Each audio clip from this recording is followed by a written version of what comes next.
Well, salutations, everybody. What's a crack-a-lackin'? It's finally the weekend again. It's finally time to sit back, relax, and enjoy the fabulous exchange of nothing more than a bit of the gorgeous Clair Obscur Expedition 33. I've been salivating at the idea of getting back to this game. I've enjoyed every moment of it that I've ended up doing so far. We've been into a brand new area now at the moment, so we get to explore it a wee bit. I get to end up having a showcase of fecal exchange for every person on part of this stream because I have been diabolically, yeah, just incredibly bad at it the last wee while. But I shall persist and I shall continue.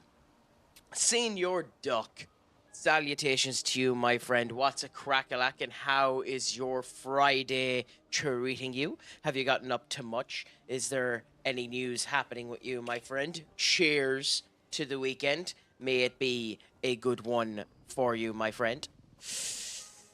Any news at you? How do you feel about Manchester United finally getting off of their two-toned arseholes and purchasing the player that they spent 7 weeks giving the club that they were discussing with the exact amount of money that the club wanted, 7 weeks ago? How do you feel about that fantastic display of negotiation prowess? Well, I'm happy to hear that you've started a brand new save. Please do expand for me. Let me know what the save is. What type of save have you started doing now yourself, my friend? Here we go. Also, we need to figure out what type of stuff works on these guys because there's no real point not just killing them. Or not just using weapons that are the strong. Well, actually, no, what am I on about? I don't change my weapons. Just try it. But no, let us know. What type of save have you started doing, my friend? So we have a Verso aliveness here. Let's see how that ends up going for him. The one is alive. Bring it on. Just try it. Coolaboola. That should be a win there. Nice. It's an old save with a bunch of databases as view only. So hat to holiday 1 year, so they're all playable now. Interesting. So you're saying it's an old save. What's the appeal of this particular save? Is it that you've gone back a couple of years and that's the appeal for this particular save? Is it that you're playing as a particular team? Is it a particular year that you're playing at that makes it appealing? What makes your particular save appealing, my friend? I have been leaving everyone on wait on my save to see whether or not Liverpool end up vanquishing me or falling to my almighty gaze when we end up facing off again once we return to the FM24 save myself. I did see that there was a big community FM save going on as well, with the likes of Big Robbo and a couple of them in it. That looks interesting. I might end up popping into some of those streams to have a gawk and see what they are like. You were involved in a network save as well with Skull and them, or were you? Am I getting my messages mixed up there? Tier 7 of the Dutch team, 1/4 most top flight titles with 10. Okay. And is it a save that you started a couple of years ago? Or is it like brand new in that it's just that it's old databases that you've gotten brand new that's working? 2 AP on applying status effects. Interesting. So we'll probably have to come back to this merchant and purchase that. after we do everything here. But we'll fight the merchant first and see how things go. We'll fight him with Mononoko in case he actually has a foot. Fun begins. April of this year. You know, that's interesting as well, because it's one of the things I would be interested in doing, depending on when the launch period that it ends up going from. I would be really interested in doing a Manchester United save based on the players we just have with whatever the proposed budget is meant to be. So do a Manchester United save with Cunha and Mbuemu purchased, and then whatever budget we have left, and try to be realistic about what I think we'd be able to do. So I have no idea what this attack is, so... Okay. Good thing I went for the dodge, because I wouldn't have parried.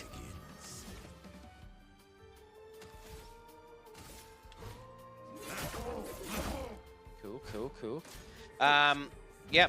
Like, is it still being updated at the moment? Or, and is there anyone doing up-to-date databases at the current moment in time? I haven't been passing any heed of what the latest up-to-date FM24 is like at the moment. I have 656 leagues from 227. Every nation has an extra database apart from Qatar and Ireland. Or Gibraltar, sorry, what am I on about? Well, fair enough. First of all, I feel attacked. The Irish deserves the love. Second of all,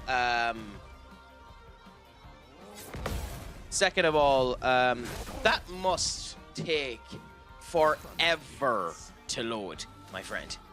Like, I respect the gumption. I respect the ability to take a Football Manager and update it like that, but it must take forever for it to load.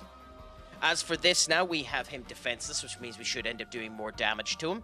We're in the middle of this fight here, but we do have an AP problem at the moment, but thankfully we seem to have the attacks down. Like, it's just when the foot starts to go down when you do the parry, so that's nice to have somewhat sorted out. We can end up getting a nice mark here. A lot of damage. Now we can break him the next turn, so that's good if we survive this, which we should do. Here we go. Nice little dodge there. Playing 21-2 with every vanilla league and player loaded. So for that, how is that working at the moment? Because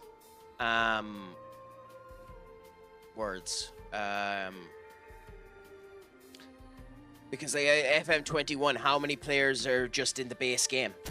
We'll heal ourselves just for the next fight, not this one. We don't have enough for that, so we'll attack him. Like, it has been years since I've touched FM21. Who knows, maybe in the future I might go back and do a old school FM save. I forget how many of the old school FMs I have, but I have them, so I might end up looking into them. Into Season 7 FC Utrecht, won 12 leagues. I'm managing the B team too. Oh, so you won 12 leagues in comparison of the B team and the A team. That makes more sense, because I was thinking, how do you have 12 leagues in 7 seasons? Okay, so the Diatron. Plus 1 AP per moon charge on the start of a turn. Base gains 1 moon charge. We're never going to use this weapon. But at the same point in time, it's probably better than the beneficial contamination. Still, we'll wait and we'll get the beneficial contamination first. And then I'll come back and I'll get that weapon afterwards, if I don't forget about it, which is the unfortunate thing about this. I rejected the Dutch job. Why would you do something such as that? Why did you reject the Dutch job? What did it ever do to you? Want to leave international game to its own devices? It's 40k players. Interesting. I was thinking about it there. Why is he dead? We healed. Oh, the fight didn't count for healing. Of course. Your turn to dance. Not impressed. Right, crap baskets. I was thinking about it there, and if FM26 does come out, as you know, most people think that it will, and not everyone is as cynical as I am when it comes down to that company and their practices and the fact that I think that it's shut. But if it comes out, I wonder if it's going to come out still with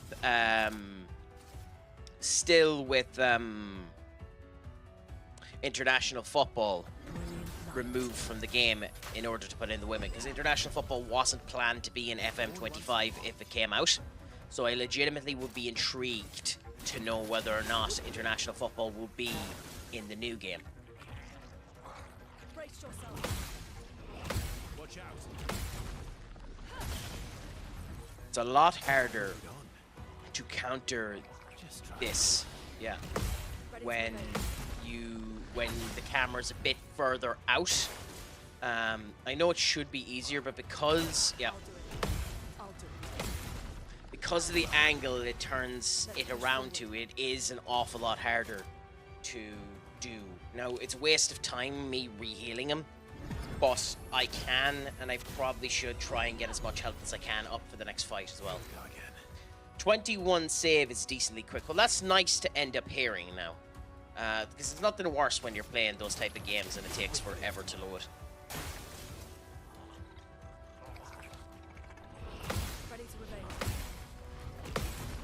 And how many of the seasons that you were in charge, how many of your 7 seasons were you the manager of the year?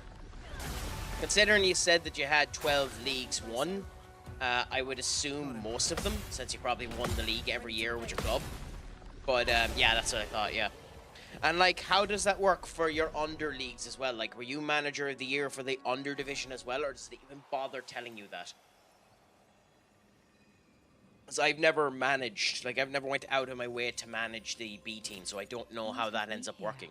I didn't even know it was an option, to be honest.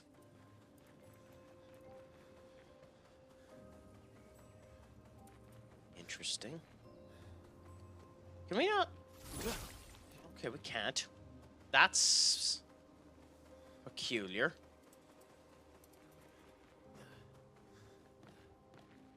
Okay, Craic, what are we meant to do here? Because we can't go out there. It's not letting us jump up here. It's not letting us go up onto that. So it should be that. It should be that. Yeah, it should be that. Oh, we do have to go back up here. Okay, so, yeah, I forgot I have a jump button in this game. Tit. Okay. You can't fall off of this. So cool. Yeah, yeah. We never suggested the Craic was intelligent, did we, Duck? I will say it's interesting. Over on Kick at the moment, I have the Kick live and the whole lot as well as everything else. And I've had the most amount of communications I've ever had on Kick, and both of them are bots. Way to make me feel sad.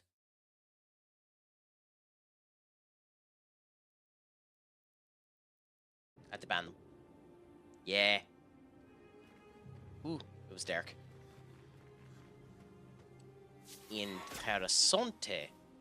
I do want, like, I know they have told us the lore behind why the expeditions have left these trails behind, and that it's basically shortcuts left behind by previous expeditions in order to travel from point A to point B. But they've never actually explained A, how the expeditions left them behind, and B, given a kind of horse manure excuse as to how they work. I would have liked it, even though it's not needed at all. I would have liked it. Cool. Senior Skull, what's a crack-a-lackin' with you? How is life treating you? How did the stream go earlier on today for yourself? I didn't get a chance to come in and say hello. I was busy with El Worko. What's a crack-a-lackin' with you, my friend? We'll go for you. I actually should have went for the heal because... Oh no, it did do it. Oh, they recovered the green. Ow. Okay. I wasn't aware they recovered the green.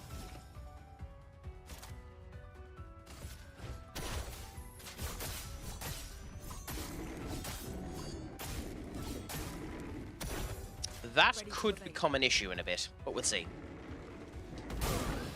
Well, it doesn't matter if you die like that. Do we bother sending in the reserve team? I don't think we do. Honestly. But what's a crack-a-lacking with you today on this fine Friday evening, Skull? Have you gotten up to much over the week? How do you feel about the United signing in Buemu?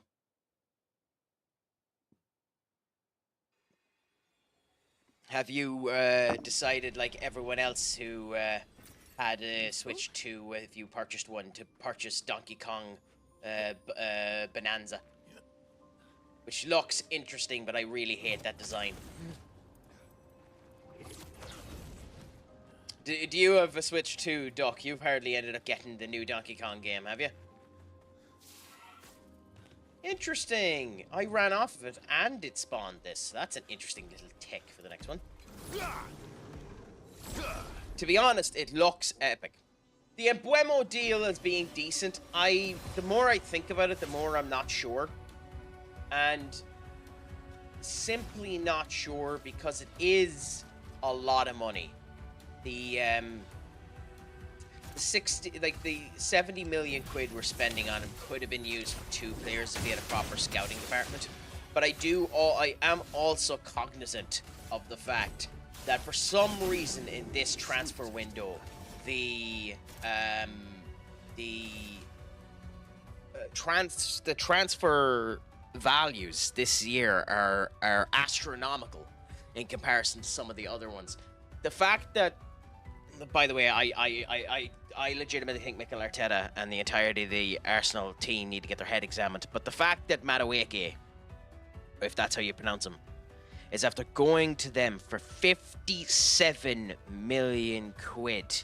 Like, I know Chelsea have been busting the transfer window for goddamn years with Enzo Fernandez and Moise Caicedo, but they haven't done an us to it yet and completely destroyed the transfer window. I think this year, Liverpool and Chelsea have destroyed the transfer window. And the reason why I think both of them have done it is because Liverpool have managed to sell Quinn Lash for 40 million quid, which means you can't sell anyone unless you're getting value for them, because players infinitesimally worse than the ones you're going for have sold for bigger, which means United look like idiots if they sell. Just to use us as the example. And you can't buy anyone because everyone is looking at what Liverpool are just after doing in their selling practices. And as a result of which, you can't buy anything. The Premier League is now a toxic pool if you're touching it at all. Like, we'll see what ends up happening.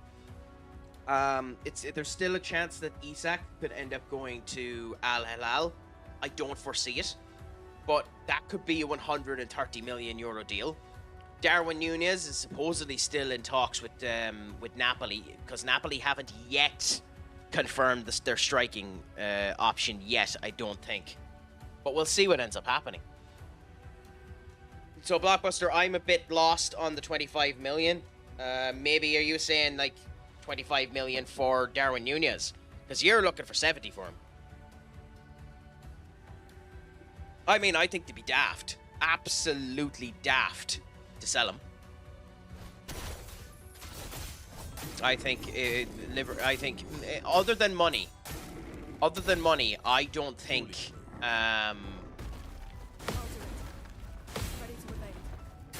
fuck. Get ready. Fuck. Fuck. Okay. Other than,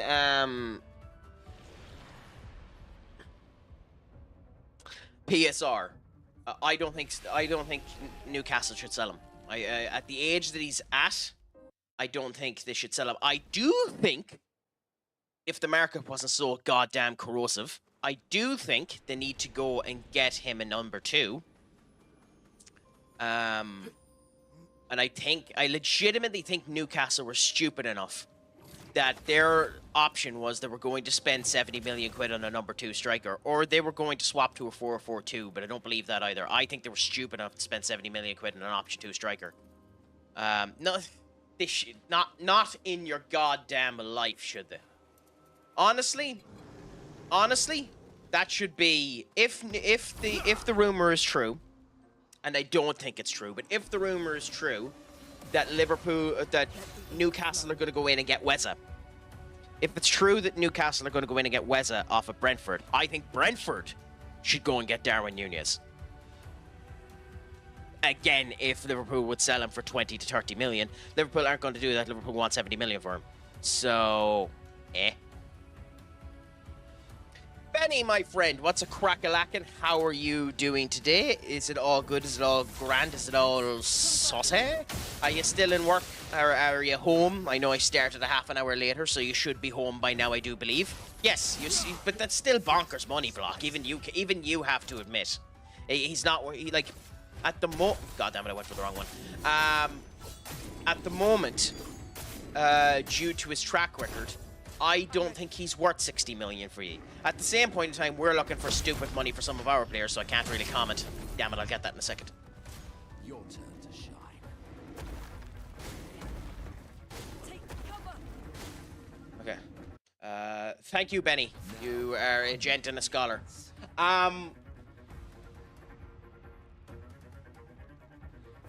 Well, yeah, but if he's worth 60, Block.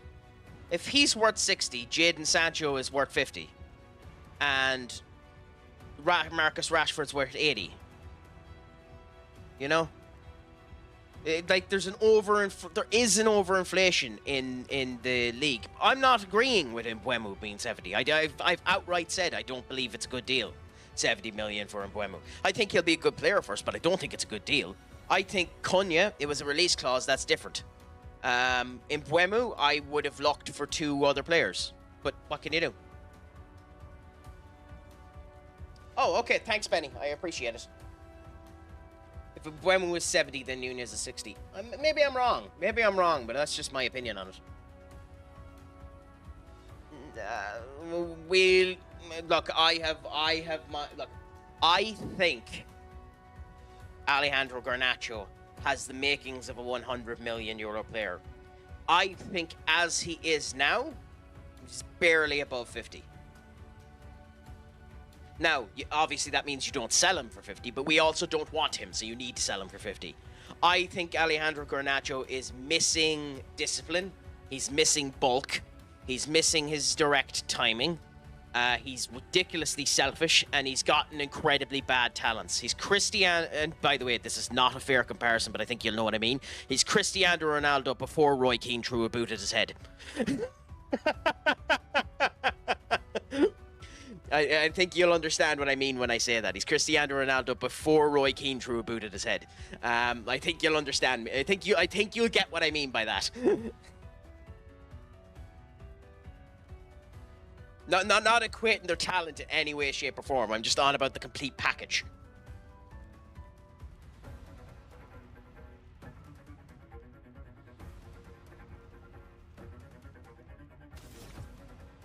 As I've turned around and said, I let my moderators, I gave you that power for a reason. I let you choose what to do with it. If you do the wrong thing, though, do know you will get punished.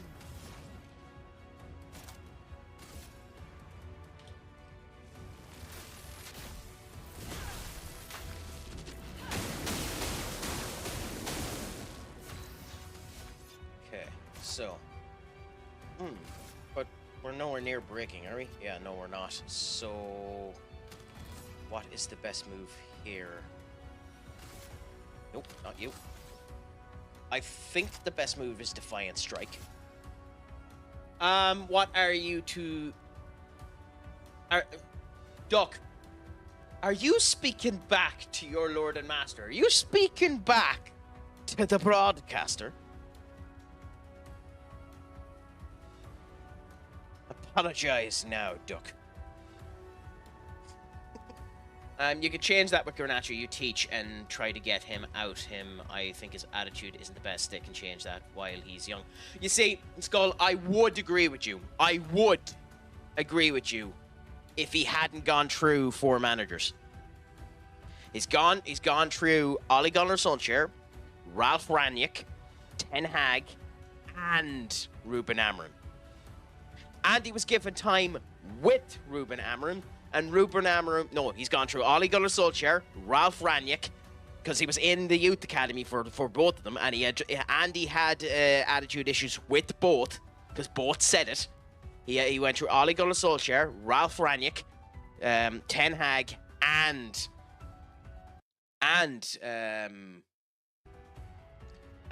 Ruben Amorim. And Ruben Amorim, who's known for being able to change personalities, because he done it with Gyökeres.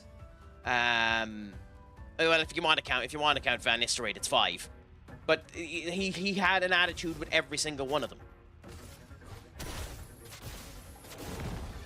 We don't know what I guess that too, Block, if you want to be... Technically, he's gone through 7, so... Like, we don't know what Ten Hag loved. Ten Hag was such a feckin' barefaced liar and everything he said. We don't actually know what Ten Hag cared about, wanted or liked. Like, Ten Hag supposedly loved Rashford with all of his heart. I'd say he hated him towards the end of his goddamn term. If I'm brutally honest. But I think you get what I mean when I'm saying that. It's just, I don't have a problem with Alejandro Garnacho. I think he's a good player.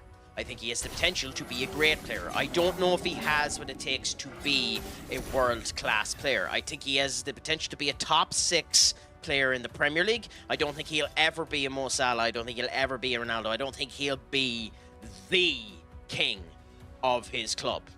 But I think he'll be the assister.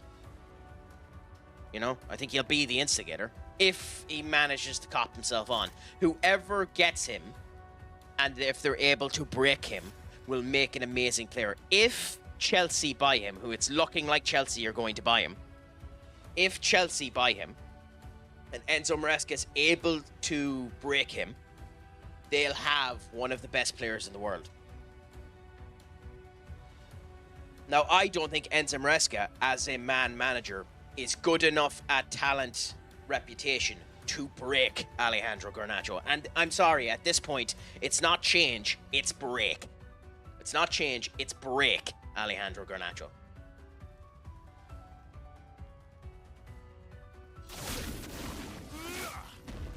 Bring it on. Damn it. There's only one of them and the Celtics down. We will use the reserves. Yeah, and that's my big point, Doc. I mean, but here's the thing, and I'll get to it in 1 second. So here's the thing, Skull. If you're not actively selling him, and someone is coming in to buy him, where you don't want to sell him, you're right. He's worth 70 million quid. Okay? I repeat this. If you actively don't want to sell him and someone is coming in to buy him, you're right. Because you actively want to sell him, it's 45.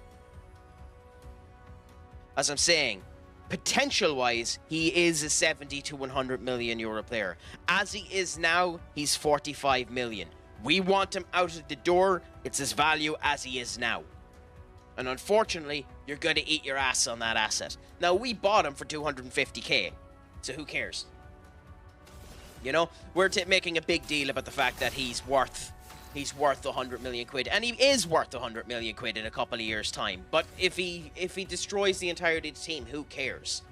Zlatan Ibrahimovic, one of the best strikers in the world. There's a reason Zlatan Ibrahimovic has 13 clubs underneath his underneath his belt. It isn't because Zlatan Ibrahimovic wanted to travel around the world like everyone thinks it is. It's because Zlatan Ibrahimovic was such an attitudinal asshole, which worked for him, such an attitudinal asshole. Everywhere he went, he pissed off the crew, so the manager just went, nope, out.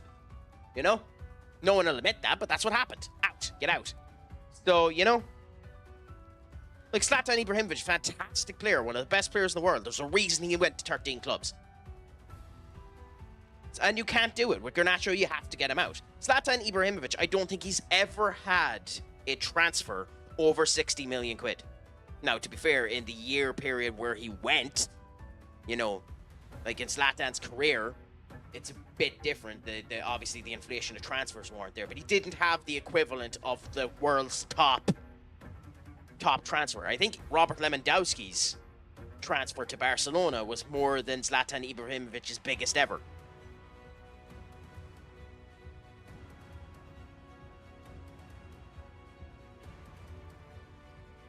I don't know if I'd say the same thing about Samuel Eto'o, but I think you know what I mean.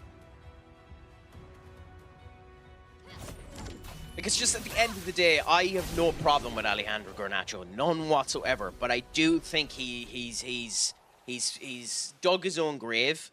But I also legitimately think United should in no way, shape, or form sell him to a Premier League squad. Who gives a feckin' crap what he thinks? Someone outside of Europe will want him.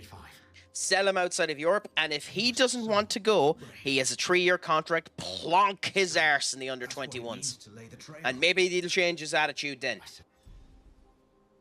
You know, I know the reason why we want to sell him is because his pure profit on our PSR is supposedly bad. Again, based on the stats, our PSR isn't as bad as people were saying it was. But we'd end up doing that. I also, by the way, would put a 40% sell-on clause to whoever the hell we put him to. And I'd end up putting in a buyback clause if you could. But that's another kettle of fish. That's up to everyone else to do it. Oh, was that what it was? Okay, fair enough. Then I'm wrong on that. But I'm wrong on that. I forgot about that deal. I forgot there was a swap within that deal.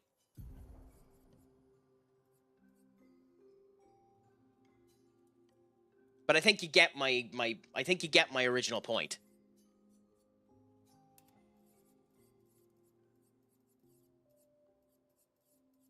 Anyway.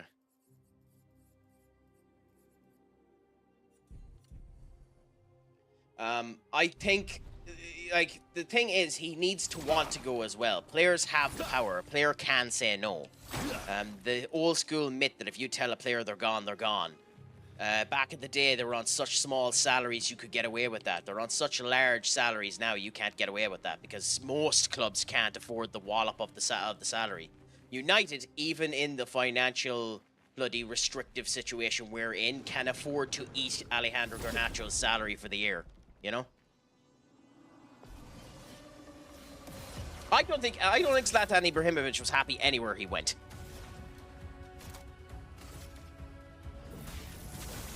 Now, maybe it's because he's over in America and Americans, he's playing to the fact that Americans don't know the difference.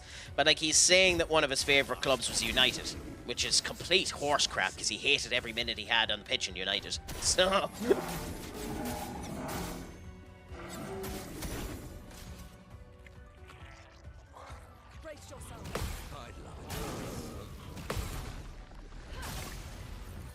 Nice to know I'm still diabolically crap at the thing that timing doesn't change. Take cover. Ready to evade. Christ, crack.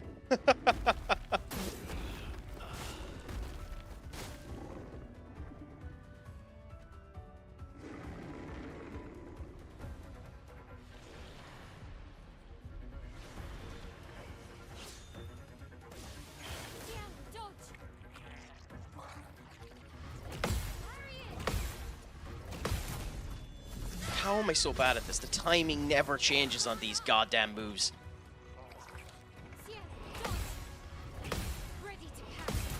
Anyways, he boasted how he conquered the MLS and never won anything here. I'll snip at you a bit on that one, Benny. It wasn't that he boasted that he conquered the MLS. It was that he was having equal numbers to the top goal scorer in the MLS at the time. I think when he said what he said about the MLS, that he conquered the MLS, was that he was two or three goals behind the 25-year-old that was top of the league at the time. And he was turning around saying there, are you...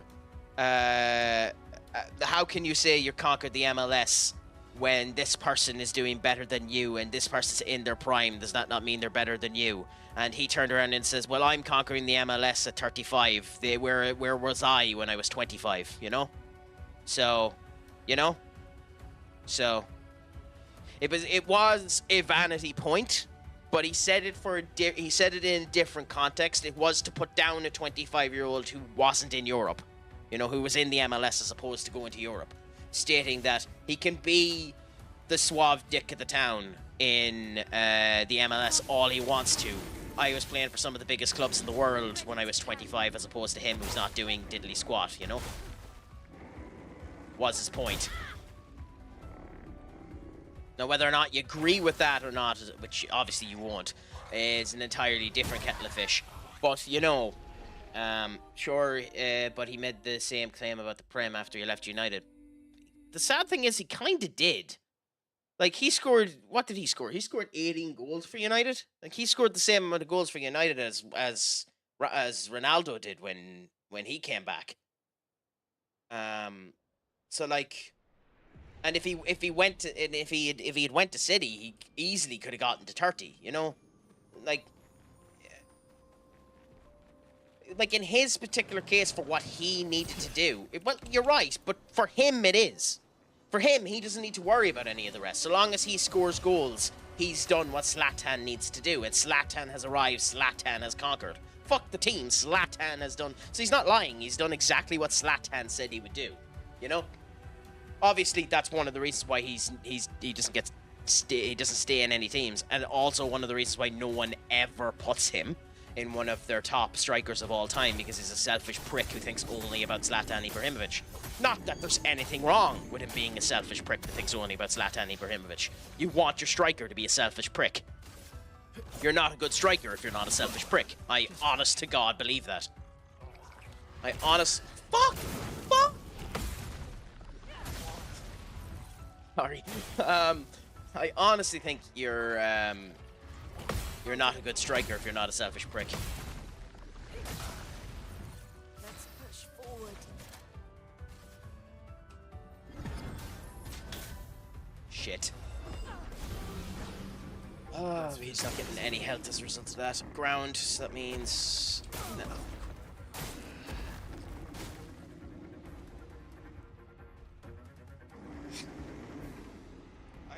I might meant to be in this area right now.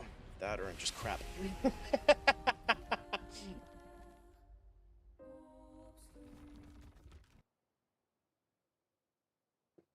However, at the same point in time, when it comes down to specifically United and their selling practices, we'll see what ends up happening. Like, the United deal at the moment, United supposedly have a second offer brought in from Juventus for Jadon Sancho. 15 million quid for Sancho. 12 plus 4 in add-ons, so 16. But 12 plus 4 on add-ons. Thing is, I think at this point, just take the 12.4 and get him off, because he's going to walk off scot-free next year if you don't. However, here's my little schnicket on it. Sancho wants the entirety of his contract paid in order to do that, so that would mean United would need to pay 4.8 million quid directly to him. Now, I'm sure there's some tax ways you can get around that where you wouldn't need to worry too much about it. But at the same point in time, I'd almost say do it. Sure, negotiate with Juventus, try and get Juventus to pay for that extra 4 million quid. But if Juventus want him, take him. And Juventus is supposedly also meant to be looking at Rashford as well, which is interesting to me. Striker needs killer finish instincts, not set up goal. In the modern game, I don't agree. Especially in England. In the modern game, the English game is so fast. And the defensive play is done so differently. You need to be within the play-by-play, otherwise you're never getting the ball. There's very few long ball attempts done, unless you're a lower down the division team. I think the killer instinct you're talking about is needed for the likes of West Ham, is needed for the likes of Everton, is needed for the likes of Brentford. Yes, I know people are going to turn around and say United are 17th, but you know what I mean. For the teams that are playing Sean Dyche ball, you know, Sam Allardyce ball, I think the killer instinct is needed for that. I think you need both. In the way that every other team is playing, which is the reason why every other team plays shit. It's the reason why everyone is playing absolutely catatonically crap, you know?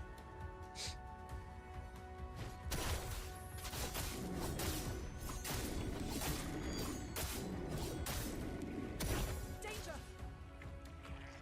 Yeah, that's my point. Yeah, that's my point, Benny. That it's kind of a situation of both are definitely needed. Otherwise, you become a Rasmus Højlund problem, where you all you're doing is the link up play, and then you have Mount running ahead of you. You know. Push forward. So I think, unfortunately, this is like everything. Modern football for the top teams, because Pep made things so goddamn complicated for no goddamn reason. Because everything is so complicated now, players are playing multiple positions, and I think as a result of which, and I've said this before, so correct me if I'm wrong, I think everyone in world football today has gotten worse at their positions than they were before. I don't think there's a single defender, maybe Virgil van Dijk, I don't think there's a single defender today better than the top 10 15 years ago. I don't think there's a single midfielder better than the top 5 10 to 15 years ago. And I don't think there's a single striker, and I'm going to include Haaland in this, better than the top 15 strikers 15 to 20 years ago. I think the quality has stepped down so much because they're expected to do too much, and they can't focus on the one individual bit that they need to end up doing, and it sacrifices the rest of their game. Goalkeeper never really changes, and at the same point in time, it depends, because a goalkeeper today is asked to do so much more than a goalkeeper was asked to do 15 years ago. 15 years ago, you needed to stop goals. That's pretty much it. Ready to evade. I'm ready. God damn it, I shouldn't have tried it. Like, goalkeeping today is 10 times harder than it was 15 years ago. The modern game revolves around a high dynamic 6. But yeah. On me. Join me. But the problem is, it's a high the major problem with it is, Benny, it's a high dynamic 6.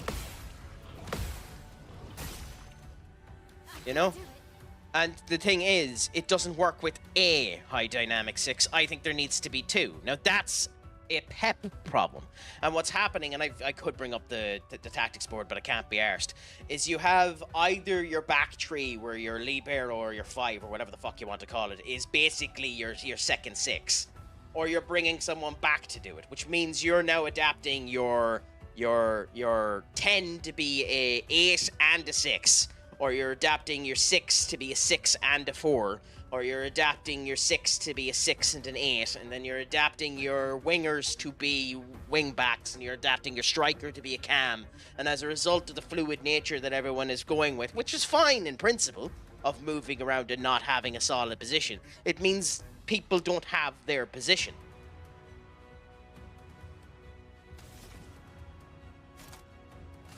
It also doesn't help too, and this is a massive problem with the modern game today, and nobody wants to mention it. It also really doesn't help today that the game is both rightly and wrongly, weaker than it was 15 years ago. And the prime example I can give to you is first season Casemiro for United. First season Casemiro would have been given a pat on the back and a chirp in the back, and a chirp on the neck for the tackles that he was putting in the first season that we ended up having him. Yet he got carried every single game he was playing. Every single game Casemiro played, he got carried. However, in Spain and 10, 15 years beforehand, you would have been given an award medal and a bloody cold beer for the tackles he was making. And I think the game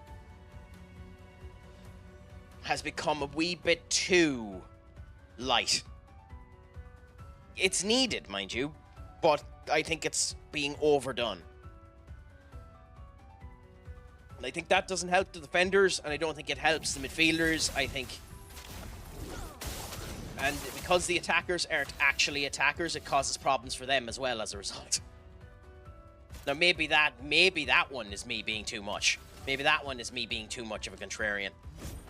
A proper challenge.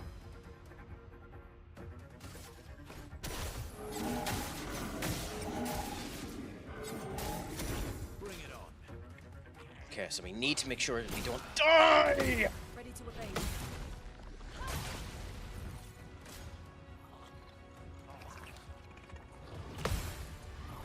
I'll do it. I'll read that message in a second, Benny.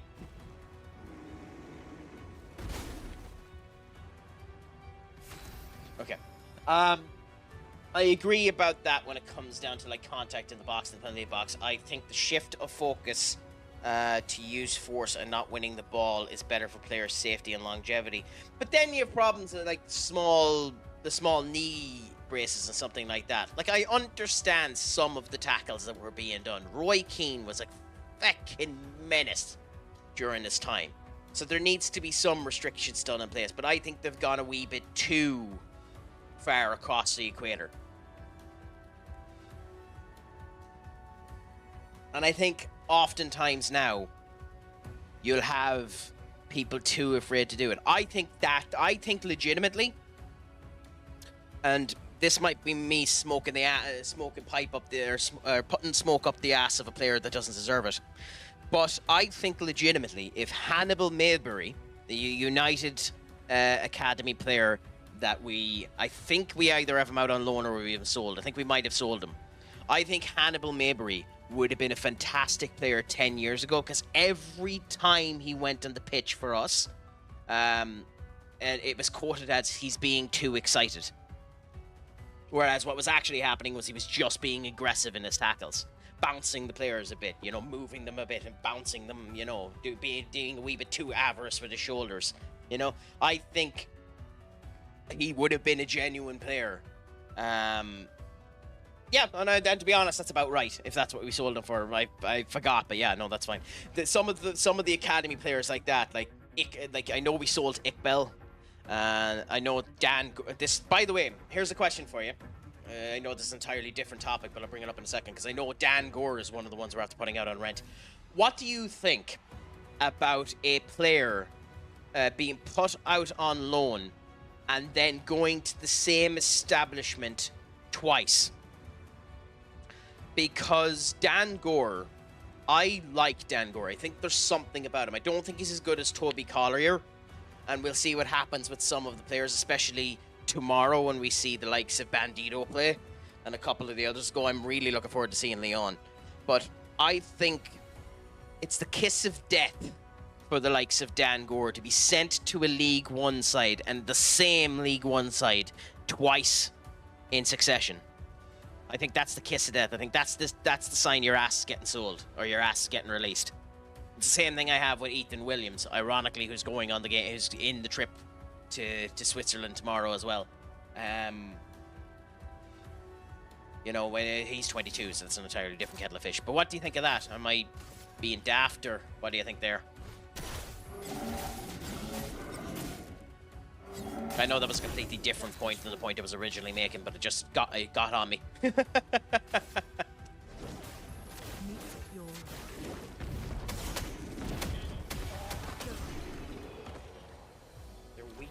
ice. Interesting.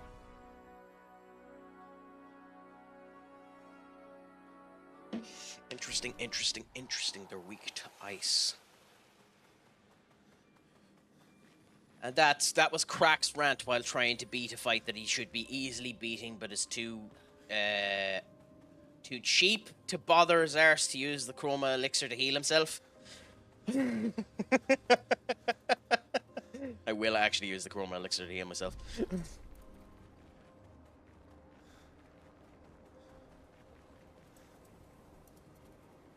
Okay, so did we just go around in a circle when we done this? We did. We just went around in a circle when we done this. Interesting. Did we miss anything here?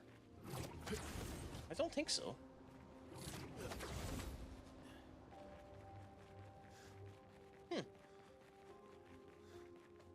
Oh, okay, so it didn't actually activate this either, so that's actually very interesting. So the skip I was on about was horseman larky because it didn't actually activate the pipe. What in the name of all that is holy is this?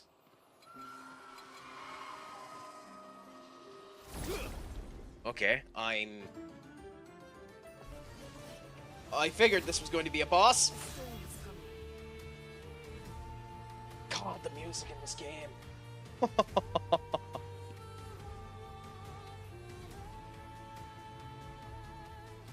I will say, one of the things that is slightly concerning about tomorrow is that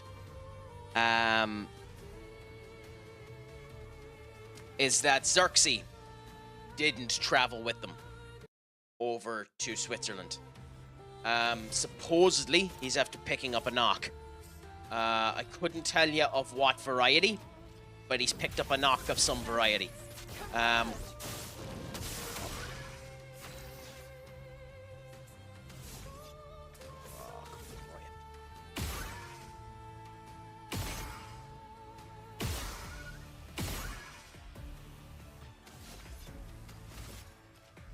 not looking forward to this.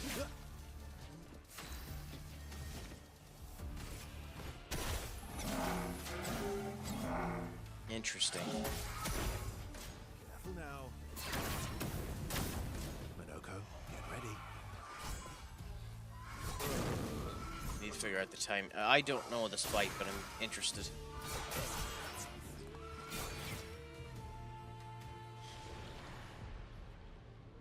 Yes, because I need to figure out the timing.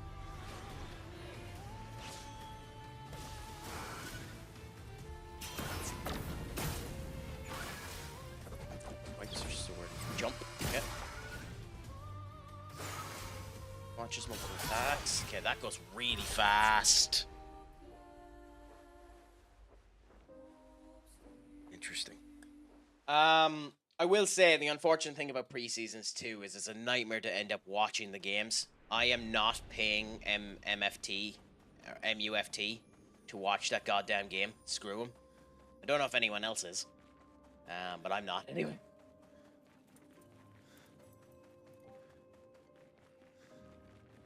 Anyway, back in we go. Let's try this fight again. We can do it. I just don't like the dodge rate that they have now when I'm at home. Are we better targeting one of them? Maybe we are. No, we weren't. So, is there a special act with these? Like, is doing that beneficial? Because we can barely hit them. And there isn't a guard. Yeah, because it's dodging, but it's hitting sometimes. So that's weird. But not other times. Okay.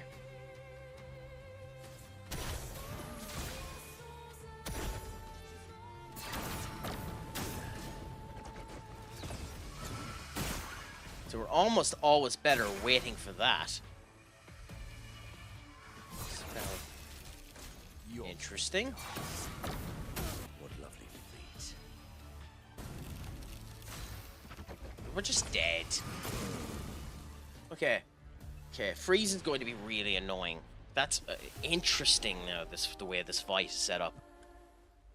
I don't like how the shielding effect. Maybe do we have a scouting effect on this? I might have to search up how they want you to do this fight, because maybe it's a case of I just need to crank up my accuracy a crap ton to do it, or maybe the idea is just try and set them up and consistently end up doing the jump dodge. Then maybe this is one where you do need to do the parry more than anything else. Okay, so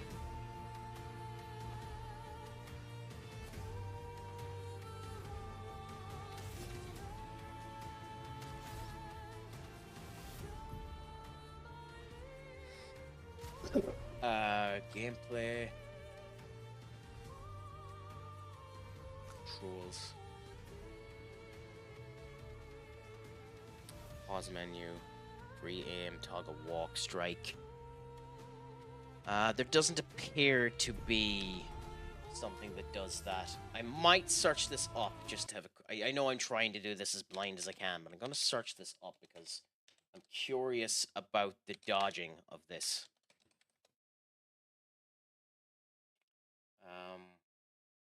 Recommended 37. Interesting. Okay. Found there. There. Beat it. 3 bosses, blue, purple, and right. The worst part of the encounter is they're flying enemies, means they're likely to miss melee combat. Ah. Okay, so it's because we're technically counts as melee. Which is interesting, because how the hell does elemental trick count as melee? That's my question. How does this count as melee? That would be my question. How does that count as melee? But whatever.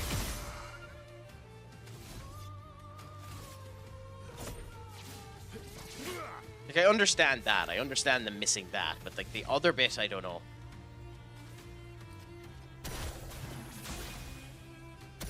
Okay, so now we need to enchant it. So that means the kit swipes at the floor. We jump, and we can hit them back. Cool. You are now going to do the multiple attacks, which is fast. Okay. Faster than that. Enchanted target, which is... Yep. New. Damn. Damn, damn, damn, damn, damn.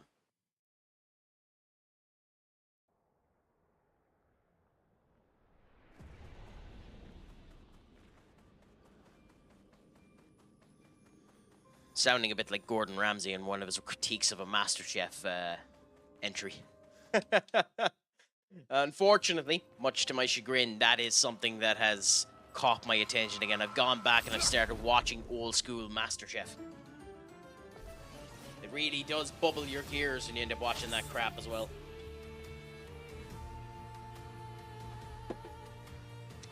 Okay. So our best bet is to hope that we can get something good done with this, because... No, because we're missing all... So basically, your best bet is just to do that with everyone.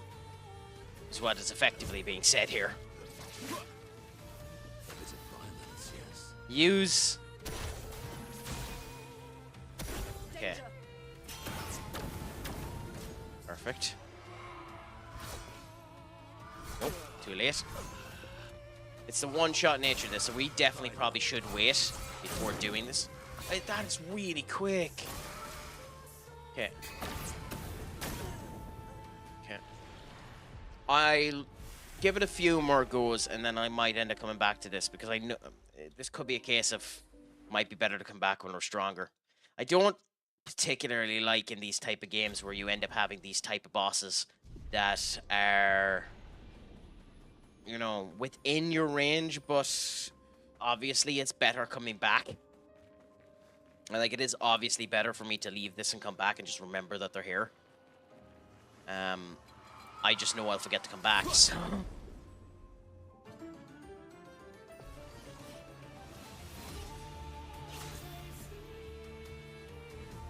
It just helps that this music is awesome. Okay, so sense.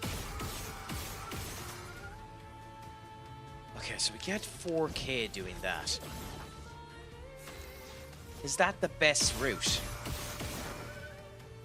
Unfortunately, it might be. It's gonna take forever to kill them, though, if you do it that way.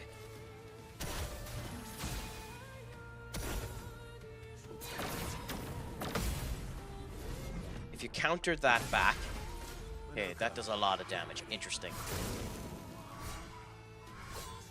Thank you, TikTok. You're an asshole. Absolute asshole. Yep, thank you. Brace yourself. You're dead. Nice. Okay, we'll fix you. Of course, you picked the worst goddamn time to pop up and annoy me. Cool. Okay. With her, we can revive someone. So the best thing to do is revive Verso anyway, because Verso does more gun damage than anyone else. But it does appear that this is a boss that you just need to... Nope. Figure out the timing and do the counters. This is a counter boss. Yep. This is a counter boss. I need to figure out the parry times for this boss. This is going to be an unfortunate circumstance of just trial and error. And just bash my head against the wall to figure this one out. And yes, I'm stubborn enough to do that bashing of the head against the wall.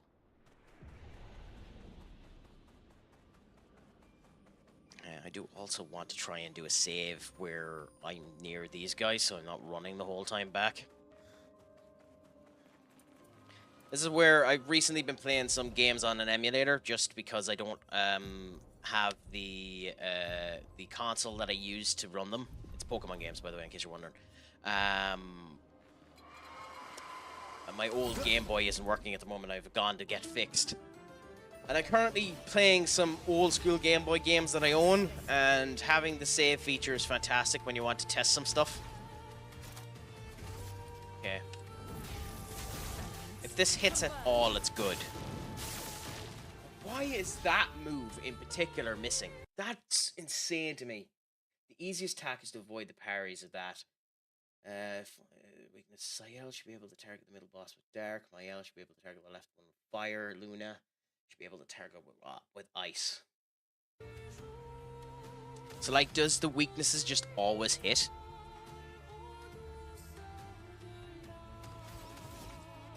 Interesting if that is the case.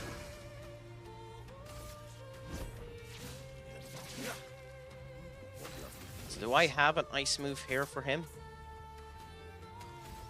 No. Okay, fair enough. We'll give everyone back some health. Cool. So now, enhances for the target. Come, now. Good. So we have the timing for the enhancement at least gotten. This is a jump, so that we've auto hit with the jump. Multiple attack, so immediately goes. So multiple attack is the worst one because it's just instantaneous. There. Cool. So the instantaneousness of the multiple attack is by far and away one of the most hard things to figure out the timing for. Now, Mononoke, we could do that to give the energy, but I actually think the best thing to do is revive her. I won't lose again. And with Verso, do that. We have breaks now, so I should have kept enough to do the perfect break, but still, we can go and do this. Cool. Oh, we got to play again. Do we have enough for the break? No, we don't. Okay, fair enough. Then we'll just do that. And we'll try again on... Game.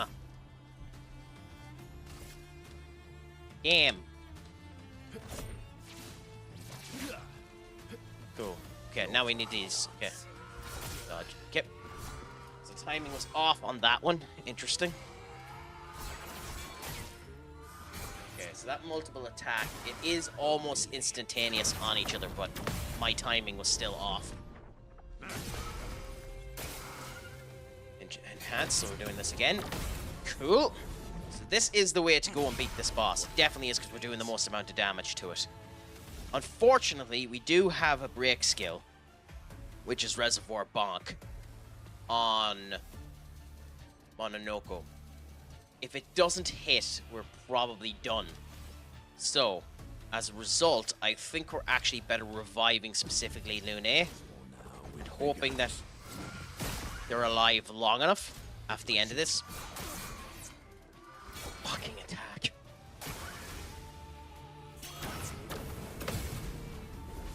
Okay. Nice counter. And the slice. Cool.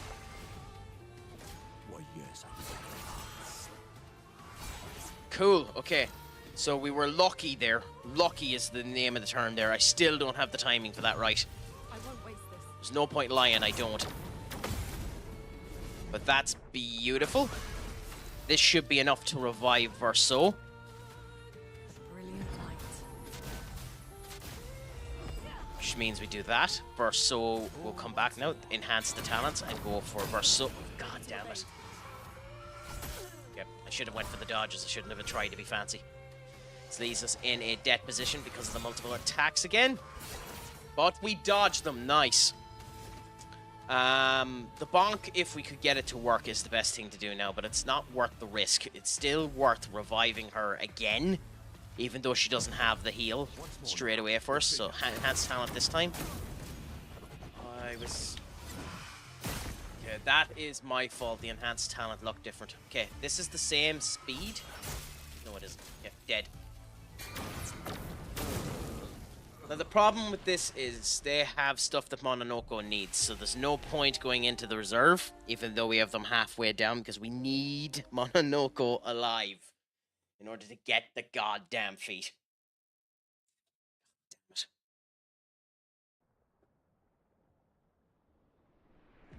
So we have one of the moves down, where, especially when it's on the left-hand side, we have the timing brilliantly. When it done it there on Lune, the aspect ratio ended up putting me off. So we'll try it again and we'll figure it out. We'll get this boss in the next 20 tries, I think.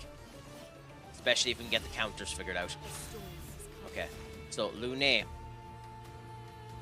Elemental Trick won't work for some stupid reason. So we'll try Emulsification and see if we get something off of it. No. So it's just horse crap. Basically, it's what I'm figuring out there for her. Sometimes it hits, sometimes it doesn't. It's just genuinely horse crap for it. If it hits, happy out. So for them, you just go for the one with the most amount of hits. It probably means, too, that the bonk wouldn't have worked. So we'll give the points back to everyone. And now try to do this. Enhanced talent, so boom, boom, now. Oh! Multiple attacks. There. Yeah.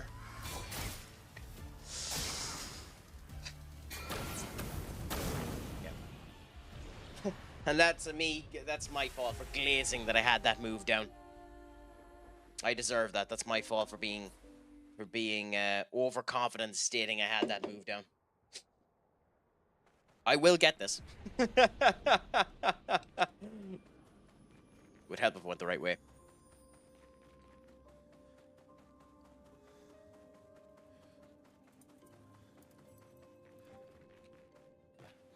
It's the case in everything when you end up doing it. When you start getting confidence, everything starts just boiling over and failing for you.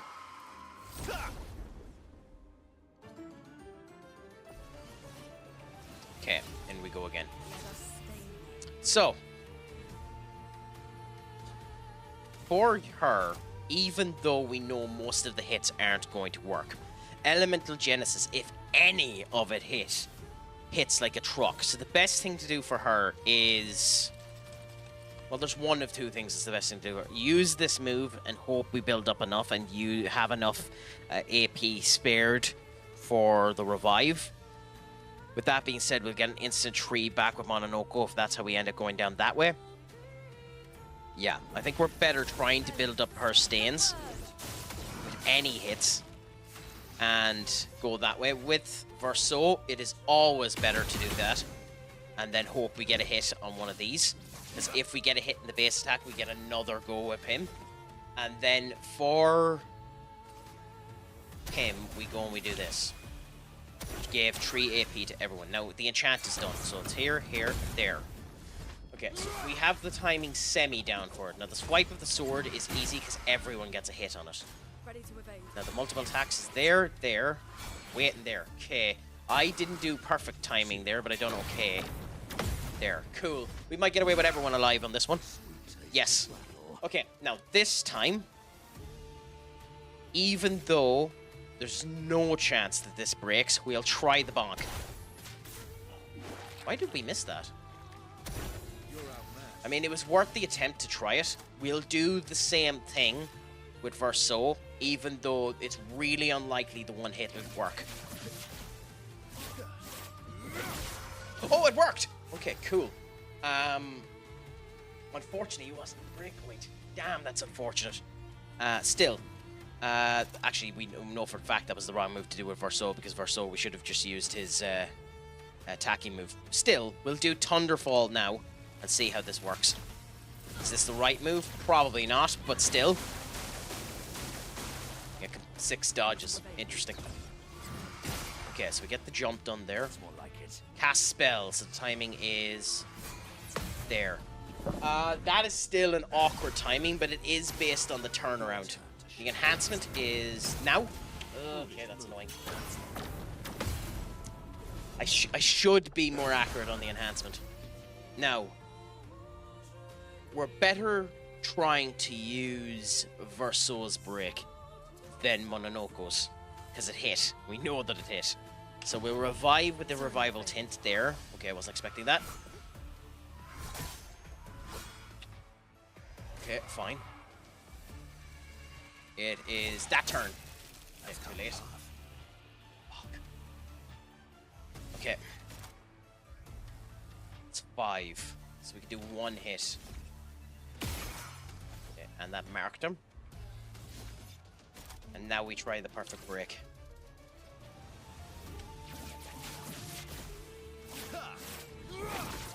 Damn it. We knew it was a chance. Okay.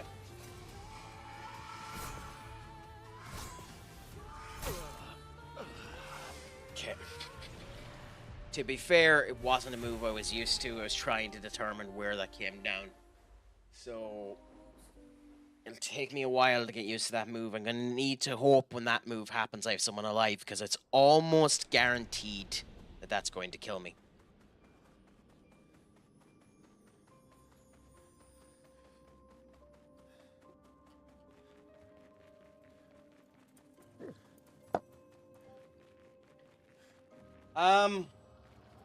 In modern day now as well, I will say I'm intrigued to see how the Fantastic Four turns out.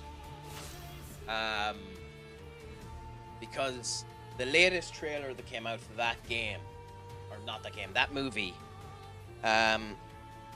showcased something that I found interesting.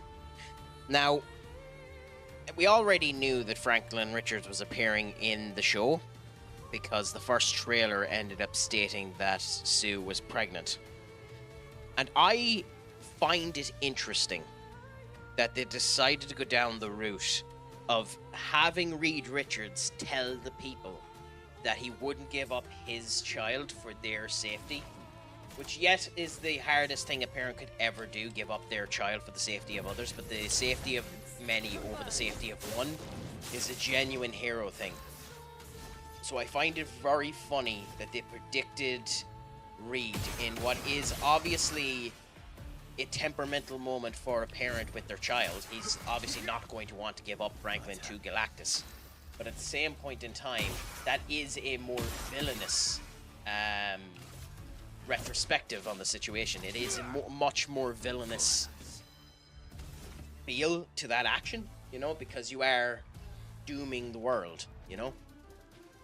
So I find that hilarious and very, very interesting that they've done that, and it gives me more credence to the thought that maybe, just maybe, they're going with the idea that this Reed Richards will become the maker in Doomsday, which I would love, to be honest. Okay, turn, and it's there. Take cover. Okay. I don't know. People have watched the movie, so the fact that it hasn't been spoiled yet makes it surprising that there's no word of Doctor Doom is in the movie.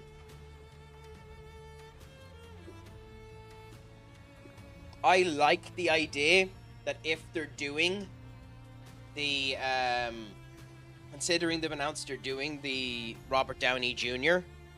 version of Doctor Doom, that they go to a universe. And this is a story in an alternate universe, in an Elseworlds version of Marvel, where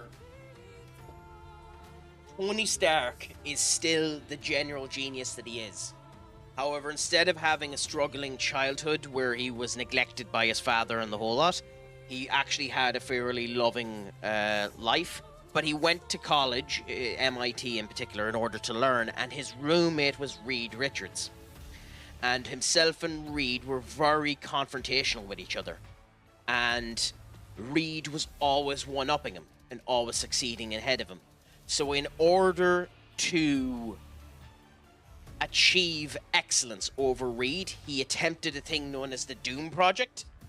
A project which ultimately negatively affected him. And he has the same situation happen to him, you know, needs to end up making the core for his heart and the whole lot. But because the Doom Project failed and Reed Richards got everything that he wanted, so Tony Stark fell in love with Sue Storm. Reed Richards ended up taking the girl. Reed Richards took his scholarship. Reed Richards was the most successful person in the university. Reed Richards done all of this stuff, and Tony Stark became jealous. He tried to create the Doom Project. The Doom Project failed, and as a result of which Tony Stark became Doom. You don't have Victor Von Doom. He became Victor Von Doom after the fact when he founded Latveria specifically to screw with Reed.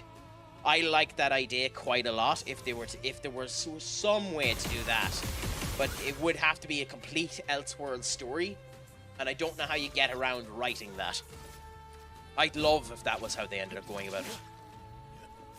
Okay, we can revive Mononoko, which is nice, because the more we have, the more safety we have. Okay. Swipes the ground. Cool. The more of us that are alive during this, the more damage that is done too, so that's brilliant. Stronger spell. Cool, we got the timing down right for that. Did we deserve the timing for that? Heck or no. What? I just F4 ad on another channel. What's F4 do for ads? I'm not going to press F4 to figure out what the hell F4 does. What does F4 do? What does that mean when that's at home? That's on 13,000. Okay, so we build up Mononoko's shooting and shoot. Nice to know. Nice to know. That's how we go that way. Okay, that done a good whack of its health.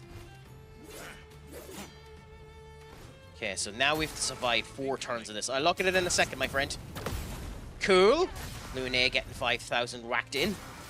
Now we have an enchantment again, so another one. Cool.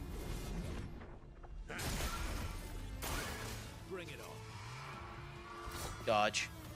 Nope, timed it wrong. Fair enough. Multiple attacks. Damn it. I don't like wasting a revival tint on one of these, but at the same point in time, I'm not taking the risk. Fair enough. Fair enough, Fantastic Four. That would make sense that it'd be Fantastic Four, yeah. I'm looking forward to the movie now myself. I play in my own... that should not have countered. I play in my own free time Marvel's Future Fight. And I will say the update they done for the Fantastic Four movie is 10 Shades of Shite in a handbasket. It is an astonishingly bad update. Okay. There, got it! Okay, so we're doing good here. Enhancement. No, you standing bastard! get for being excited.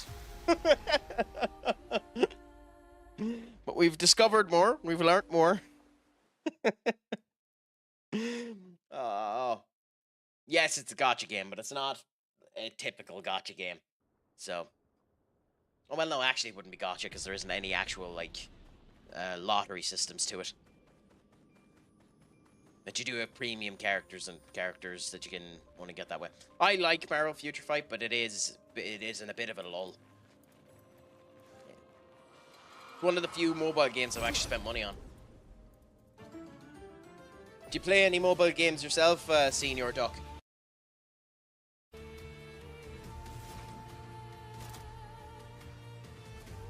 I think we're actually better. Yeah, I think we're just actually better doing that. At least we know what hits.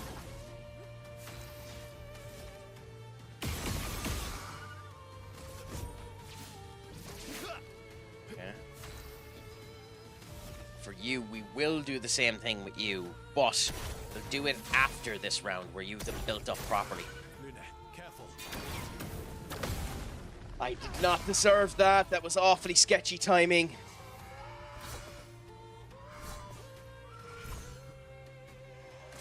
I didn't deserve that either, to be honest. Cool. I don't blame you. To be honest, I would recommend this for... Damn it. I would recommend this for everyone. Stay away from as many mobile games as you can. They are the driveling horse manure, 90% of them. Like, they're just atrocious. 90% of them.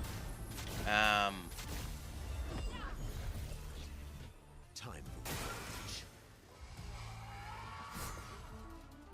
Like, they make you feel bad for not spending money on them. Okay. Just try it.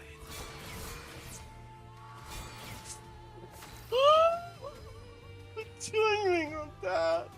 Okay, so we've done well. Mononoko could share the love again and give AP to everyone. But I genuinely think we're better just going... Yeah. We didn't do as much as we did the last time, but we done enough. Okay. Luna, careful. Cool. It's dangerous that on Luna because it curves for Luna. Curves for Luna, so the timing seems different. Okay, so we're now at the point where the break, where we have the break. Okay. Interest, multiple attacks. Okay. I probably, legitimately probably could get the parry on that move. But I genuinely don't think it's worth it either. Now, we'll go for the perfect break since we're in the break range. It is very unlikely we get this. But we'll pray. Break. Yeah, damn it! Dodged. Okay. And you have enough to revive, so... Revive Mononoko again. And into this barrage. Okay, enhance the talent. There. Cool. That should do 999, yeah. So he's doing 999 when he returns everything. In this case, we are just giving everyone else AP. Just is the better move. The attack on Luna. Dodge there. Wait. There. Wait. There. Okay. It's really bad. Okay. There. There. There. Good thing I didn't try for the parry. But this one we do have the parry. Damn it! Okay. Revive Luna anyway. Because we need to get her... I'll do it. There. There. There. Cool. So we hope that she builds the AP required so that we can revive Mononoko. Cast the spell. Okay, so you do your dance, turn around. Damn. Okay, she's dead.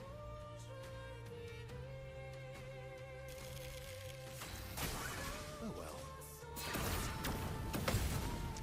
That's a really annoying that she's dead.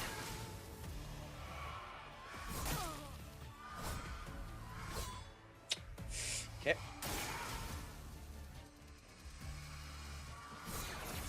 Good, we got the timing there. Did we deserve it? Probably not, but we got it. And immediately, no, actually immediately we do aim for the head and just go boom.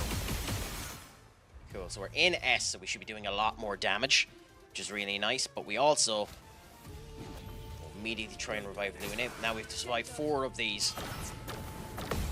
Cool. Should do 999, yep. Hands talent, that should do 999. Oh, really? Okay. I'll do it.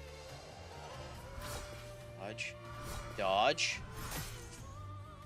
Just too late in the last hit. Okay, and he's doing the spell. Yeah, I didn't have it. I didn't have it. I couldn't take the risk. I couldn't take the risk. Okay. Okay, so the main one is almost dead. We could do a gradient attack, but there's no point yet. We will revive Lune again. Okay, and Lune is alive there with enough to revive Mononoko, which is brilliant because we need him. Thank you. Okay, and now we end up going to this one. Okay, cool. And that's the main one dead.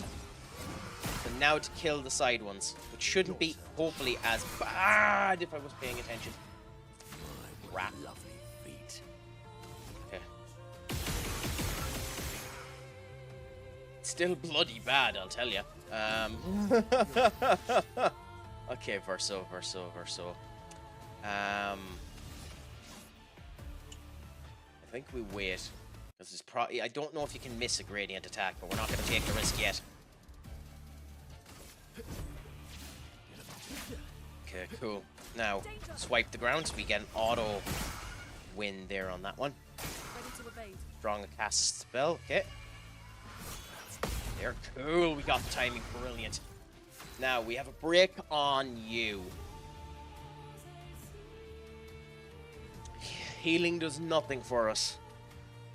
So I genuinely think, even though that's probably the wrong thing to do, she removes all shield, but we don't need to worry about shield. Interesting. Just go for the attack. We're not going to hit, but we actually hit. Never mind. Okay. There's no real reason not to go for the bonk. And if we get it, we break him. We're not going to get it by you, but... Oh, we got it! Danger. And you went for the swipe.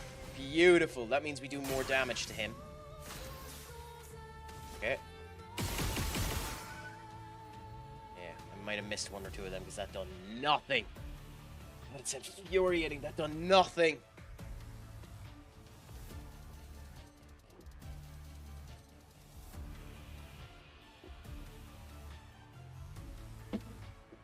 Okay.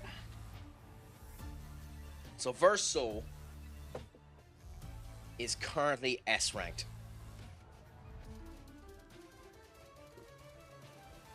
That means his power is increased.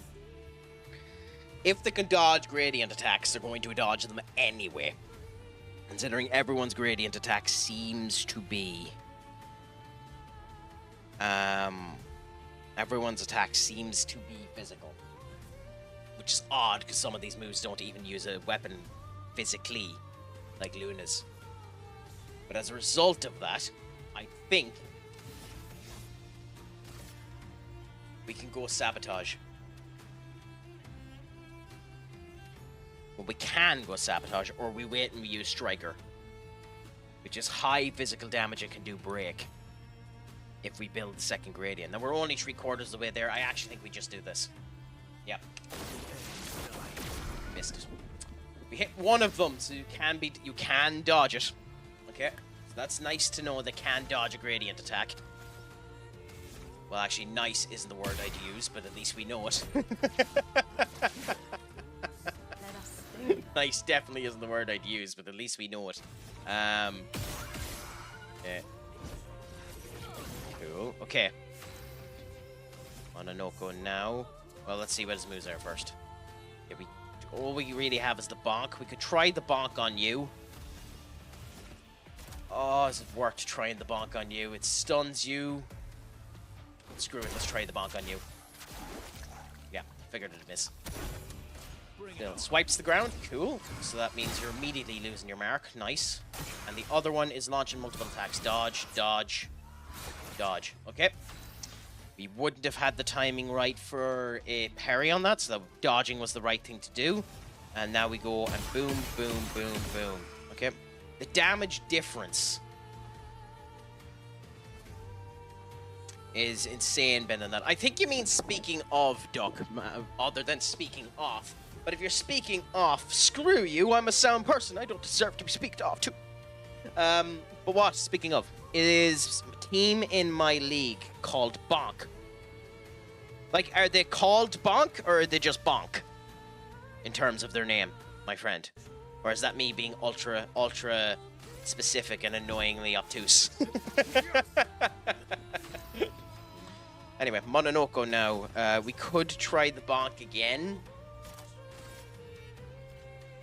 Why not? Let's try the bonk again. Yeah, okay. Well, that's why not, because we don't get a hit. Swipe with the sword, so we jump. Cool. And multiple attacks, okay. Oh, I know it's their name. No, my joke was, are they called Bonk, or are they called Bonk? So, like, is it their name B-O-N-K, or is their name called Bonk? Considering the way you wrote it. Okay, so, revive Mononoke. We want Mononoke alive anyway. I don't think it matters if he's dead in the main squad, so long as he's in the main squad and we succeed, but we want him alive just in case. So we delayed the death as much as we can to make sure the Mononoke's alive. Okay, okay, okay. There! Good!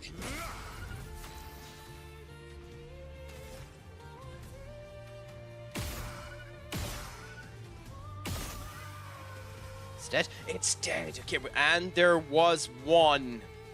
And there was one. I said we'd be stubborn enough to end up beating this boss, and by golly are we. I don't want to toot my horn before the chickens have hatched, but we're beating this mother effer. Good, and we got a hit too, which means we get another turn reversal, which means 2 more hits. Perfect. Do that. Okay, and then we try again. Oh, we got a hit. Interesting, we don't actually want that hit, but still. We could try for the bonk again, but I actually don't think it's worth it. Cool. Okay, and now we go for the hit. Okay. Now Lune's turn. I think we do it as well with her. We don't have enough to kill it, so we do have to do 1 save, and we are hoping that the attack doesn't go anywhere near Mononoke. Whatever about anything else, we just want that to happen. If Verso stays at S, that helps as well, because it does the most amount of damage. Ironically, I kind of want them to attack Lune, because we should end up killing it next turn. If we don't kill it off of this, boo, yeah. Ah. 349,000 damage because we had a high cap of 999. I know that gets broken once you finish Act 2, but still, that's why I love this game. It gives you a warm place in your heart when you power through something like that and end up getting the win. Ironically, we got a weapon for a person that wasn't in the match, but still, while having at least 1 moon charge. Moon skills always crit, but damage taken is double. 20% increased damage per moon charge. That is very interesting, but ironically, I still prefer this because it gives you the 10 foretell. I still prefer Shatlan for her. Now, Mononoke got some feet. So we got Ballet Charm. Deals low damage. Low single target light damage, 1 hit, and applies powerless. So we have power, we have the ability to get powerless there. That is nice, if I do say so myself. We're never going to use it, but it is nice if we end up ever bothering our arse to do a powerless build. I don't think I am. But we'll see. We'll see. I'd like to get some more equipment for Mononoke as well. Interesting. So, this is back this way. We've already checked there, so we don't need to go back over there. However, I do think there was a way down. Because we've seen the 40 flag here, which is where we saved the last time. But I think you can jump down one of these, can't you? Yes, so we've seen this here. What was here? Did we get something here? I think we might have gone down here the last time, but we'll as well check again just in case. We came down here, but I don't think we done anything down here. So I think we go down this way for now, and then next time we continue on. Ooh, okay. What is that? Okay, kill you anyway. I will say on Twitch, the little applause break, limited time emote is gorgeous. At some point, I do have to go and commission proper emotes as well for the crack attack. I need to figure out. I've been trying to come up with a design myself in order to specifically piss off Benny, which is crack shouting out of a microphone, because that little chibi character is effectively now crack since we got rid of the crack basically avatar that was siphoning people's information and I didn't know about it. I want to get one that says kind of like this. You'll have to give me a second.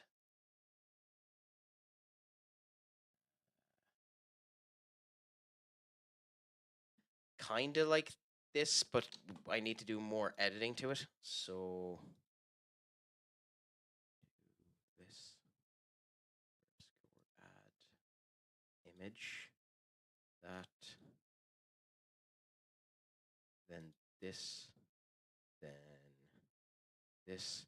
This one, it doesn't look great yet, this, but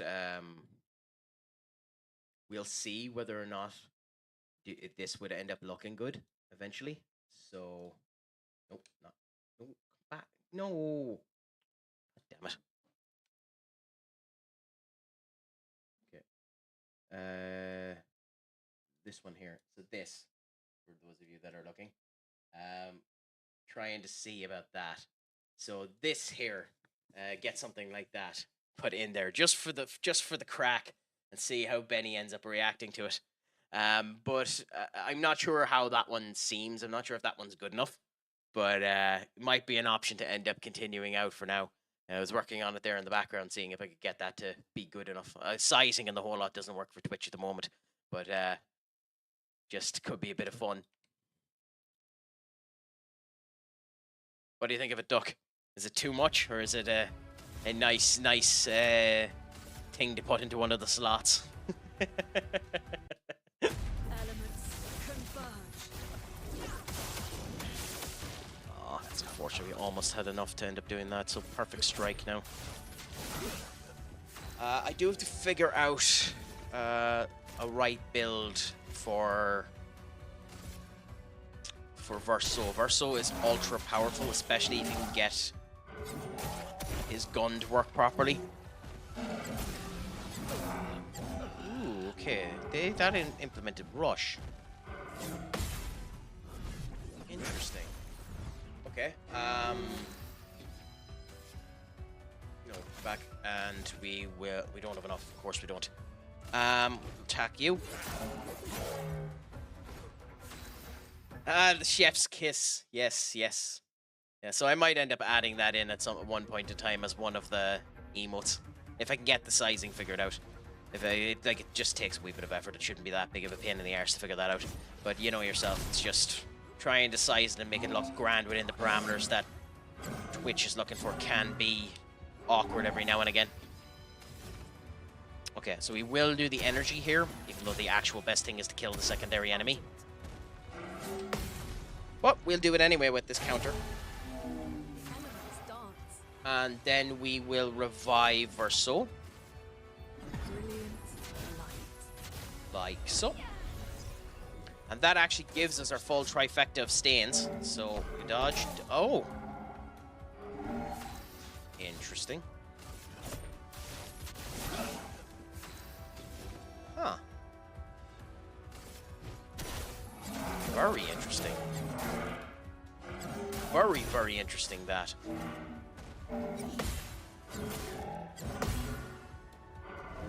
Okay.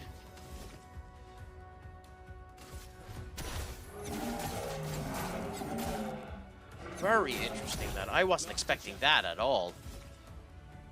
That done nothing! God damn it, Verso. I'll manage.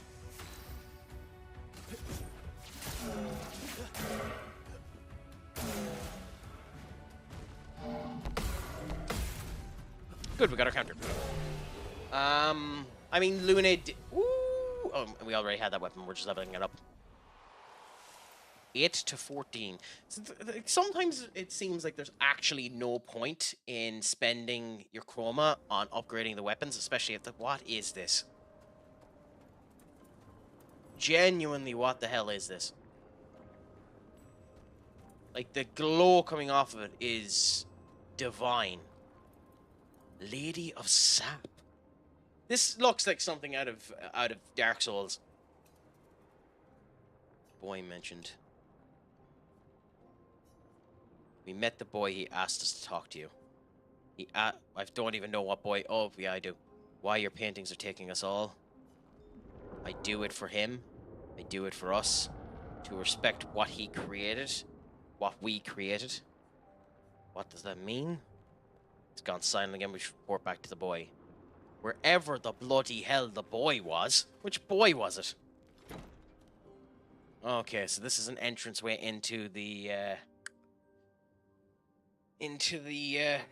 castle that we were into before, so...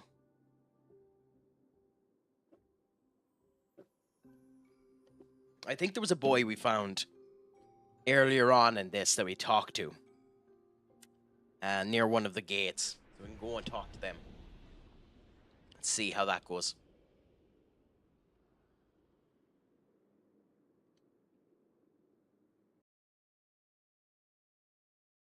Okay. Yeah, we're back in the manor. Covered in blood, but, you know. It would be wrong if we weren't. Okay, and we Well, get... that'll help. Ooh, a music record. And we're in one of the rooms again. Interesting. I wonder whose room this is. I think... This is the room... Yeah, this is the room where we met Mael. Why are we back in this room? Huh. Fascinating. Absolutely fascinating. Well, I suppose there's no reason not to bloody rest.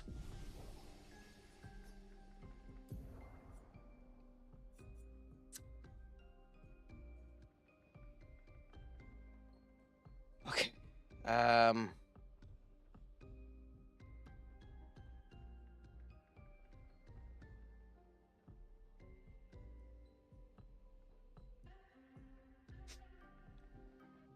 So we have our 99 luck in order to try and get the crit rate up as much as possible.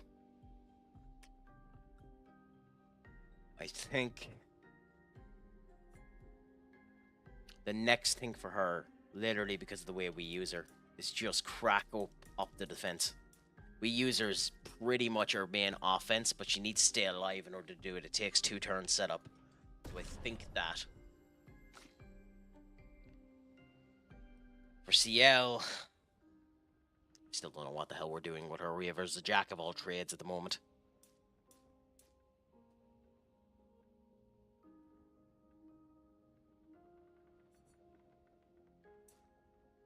Yeah, screw it. We'll just go like that. It's nice to get the crits anyway, every now and again.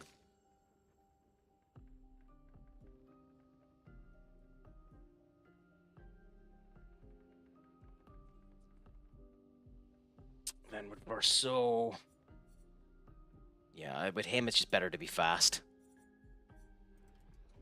So that you can get your first attack in and just hit straight away. I think it's actually the same with Mael.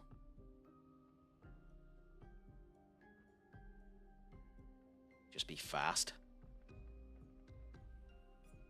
So yeah. I think we'll just go fast here.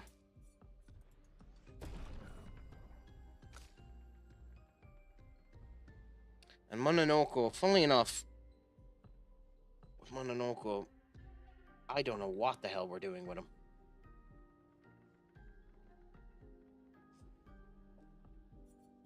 But be fast, I suppose. Be fast and then stay alive, I suppose, is what we do with Mononoke. Okay, let's look at the skills.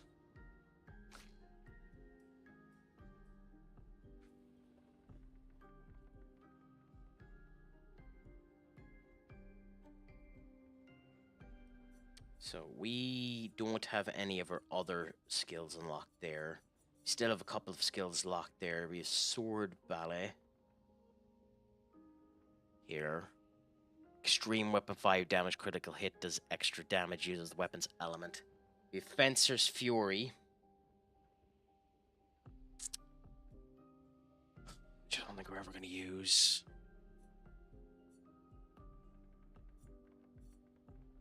Genuinely, I think we wait and see what else she unlocks. Same with the rest of them. We're going to wait and see what the other skills are before we end up upgrading anything else. Because I'm happy with most people's movesets. Weirdly enough. I'm happy with the way that we have them built. So we should be grand. And then we just go back out the door. I don't know where this is going to lay us out. But we'll go out there anyway.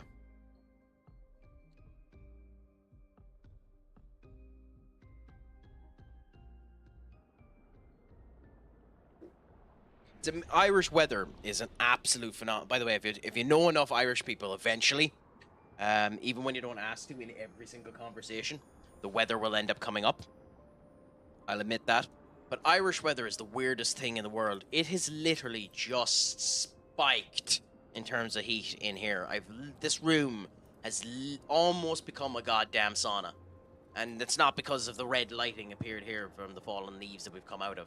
It's literally just bloody. Well, I know I'm in the room, so it makes sense for it to be hot. But still, it's bonkers how the Irish weather ends up working. It feels like I'm in a sauna at the moment.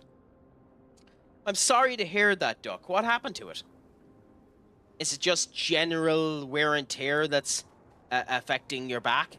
Or did you have an accident of some description? What has caused this misfortune, if you don't mind me asking? And if you do mind me asking, fair enough. They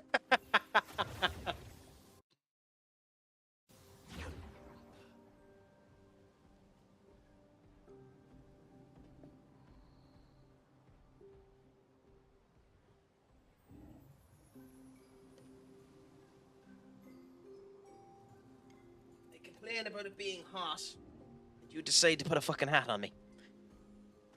Thank you so much. You are a gentleman and a scholar of the greatest degree. You will be remembered forever in the annals of history of the people that have made my life good. Causing no mischief, no pain, no annoyances whatsoever. You will forever be known as such.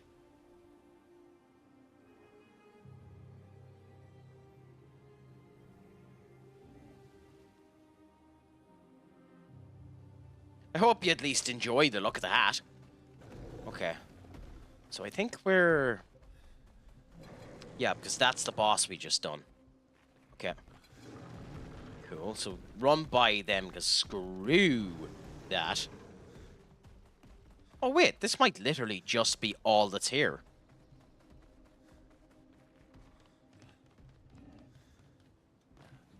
Yeah, I think this is all that's here.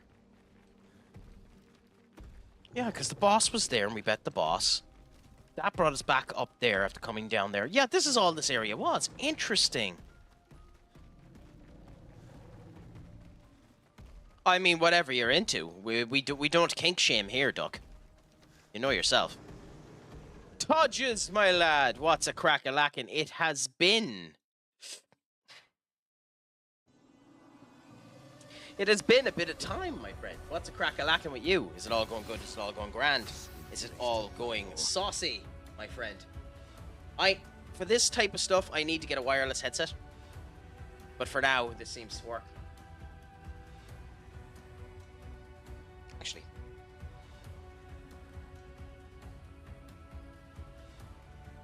Yeah, she sits sound enough.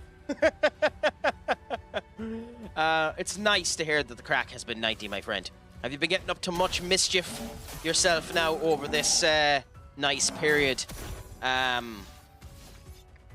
a Liverpool fan, are you happy that you might be getting Alexander Isak or supposedly Hugo and Teke? Although, to be honest, with that Hugo and Teke deal, I'd be shocked if you weren't up to 80 or 90 quid for him. I was trying to sleep 2 nights ago and I felt some of that. But if you continue to feel it, my recommendation always when it comes down to stuff like that, especially with your back, is if you still feel it 3 days after the first instance of it, 3 to 7 days after the first entrance of it, go to the doctor immediately. You know what? I don't think anyone thought João Pedro was going to be as much of an impact as he is. I think João Pedro is going to bench Liam Delap so bloody far, it's not funny. That man looks sharp as hell. And I go back to my point that I made before. They're a goalkeeper away. They're a goalkeeper away. A goalkeeper is all that team needs. They need nothing else. Ironically, they need to sell some things. But if they were to go and get maybe Mike McGann or Diego Costa, Mike McGann or however you pronounce it from AC Milan, or Diego Costa or something like that, I genuinely think Chelsea win the league this year and ye win it next year. Because I have a feeling ye have too many players and you might capitulate under the weight of your own success with the new players that you've brought in. But we'll see. We'll see. Time will tell. Well then, Duck, all I can say to you is if it hurts to sit down, stand up, up, up, up, stand up, up, up, up, stand up, up, up, up. Yes, I know. I'm off as the direction I can F.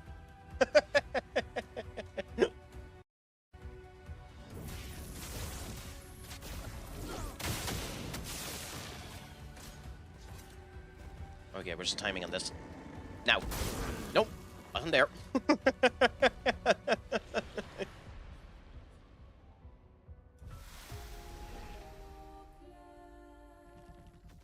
I feel like I'm just a torso, head, and arms at times. I mean, it means you'd probably be more useful than half of the United team at the moment, but hey, just relax, man. If you are starting to feel really, really bad, my recommendation for everything in those situations is go and get a hot whiskey and just relax, sit down, try and calm yourself down, get an ice bath or an ice bucket or something of that description. Maybe get a hot water bottle, something like that, and just try to get in a comfortable position. I understand it. It's the biggest pain. Your back. When something bad happens with your back, it is just the worst thing in the goddamn world. But yeah, when it comes down to Chelsea's signings, I'll say, Todgers, that João to me is incredibly interesting as a signing, because honestly, I was a bit shocked that Enzo immediately put him down to be a striker. I do find it very, very, very, very, very, very funny that there's loads of rumors now that we're going to go in for him. Or not in for João Pedro, go in for Nicholas Jackson as a result of the fact that he's pretty much been ostracized. If we go in for Nicholas Jackson as United, and we go in and we try and get Nicholas Jackson, I mean this with every function of my being. If we go in for Nicholas Jackson, and sign Nicholas Jackson for 60 million quid, every single one of them deserves pain in their next life.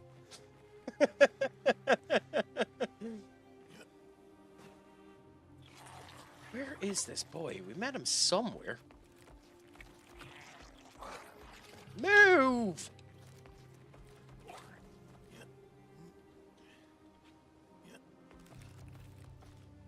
Okay, so it's not here. So where did we find him? Because we found the little boy somewhere in this section here that told us to look for the painting guy.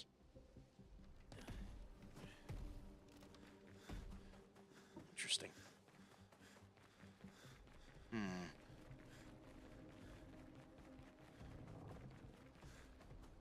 Maybe it was before the expedition flag.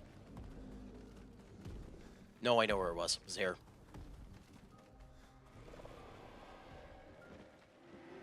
Please find her and ask her why she kills all. We found her. Really? What did she say?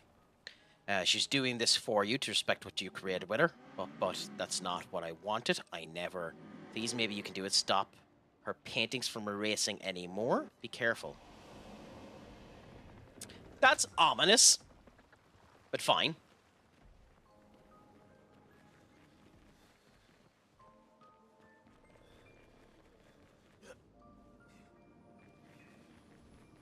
That's semi-concerning, if I do say so myself.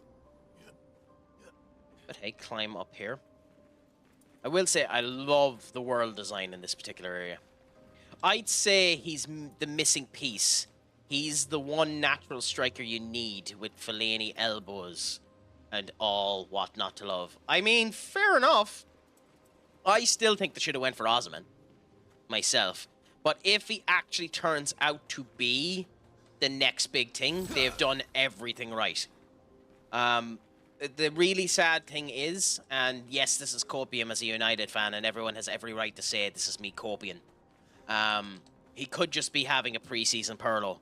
He could just be performing really, really well in these preseason games because no one really cared about the CWC, and maybe that's the reason why he performed so well.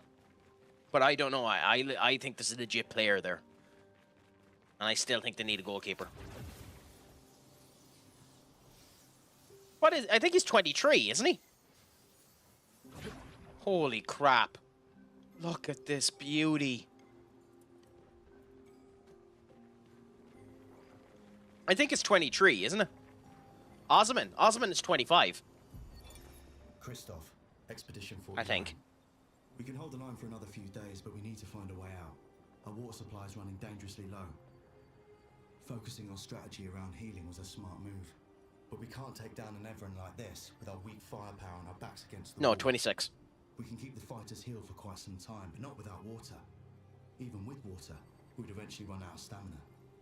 For our allies who come after, sadly our lives may have proven that defense is both absolutely necessary and wholly insufficient. And yes, João Pedro was 23. He's the one good former Brazilian Watford striker. I mean, yeah. I'm hoping that Matthias Cunha breaks United's breaks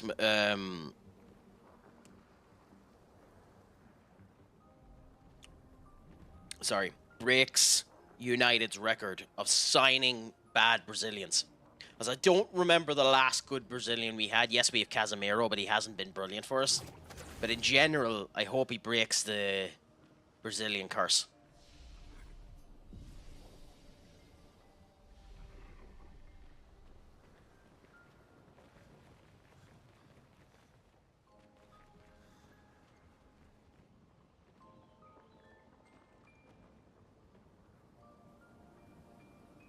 I do think that's really funny. Anyway.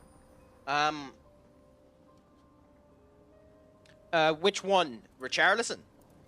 I mean, Richarlison's not that bad. And, like, joining Tottenham was probably one of the worst decisions Richarlison ever made. Which is funny, considering they needed the backup to Harry Kane, but like he joined at the wrong time. He didn't come off of the woodworks burning with fire, piss and vinegar. So he had issues there. I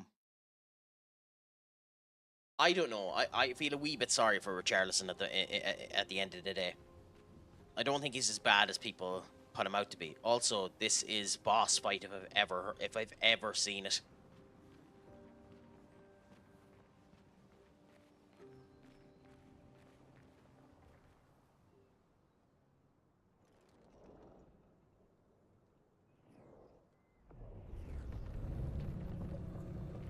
What the hell?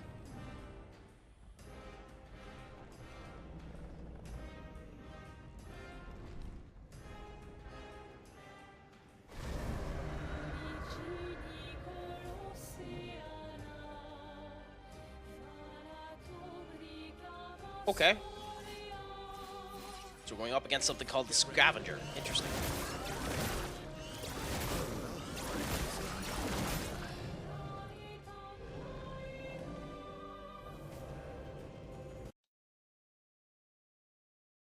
Okay.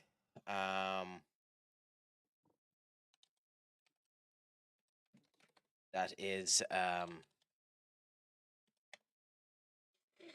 interesting.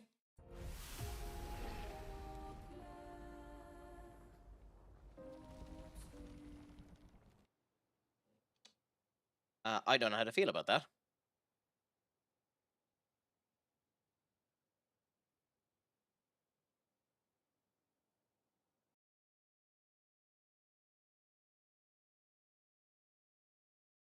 I mean, we'll figure out what to do with it as we go into it, but that just annihilated me straight away.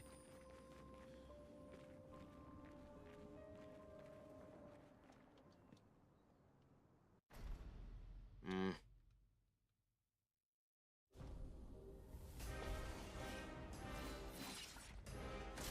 Okay.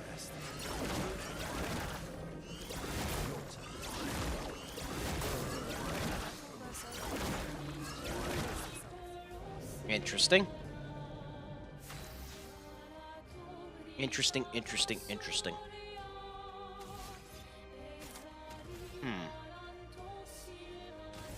Very, very interesting, that.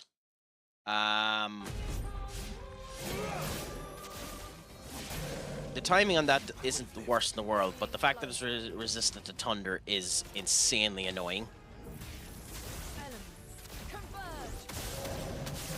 Oh, we got our 4 stains. That's good. Well, would have been. Ready to strike.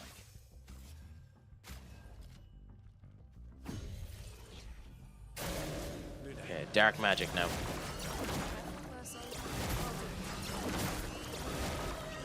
What is the timing on? Can you parry that? Interesting. Okay, so we're just going to experiment a bit, figure out what the timing is on some of these. It's going to attack now. There. Nope. Okay.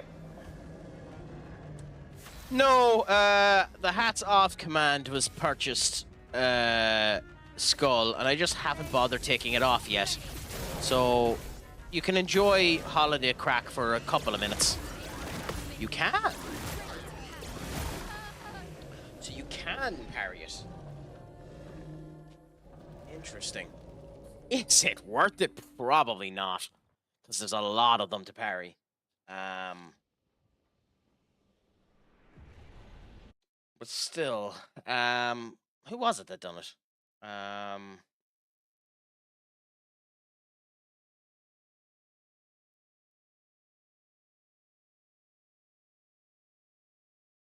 I mean, the queue has been emptied, so I actually don't know who did it. Doesn't matter. I think it was Duck. Anyways, back into this boss fight we go. Let's see how we do one more time. Round and round we go. Where we stop, nobody knows.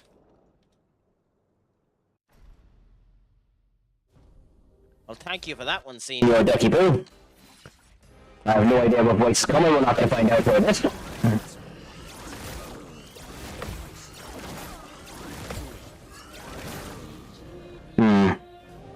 I need to figure out that timing. I don't need to do the parry. I really don't. But I really want to figure out that timing.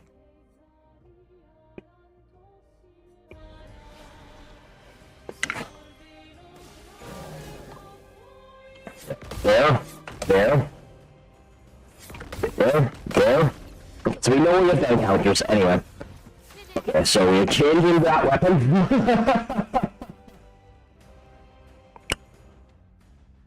Yes, how did you find it, Skull? Did it go well for you at least?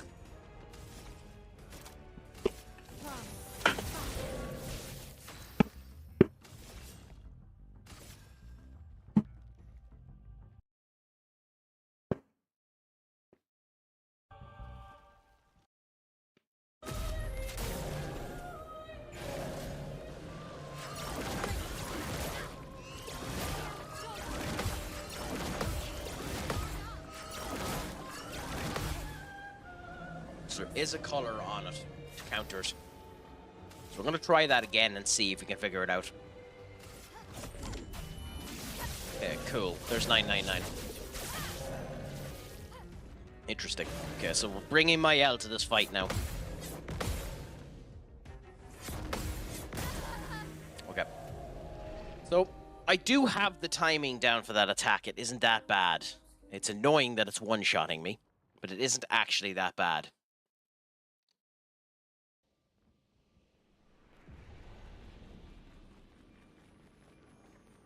I mean, yeah. But yeah, I mean, they're all going to end up starting hard and you'll end up getting better from there. But hey, at least you ended up getting it and you ended up enjoying it. You did enjoy doing it, right? Okay. Do you actually have to dodge? Okay, how much does it do?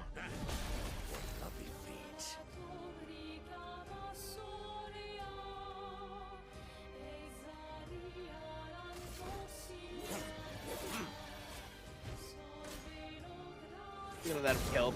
I'll be back in a minute.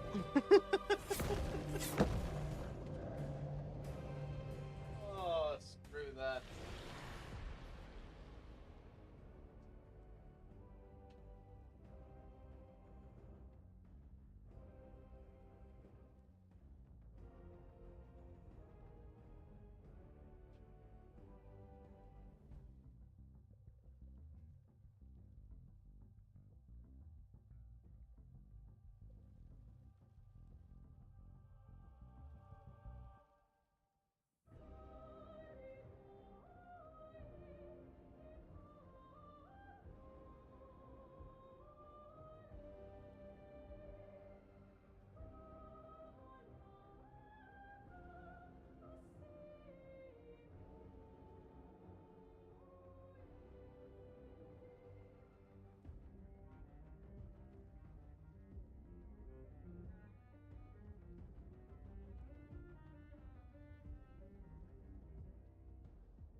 Okay. Ah, god damn it. Okay. That should be sound. And no. Okay, so we need to make some changes to the team. I just watch, but have to make notes. I mean, you get used to it with time, which is the one good thing about it. But hey, at least you're getting the experience you wanted. And the note-taking will be incredibly useful for you in the future. Okay, so. The dark moves. Electricity isn't doing anything.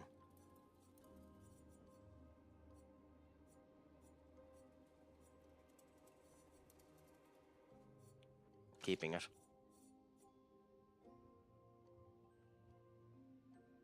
I think we're actually keeping this as well, aren't we?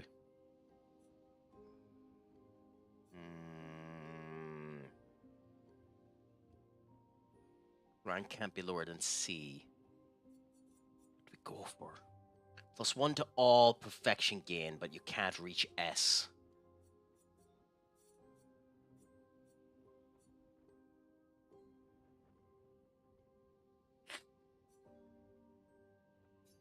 We try Beryllium. And then for her, we keep her the same, but Mononoke we have to swap because the dark is saving things. Okay. And we're going to replace Verso with my L for this fight. And try it again. Season starts 4 weeks, but thankfully I'm not alone. Have help with someone that's there a long time. Happy out! And that's what you want, to have that little bit of support behind you and continue on and hope that it ends up going well. God damn it, come back here. With the stuff that you're ending up doing. That's how you want it to go. So hopefully it goes well for you now. If I'm honest, my friend.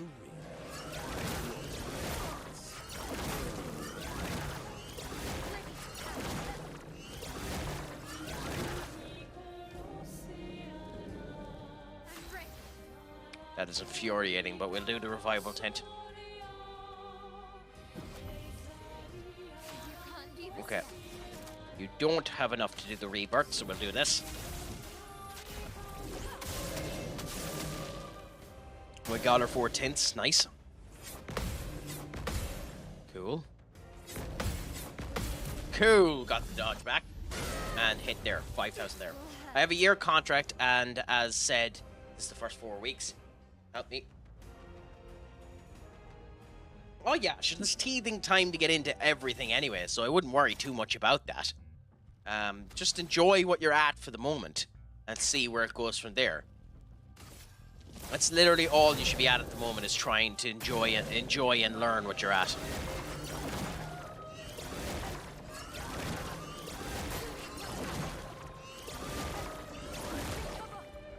Okay. Well, that was good. We done good dodges. When you're saying when you on, who are you on about? Skull or me, or what are you on about, Duck? Because for me, I don't know. I might be on tomorrow. We'll see how things end up going. I have a couple of personal things I need to end up doing, and I might be meeting someone to watch the United game. If I'm meeting them, then unfortunately I won't be able to do anything tomorrow, which likely means the next time might be Monday.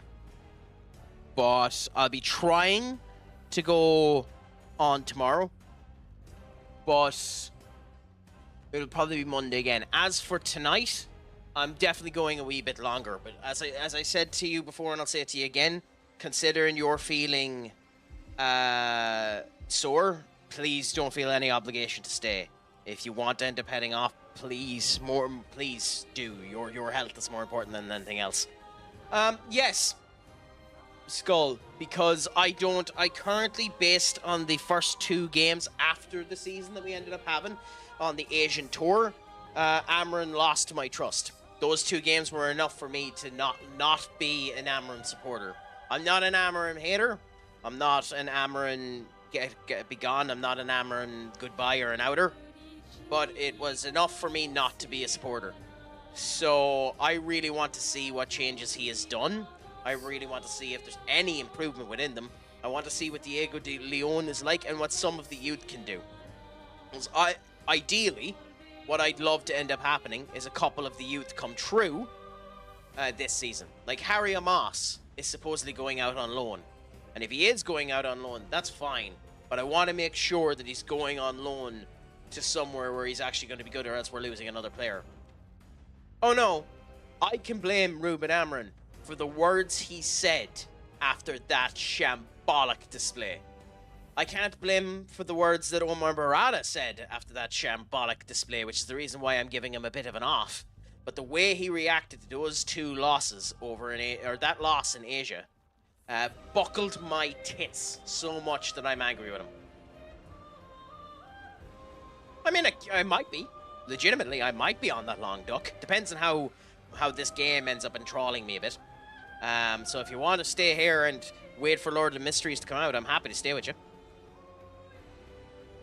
Yeah, that's Leon. That's Leon.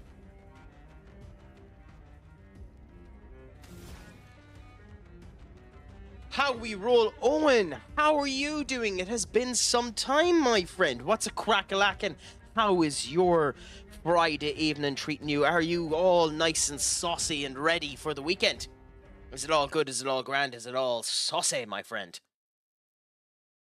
What's a crack-a-lackin'? Pleasure to have you back in. You've joined us while we're in the middle of a boss, seeing if we can end up getting things together proper and see how things end up going.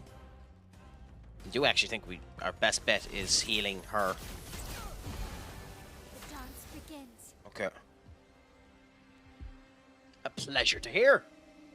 Have you been up to anything exciting in your escapades nowadays? How are you rolling? I need to add the rolling team song to you when you end up coming on. I think the target is to have a better season than that. No, that's not good enough. That's not good enough. If he doesn't get Europe, he doesn't deserve to be in the job. De facto Irish farmer.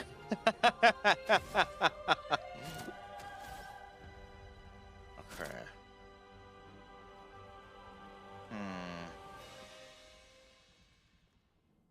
Yes. Okay, cool. Careful, my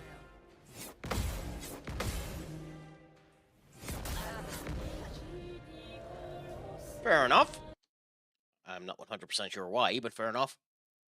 The ads are running now, Cat Mini, my friend.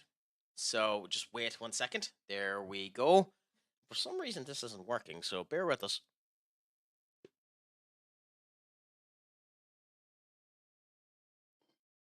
Should be working now.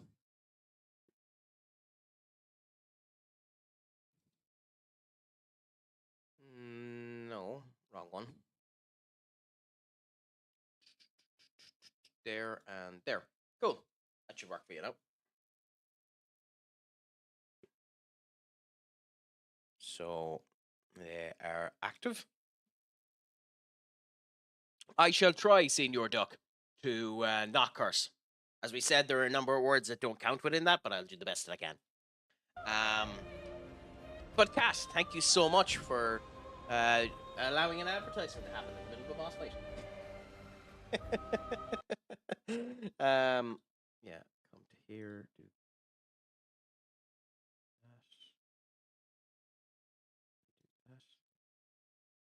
that.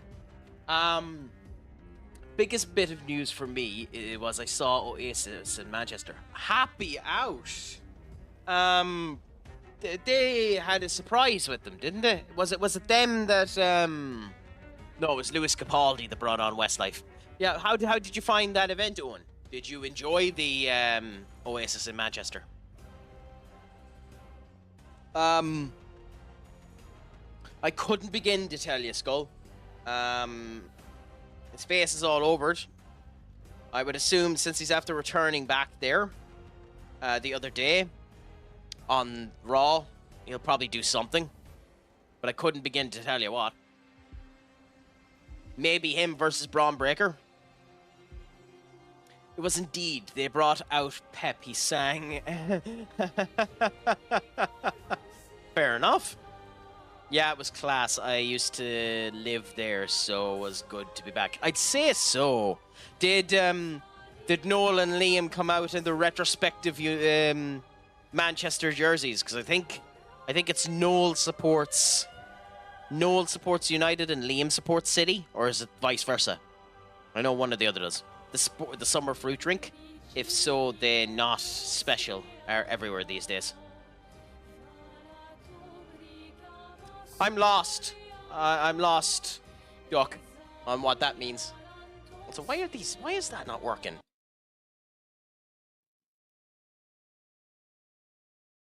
God damn it. Sorry, give us a second. The advertisement's active, but it didn't work right. Okay. Anyways. I do think he was meant to come back and cost Rollins against LA. I don't know, maybe, I'm not sure, but we'll see. Noel definitely supports City, not sure about Liam. No, then in that case, Liam supports United, because it's infamous that the two of them support the different Manchester club. Noel is always on like, if it is Noel that supports City, as you say there, he's always on Talk Sports saying how he's laughing at the brother for not supporting the good team. Oh, the Oasis Summer Fruits. Nice. I've never actually had it. I've never actually had it as a drink. Is it nice, Duck, from when you've had it? Okay. Go on, we'll do the heal.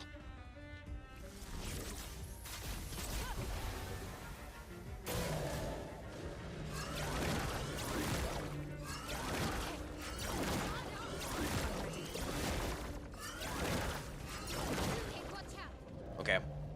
We could probably do the counter on that, but it's not worth the attempt to try it. Noel definitely supports City, as Evra made TikTok when Chelsea beating City in the Champions League final, singing maybe trolling him. Oh, okay. I'm not saying anything about it. I'm just... I just know that he's on TalkSport on about it. And I know that the other brother definitely supports United.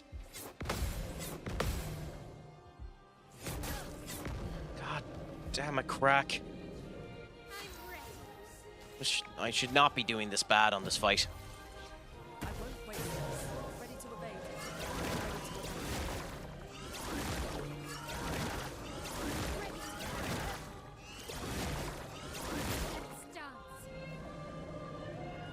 Let the ink flow.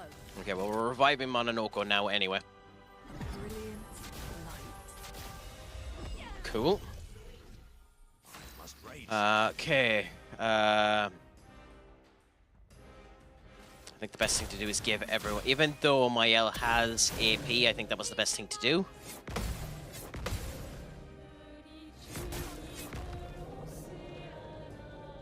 Damn it. Is there anything in SummerSlam you want to see that's not confirmed? Nope. Nope. Not a thing.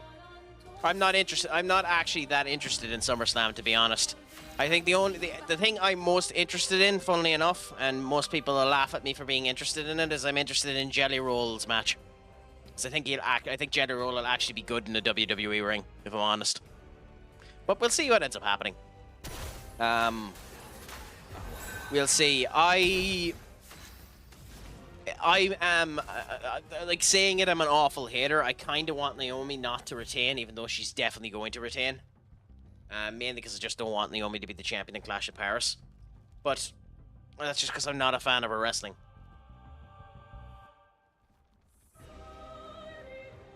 And I'm afraid that the reason why they're doing this is because both Rhea Ripley and Io Sky have injuries.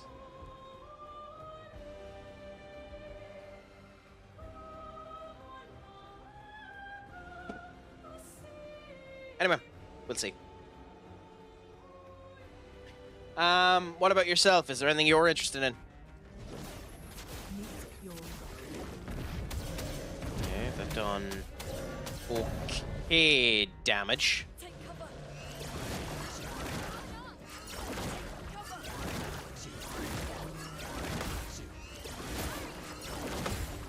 That's what I get for trying to do counters. Noel City fan, as when he was a guest at the World XI Awards ceremony, he said I'm glad to be here. So many great players except United players, but yeah, fair enough. My big thing wasn't the fact of whether or not one of the brothers was a City fan. It was that I don't know the difference between the two brothers. Genuinely, I don't have a clue. I don't have a difference. I don't know the difference between two brothers at all. I'm not a massive fan of Oasis. Not that their music isn't good or anything like that, I just, as the characters themselves, as just Noel and Liam themselves, I don't as much heed of them.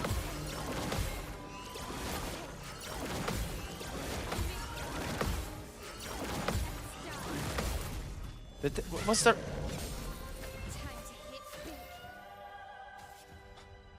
Okay. We're gonna run out of revives. I don't know. Like, they've 3 more weeks to book the thing. Skull. I think it's a little bit too early to judge whether or not it'll be good or not. I don't have a problem with it at the moment. CM Punk versus Gunter will be a good match. We'll probably close the show since Rollins will be back at the end of it, but we'll see.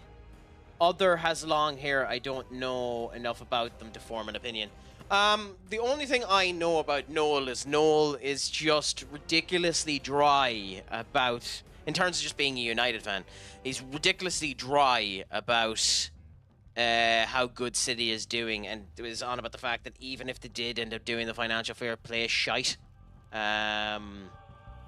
that who cares about it, and nothing should end up happening, and City should still be in the Premier League because they're that big of a team now. Which is an interesting perspective, I'll tell you. Freya Joseph, what's a crack-a-lackin' with you over there on Kick? I'm doing well, and yourself, how is your day going? Is it all going good? Is it all going grand? It's a pleasure to chat you and have you in. You're my first talker on Kick for the entirety of the day. And you came at an interesting time. Oh, god damn it. Oh, god damn it.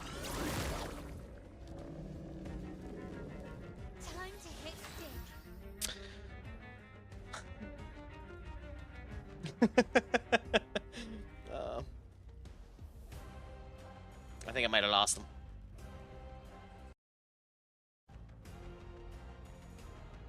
Rollins on Monday said his knee is completely blown out. Yeah, I don't believe it.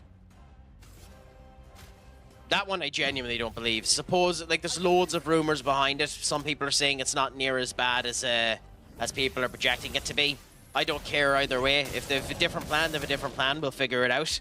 I'm of the opinion that it's a minor injury and it's not as bad as people think it is.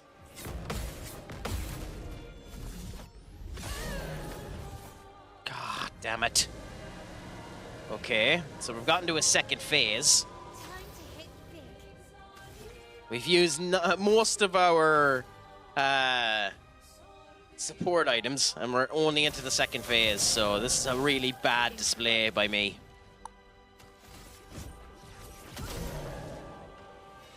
Summon some strange masks. Okay, well that's annoying beyond belief.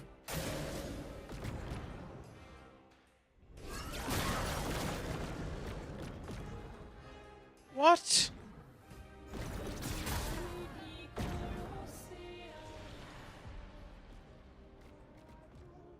I mean, yes, just to figure it out. What the hell? Watch out. I don't know. Okay, fair enough. Interesting, I suppose. So shooting the masks does nothing. Nice to know as well.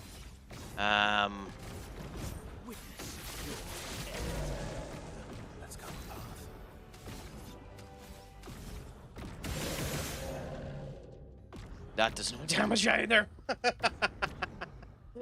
I think it's bad due to same knee. I don't know. We'll see when we see.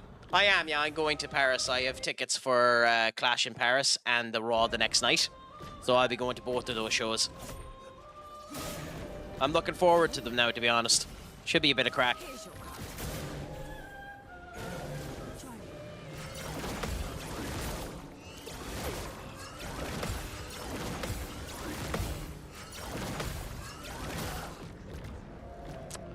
Fair enough.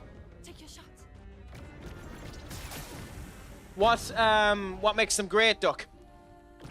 What's great about them? Have they gotten you many good players? It's great, and then tries to buy Bosman. I don't know, which they don't on on 21. I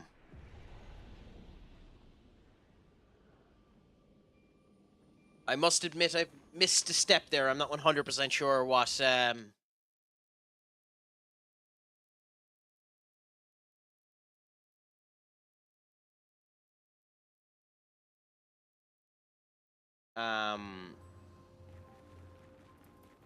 he signs a mixed age range player. I mean, fair enough. So, like, does that mean he is actually being good for you, or he's being bad for you, or what's the point there? Because I kind of lost what the point was.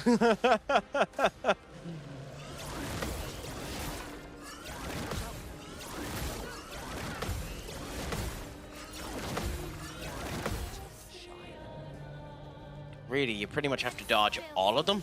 Okay. Interesting.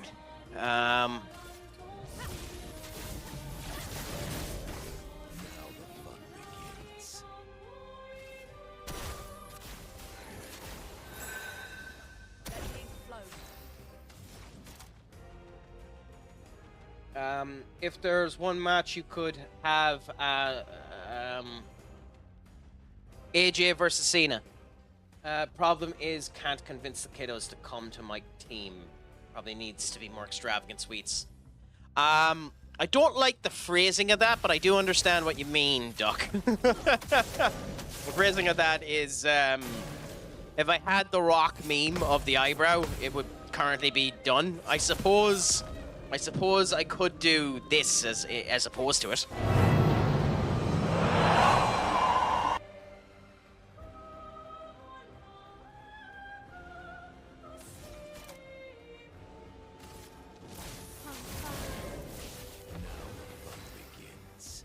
Okay, well, we're gonna revive her with on a no-go, I suppose.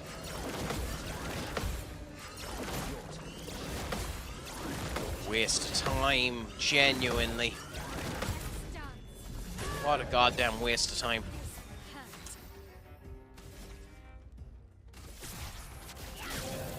I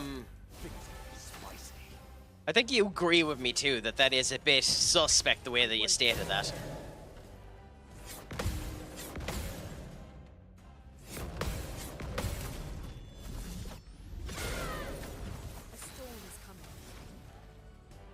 Okay, and now we do Elemental Genesis, which should do a lot of damage. 13, 15, 18k, so not as much as I would like, but enough.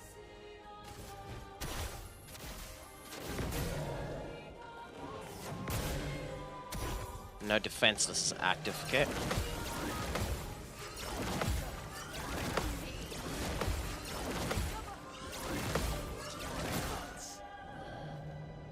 On the last one, Craic, on the last one.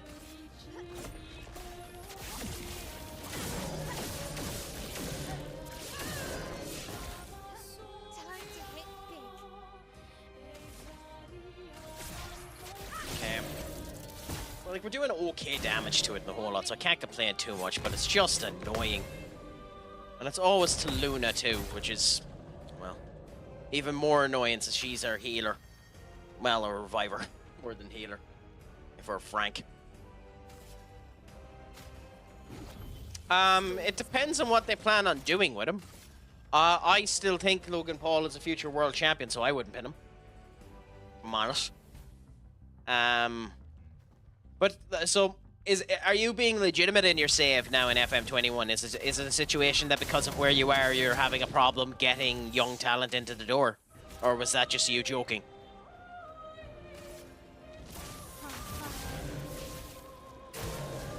Okay.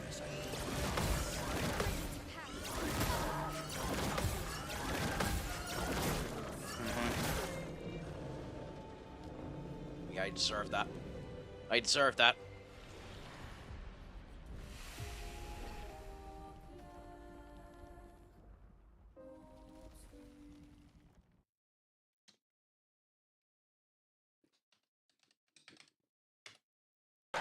I don't even know if that's PG.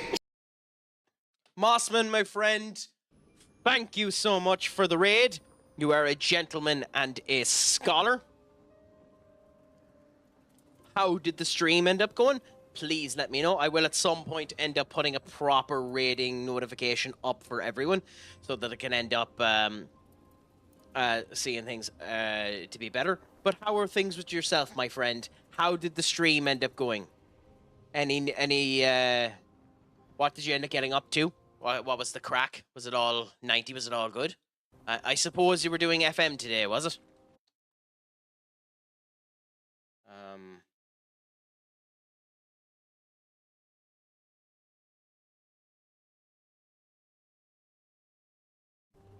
He's good at getting bids accepted, but player contracts negotiating is piss poor. The joys of that.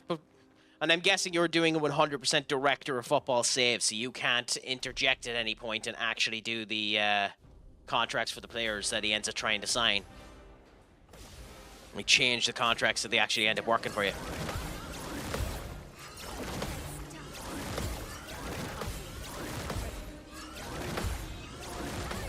Cool! Only 1,000. Only 1,000 damage. Oh, that so wasn't worth it. That so wasn't worth it.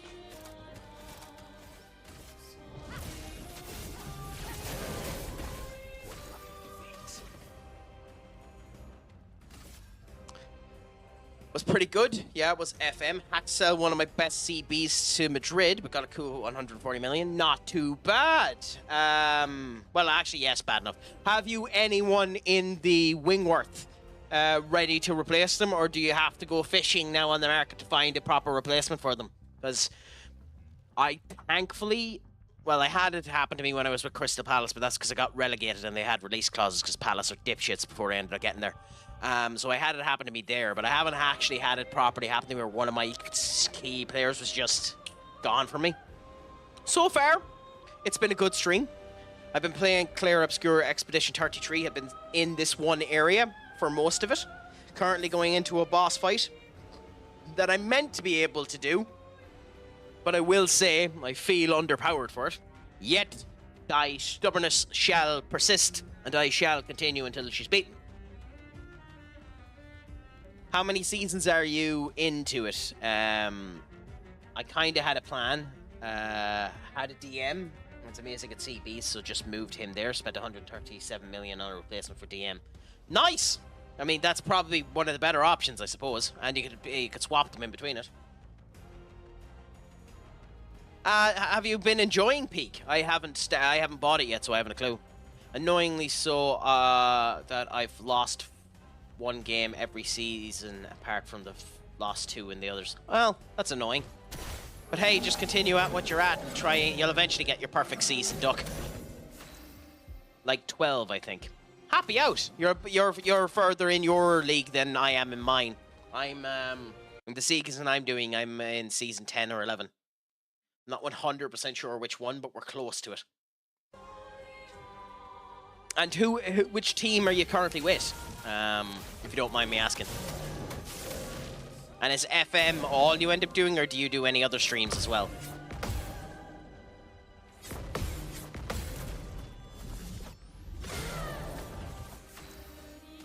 God, Mael, you should be doing so much more damage than that. I know you're not in Verso mode, but holy crap, woman.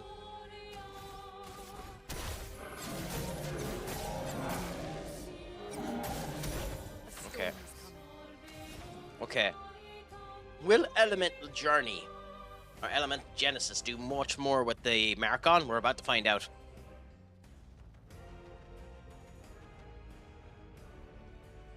For the amount that it's worth, Skull, especially if you have a couple of friends with you, it seems to be.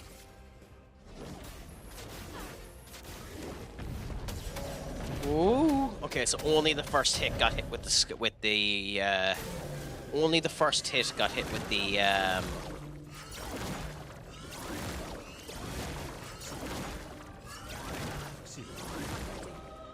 only the first hit got the mark, so that isn't really worth it if I'm honest, unfortunately. I don't know. I play a lot of mobile games, and in those mobile games they give you advertisements for certain things. Like currently in one of the things there's a ad power-up that'll give you a semi-boost in one of your players. And it's been a recent thing that's been happening with me. If you own the game that the ad is coming with, it'll open the goddamn game. Which is a pain in the arse, because it means that the ad sequence is sometimes broken, so it means you're going to have to do the ad again. Okay, we'll go with this so that we end up staying in Verso. Because her staying in Verso is probably more important, since it means the counter should end up doing more damage.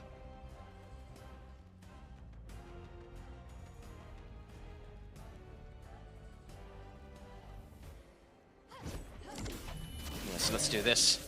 5k, 1k, 1k. Cool. Okay.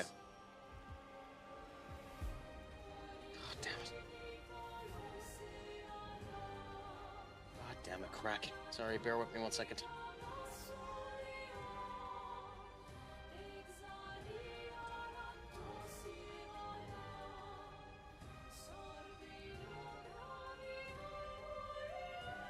Anyway, you have a gradient attack free, but we'll use that gradient attack with Mael when we end up going back to her, because it does well, it burns them, which is handy. You're going to watch potential one of the best UFC fights of the year tomorrow, Craig? Honestly, probably not, Skull. Maybe after the fact, but definitely not on the night. Ooh. Interesting. As it stands, I might be heading out tomorrow night, so more than likely not watching it during the night. Maybe on another day. What fight is it anyway? I haven't been paying attention what UFC fights are coming up, if you don't mind me asking. Ooh. Cool, cool. Okay.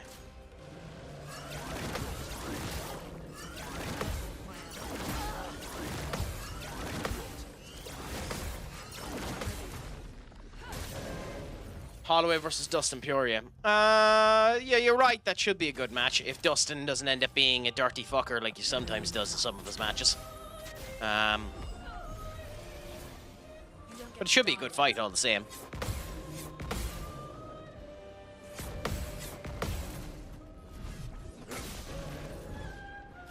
Thankfully, there hasn't been too many cases in the like lately where people had been particularly dirty. I remember staying up to watch the McGregor fight at 5 a.m. The fight was like 10 seconds. That probably is the Aldo fight. That's probably one of his, well, it's probably one of the most famous fights of all time for very obvious reasons. It's definitely what put him on the map. The insane arsehole. It's fun. It's unfortunate. Well, it isn't at the same point in time. It's funny that he keeps harping on about the fact that he's going to be the president of Ireland. He's not going to get the 4 county councils to approve him. It is a shame. I would have liked to see McGregor fight more. He's a very entertaining fighter. It's unfortunate that he broke his leg as bad as he did, which shortened the activity rate that he had when he was around a hell of a lot more. I really enjoyed watching McGregor. Because it brought genuine appeal to the sport the whole lot. Just from the people that hated him more than anything else.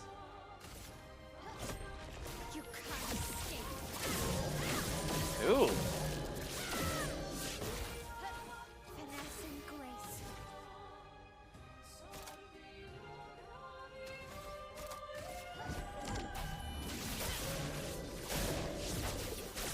Cool. A lot of damage done there.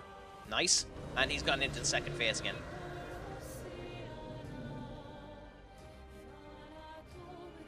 Yeah, the masks are being summoned. Hides in the fog. Yeah, so we got the dodge. Nice. Okay, got that. Okay, so I don't know what you do here.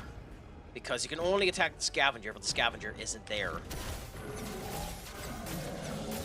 So, like, I don't think it's doing anything to him. Yeah, that's what I thought. So I think you just do that since it's not doing any damage to him. If is a game called Peak, should be one called Based Creators are missing a trick. I mean, there probably is one knowing the internet. You just have to look hard enough for it. Yeah, so this is always a pain in the arse. Nope, got it wrong. Nice, and Luna's gone down. Nice to know. Yep, tried to get the timing right, and I failed miserably at that. Almost lost you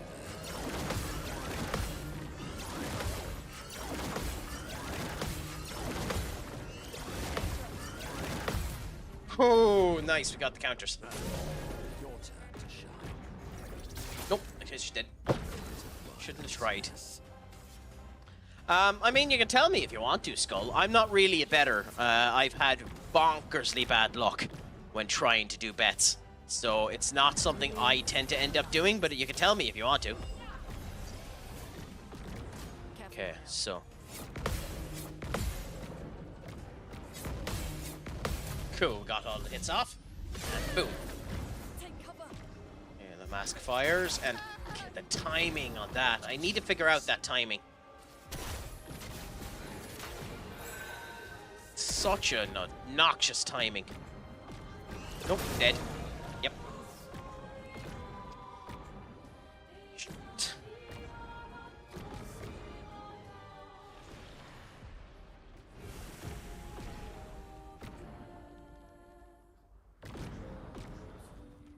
So what did you end up winning off of that? Off of £2 on Leicester winning the league? Because I'd say you probably ended up getting a nice pretty penny out of that. It depends on when you put it down, mind you.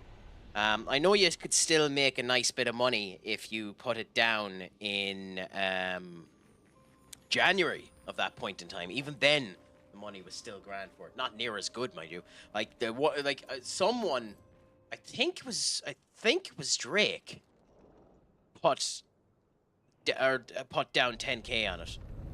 Like, I know there's a die-hard fan that always ends up putting money on it, but there was a celebrity of some description that put a random bet on for that particular result, and it worked for them.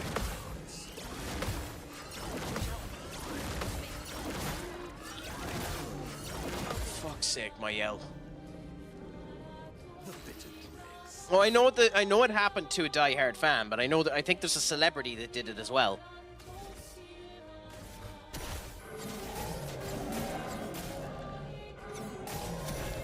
And well, you're staying dead for now, Mayel, because we need to do elemental trick. Elements converge. Cool. I'm ready.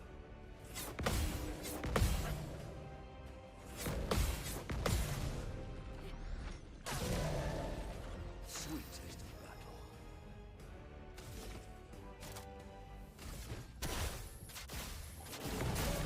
Cool. Yeah, no, I'm happy for the die-hard fan, because legitimately for him, he was putting that bid on every year, just hoping for something to end up coming for them.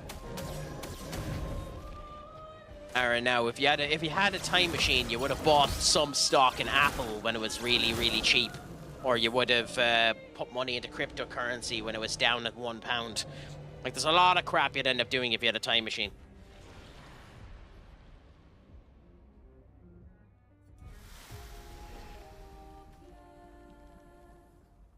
If I had a time machine, I would have started streaming on Justin TV, you know? Or actually been competent and learned a second language so that I can end up speaking in a category that ends up not being as saturated as English. You know, there's loads of stuff that you could end up doing to benefit yourself if you had a time machine. I would have actually made sure that I'd done some physical activities, even though I was on my own for all of my particular childhood and the whole lot. I still would have done an activity that would have helped me end up doing things, you know. It's dangerous to look back, because it can very easily become unhealthy. I know you're doing it out of a joke, so you're not being unhealthy about it, but I'm just saying in general.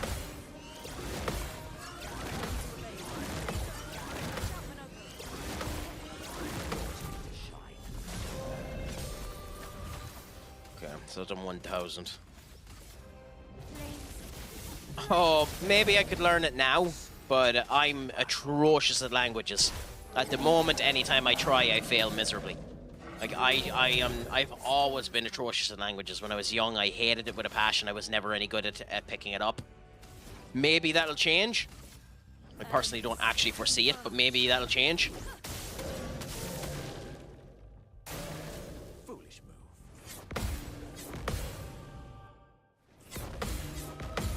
I could probably end up downloading Duolingo if it didn't supposedly die. The Duolingo is dead thing is really, really funny to me.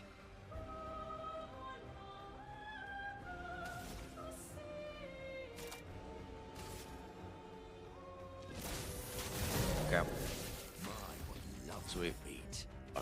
That statement every time I hear it. But okay.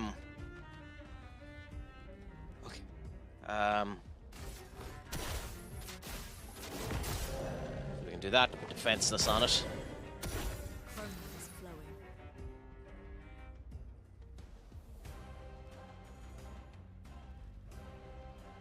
Oh no, obviously. No, I know that. I know, it's like riding a bike. It's like doing anything, you have to learn it. It's just I don't have a predisposition to end up getting it quickly. Like, I'm not good with accents, I'm not good with the dereliction of it. I get confused around the differences when it comes down to tenses and masculine versus feminine, and always end up mixing them up like that, and I lose interest in it remarkably quick. So, like, that's the reason why that's ended up happening. It's a childhood thing. It's a mistake that from how I was raised and my own interpretation of trying to do it. Like, I tried to learn French in school.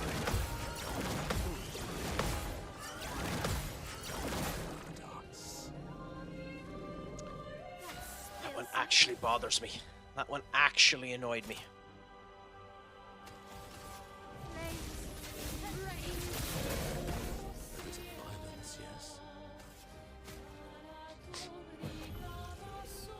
Well, the only reason why English is one of the hardest languages is because there's so much shite in the English language that means something else than what it fucking meant to fucking mean. Oops. Come back. Ah, kill.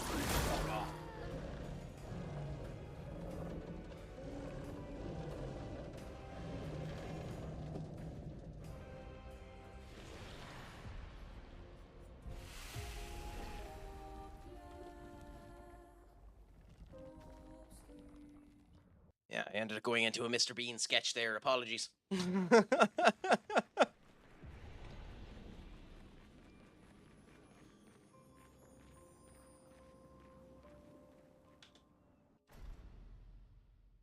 Anyway, in we go again. Let's continue at this. Bang the head against the wall a little bit longer.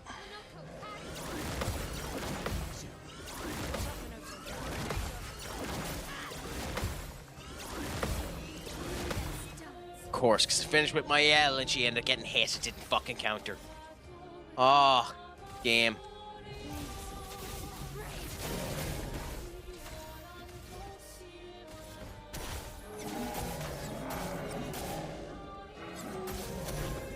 Okay.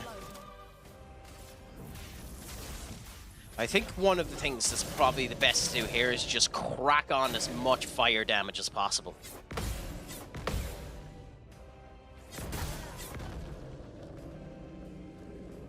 There's no excuse for me missing that. None whatsoever.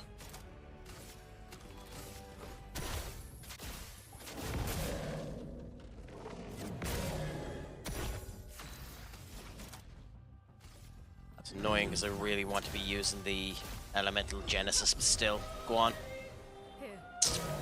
Your turn to shine. My ult.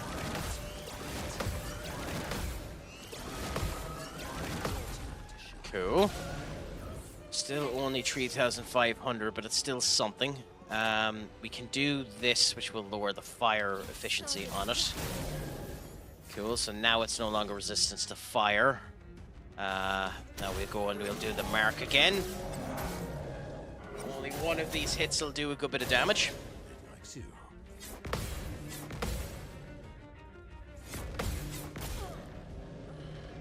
God, lovely.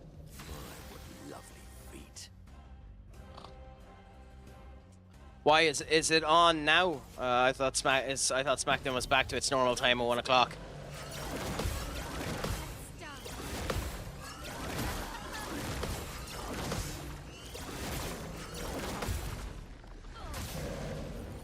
Chroma is flowing. To do another rebirth.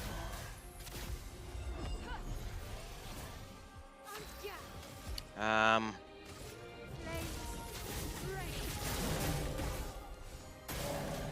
yes, I love a dance. Cool. Now, when we get it down to its second form and the other guys end up coming in, then we'll see what ends up happening. That's when crap hits the fan properly. A storm is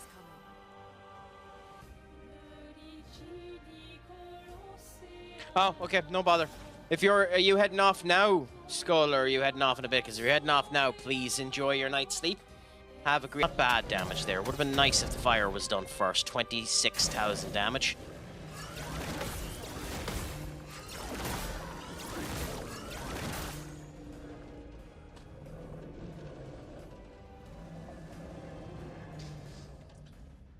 It's officially not worth doing it for that goddamn move. God, that's annoying. No bother. Have a great time, my friend. Make sure your crack is 90. And as always, poke my horn.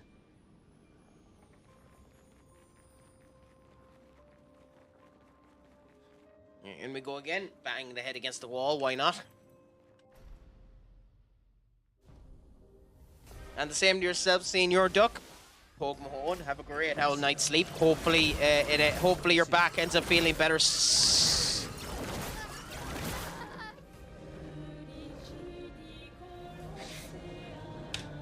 Hopefully your back ends up feeling better later on. Amanda, my good friend, you came in and I died immediately. That's the sign of a great person. How are you doing? How is life going? Is life in Russia going well?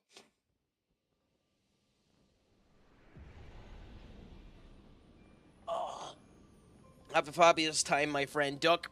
Hopefully I'll be on again tomorrow, but we'll see. Do you need me to go and get the glasses and become Dr. Crack, Amanda? Because I'm here to listen to you. Give us a second. Give us a second.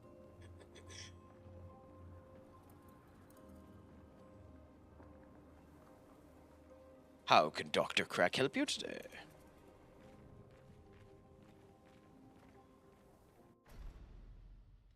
I'll try. Thank you so much, Duck. Have a great night's sleep. Ready to evade.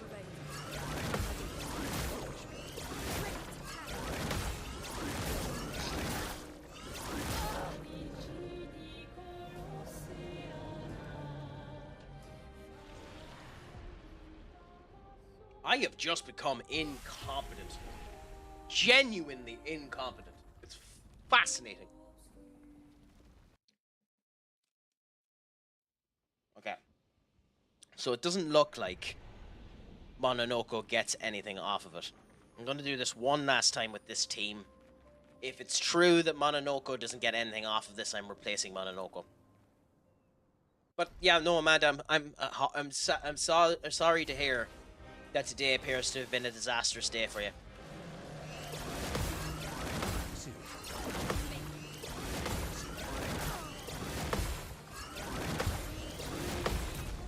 Okay. I was in a shop today, and they asked the lady, where can I find a...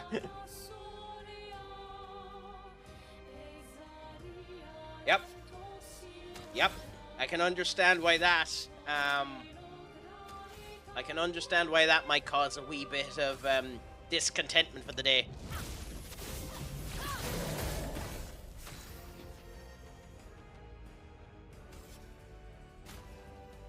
A bit too much fun, eh?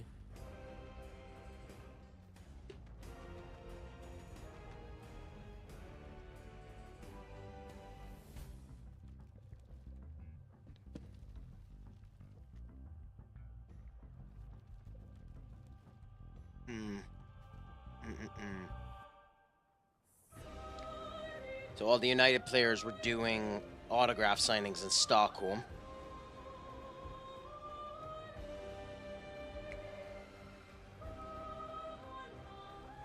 Interesting. I haven't been watching Takabi, so that's interesting that it supposedly had a good episode.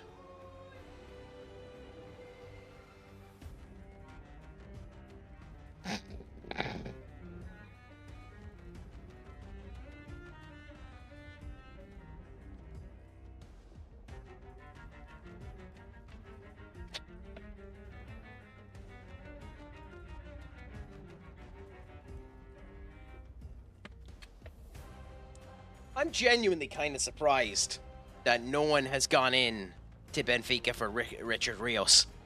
I know he's saying that his priority is Roma, but genuinely, I'm kind of surprised nobody's went in for him. I realized as soon as I said it, she was all laugh, the joys of language. Hey, at least she enjoyed it. Yes, enter. We finally have Brian Mbuemo. Well, we should have. He has to go through the medical, and I hope the medical team actually make sure that he's fit in the whole lot. But 70 million quid for Brian Mbuemo, out of the door, happy out. The next big one is supposedly we're looking at a 23-year-old goalkeeper from Royal Antwerp in Belgium. Supposedly there's a chance we might end up being going for him. And if you believe the grapevine, they're looking for a striker as well. At this point, I'm not 100% sure what they're looking for when it comes down to striker, so that intrigues the hell out of me. But I'm fierce happy that we have Mbuemo signed now. Because now, hopefully, people will actually pass Lautaro Martinez or Emi Martinez. Personally, I was talking about this earlier on in my Discord. Personally, I don't mind Emmy Martinez. I do mind Emmy Martinez at 40 million quid. I think if you're spending 40 million quid on Emmy Martinez, you're as well spend that 40 million quid on Mike McGannon from AC Milan. Yeah, but there's no way Aston Villa are going to sell him for that. If they sold him for that, go, take it, happy out. Bob's your uncle. Brilliant. We have exactly what we need. Personally, at the moment, what I would do is I would go and pay the 8 million quid on someone like John Victor, have him as our goalkeeper, and then next season spend. Damn it! If you got any of the European football, spend 80 million on a good goalkeeper. Now they might still do that, but we'll see. The thing is with us, I think we have our terms agreed with anyone we go in for. I don't think United have problems with terms.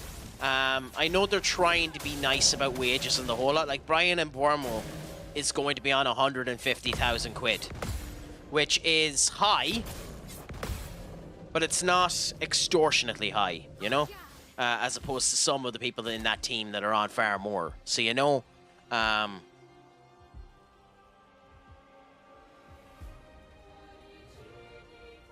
Amanda.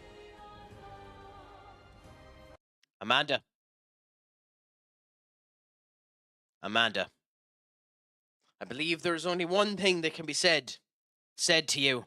Only one thing. Off is the direction you can fuck.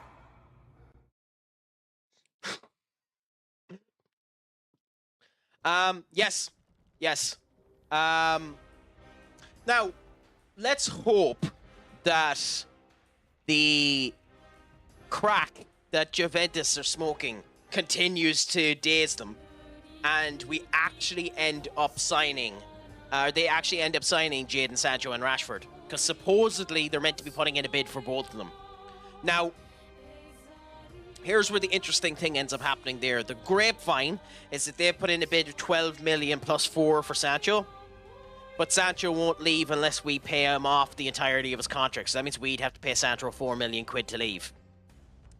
And then supposedly they put in a bid of 25 million for Rashford, which I know we want 40 million for Rashford, but I kind of would prefer to just get him out the door and just get the wage off the books more than anything else, you know? I'm not 100% sure how to feel about it. What do you think, Enter? Yeah, literally. Now, I don't like paying him the 4 million quid. I would be of the opinion just pay him the 4 million quid. I know what United are going to want to do is United are going to want to go and try and get Juventus to pay the 4 million quid. So, like, you pay us the 15 million quid, that goes down off of your taxes, and then you end up doing a rebate that'll pay Sancho his 4 million quid or something like that. But to be honest, I just get him off the books. Get the 300k, because the 300k a week is the guts of 5 million to 6 million quid a year. So, you know, just get that off the books more than anything else, you know? And then there's lots of players that need to end up getting ripped off. United's biggest problem is their squad is absolutely gargantuan at the moment. So, like, and I will do it this time.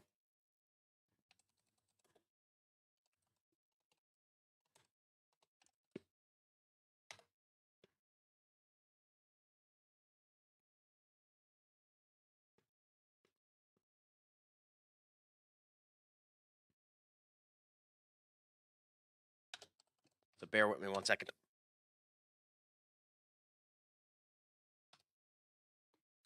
Okay, so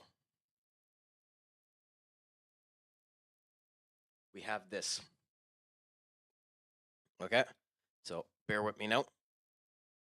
We have this. So, like, Belinder, we probably should end up selling, honestly. Onana, we should probably end up selling if we can. Oh, by the way, while we're at this, I suppose. Onana, if we can, we should end up selling him. Delo, at this point, probably should end up being sold. Maguire probably should end up being sold, simply because we need to trim down the size.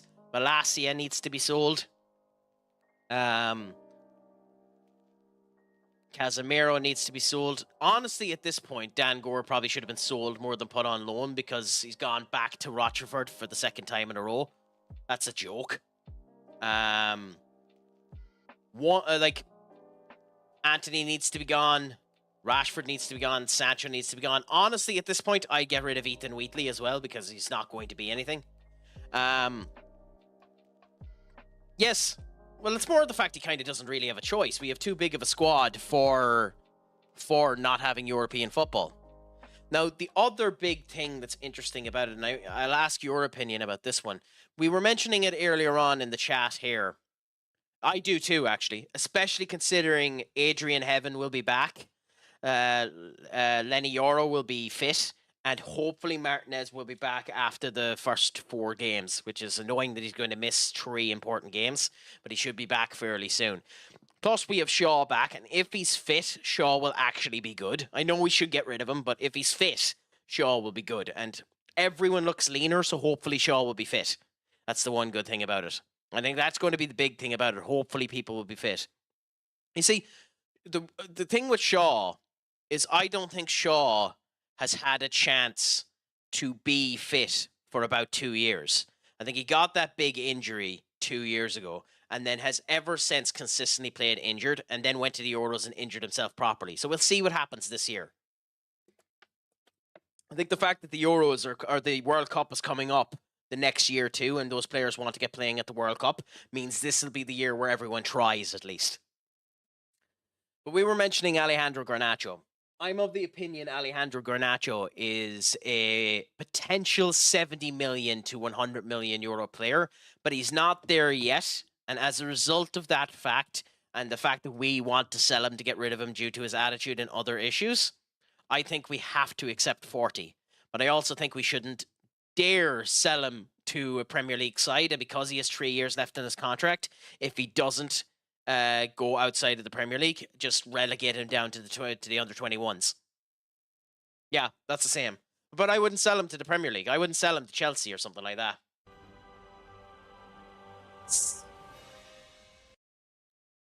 Oh, Simus, you are a gentleman and a scholar. What's a crack-a-lack, my friend? How did the stream end up going? I know you ended up doing Rune today, right? Because elements ended up changing or something like that. I hope it was a fantastic stream, to be honest. Simus, one of the best in the world. Definitely give him a follow if you can. Napoli did, and then Napoli signed a striker, Amanda. So it's likely they're not anymore.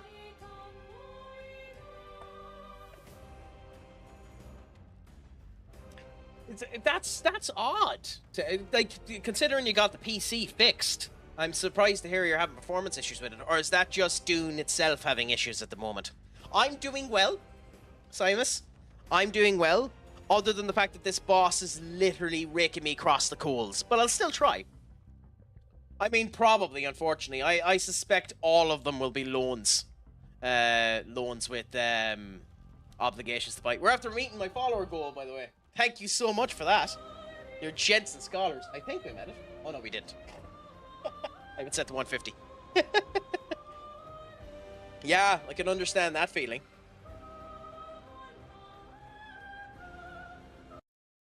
Sorry, give us 1 second.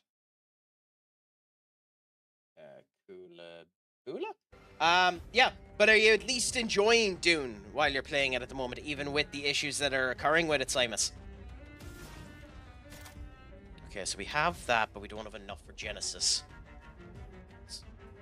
Happy out. I might end up buying it myself at some point in time, but I just haven't yet. Okay, cool. So we're up at 11 there. You're in Virtuoso, so... Okay, up at 21 burn now. Give everyone AP. Okay, and now comes this one.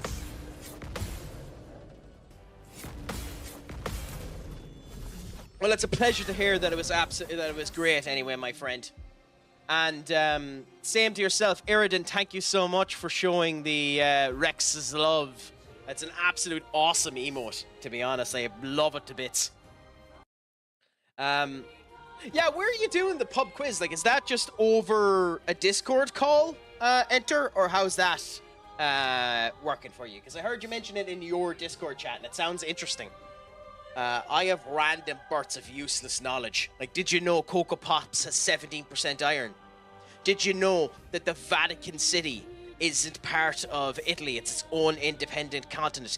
Did you know that the City of London is its own independent country and in fact isn't in the UK at all?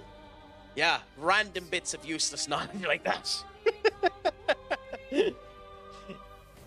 All the goddamn sand. I don't know, I love the sand. The sand gets in between your toes, you feel so happy and scrumptious. It's a pain in the arse when you're trying to clean it away though, and I can understand that, Eridan.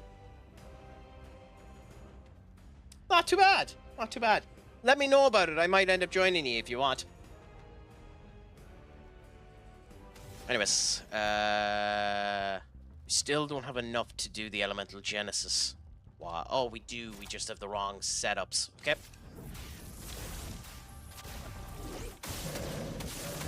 Good. Okay, Elemental Genesis can be used the next turn now. Is the capital city of...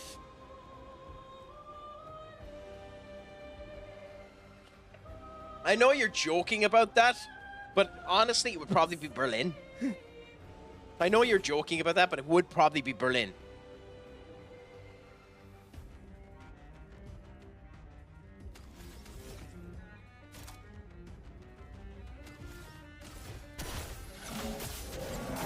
If we were talking about the actual capital of Europe, it probably would be Berlin. Just because of Germany's influence in bloody Europe. It's not worth trying the parry anymore on this. It's just not worth it. But everyone's being so mean to the Americans lately.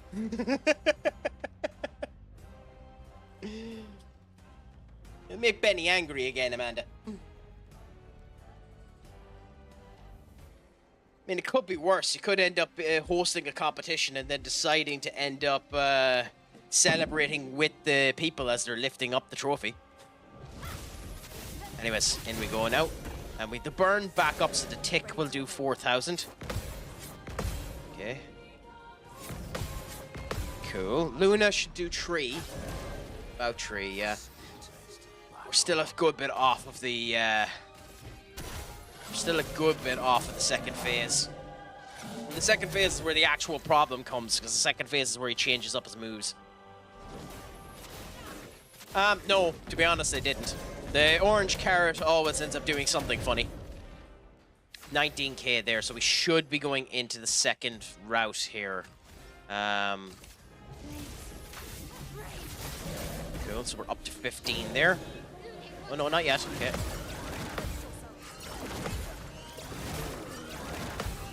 That's what I get for parrying. That's what I get for trying to do the parry. Okay, and he's into his second phase. Okay, we've had problems with this every time we've gone into it. So. Simply because we've been having issues every time we've gone into this secondary phase, I think the actual thing to do is revive Mononoko so that there's an additional meat shield, basically. And now he's going to summon his strange masks, which isn't the problem. This is the problem. He'll now vanish. There. Okay, we've done the dodge, so we could have countered that. Okay. Okay. I don't have the timing of that yet to direct it back at the masks. Okay. Now I think we can do damage by hitting the masks themselves. Okay. Fair enough. Now I don't know if this actually does anything, because they just seem to just vanish all over the spot. We don't seem to be doing anything. But, I mean, we're as well go for it. Because hitting him does nothing. And to be honest, neither does hitting the masks, which is annoying. So we won't continue to do it for Mael. We'll just do the hit and dodge. So, Now he comes back from the fog. Nope. Of course. Thank you. Let's dance.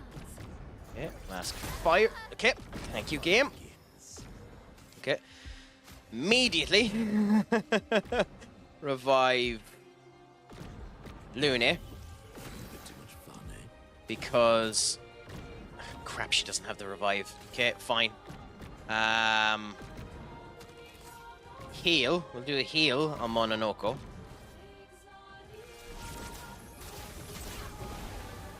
Not enough, but still. Dark magic. Okay, we're dodging these. We're not going to try and get the counter, even though we're getting the bloody counter. Okay, she would have died there, so that's nice. Yeah, cool. Cool. Masks fire and dodge, because there's no point. We don't have it yet. Hopefully we can get the timing of that, and we'll figure it out by perfect dodging, and then do the actual parry, because it's the same timing. But we don't have it yet. For Mononoko, it probably is best to put defenseless on it so that any hits we're doing is doing more damage. It's unlikely to help us, but something is better than nothing. And she doesn't have enough points now, so we're just going to do the hit and hope that we can bring Mael back alive afterwards, okay? We know we can dodge these. We have the timing for that. Cool. The defenseless help there, and the masks fire. Did that timing wrong. Okay.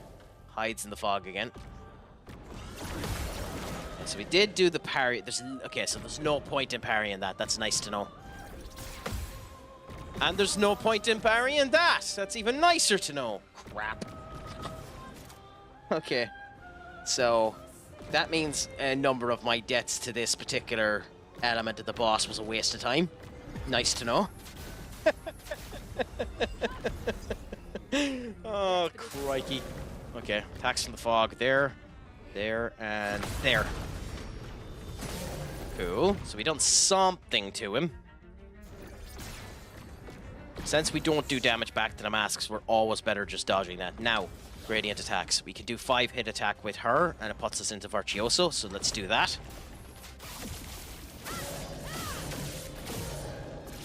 Which now means we're at 200% damage, and we'll do it again. Even though it's very handy for going into Virtuoso. Actually, I think we wait, because the better thing to do is probably is Rain of Fire, to be honest, but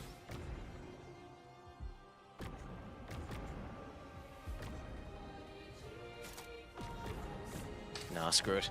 Okay.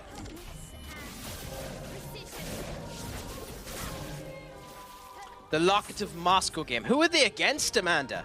And what's their stadium and the whole lot like? The only Moscow team I know of is CS Moscow. Because I know their stadium was used for one of the Champions Leagues. Okay, so we have Rebirth back here, 0 AP to use it. So we go Rebirth and bring Mononoko back, so the entirety of the team is back alive, so that's good. Okay. I'm ready.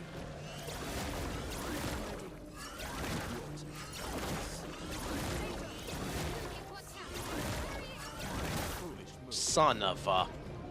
All of it on her. Yep, okay. Absolutely hilarious.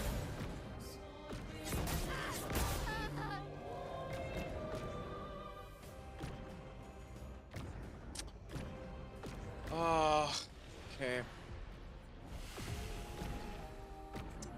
Okay. But we do have a bit of knowledge now. Mononoko can be used for energy distribution, which is nice, to be frank. But the energy distribution isn't beneficial enough to bring him. The damage he does doesn't seem to help either, and we know that Verso has the right damage type. So I think we try this for now and see if that makes it easier and a bit faster.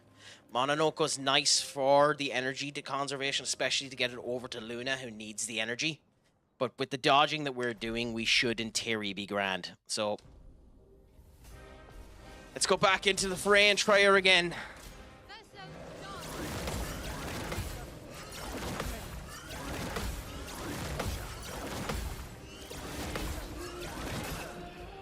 nothing like trying to get into that and do it.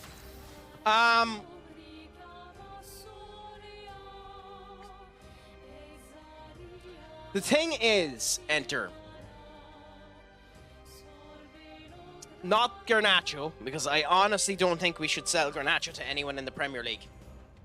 But for us and our PSR, we need the sales out of both of them. So I don't actually think as a club we can do it. I don't think we can swap Rashford. I don't think we can swap Sancho. I don't think we can swap Garnacho. I genuinely don't think we can do it. I think we have to get sales. So I'm not sure it'll work. I mean, it would. It would. But to be honest, and we're probably going to get 40 million for Anthony, hopefully. Because Leverkusen are supposedly meant to be going in for him. Sevilla are trying to build up the money for him. There's talks that AC Milan might be going in for him. There's talks that AC Milan might end up going in for Rasmus, which honestly at this point I kind of want to keep Rasmus. I want to see what Rasmus does with Mbeumo and Cunha. So we'll see. It's looking like we'll keep Rasmus up until the preseason tour, so we'll see what ends up happening there. Especially with Xerxes after getting injured.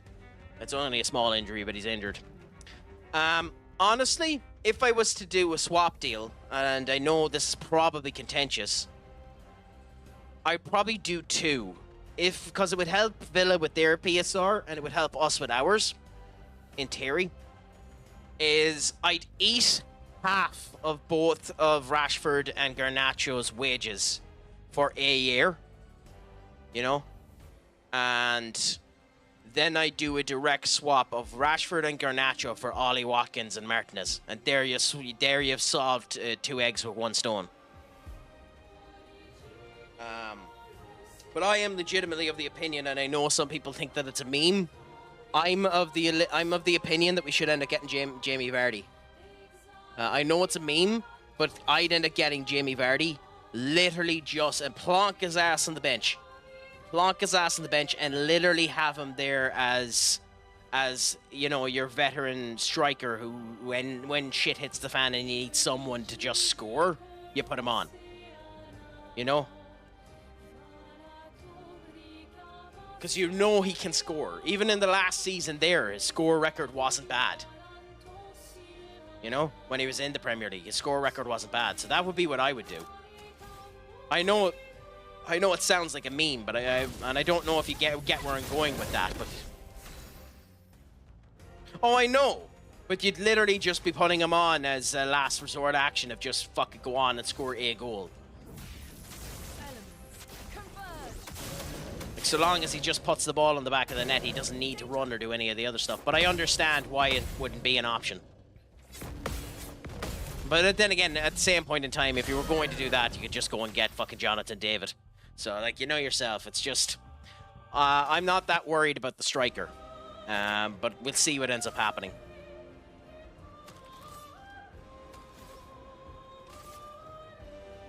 Hopefully Mbeumo wasn't a one-season wonder. Hopefully we didn't just sign Rashford 2.0.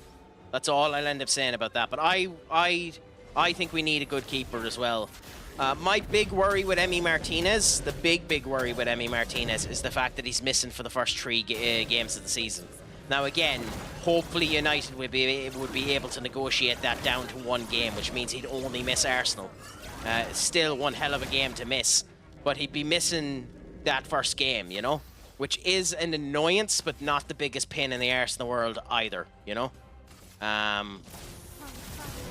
That's one of... And I think Emi Martinez has a bit of an attitude issue, but again, who gives a shit so long as he ends up keeping the ball out of the back of the net.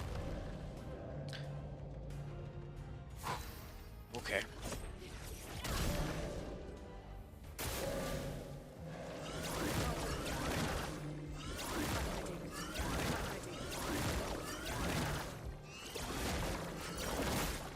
Yep, dead. Nice. So I screwed that. Yeah, I think so as well, to be honest. I think the interesting thing about the first game of the season, Enter, is that it'll depend. I don't get at all what Arteta is doing. I don't get it at all. I think what Arteta is doing is bonkers. Like however you pronounce him, Mukalele or however you pronounce him, is just not what they needed. Now, it's looking like they're going to get Gyökeres. It's looking like they're going to get Gyökeres. Fair play to you. But strikers are known to run off of their pre-season. So if they don't get Gyökeres by the pre-season point in time, I think that may end up causing a problem for them. So we'll end up seeing what happens there. But genuinely, the money they're spending is daft. Absolutely daft. And what's worse is it's destroying the market for everyone else. Chelsea, Liverpool, and Arsenal have destroyed the market for everyone else. We can't comment. We've been doing it for years as well. But literally, the fact that Chelsea got 40 million quid for Quinn Lash has screwed selling clubs. So, like, United should be getting money for their players, but nobody wants their players, and nobody's willing to sell their players for cheap because you have the likes of Quinn Lash going for 40 million quid. So it's kind of screwed everyone, which is really funny. But I do think like, one of the things I would have liked we'd done more would have been the look at the likes of Richard Rios, and have looked into those deals. I'm not a massive, we've done now, so who cares? I'm not a massive fan that we spent like 130 million quid on 2 players. Like, that reeks of Glazernomics, you know? I won't waste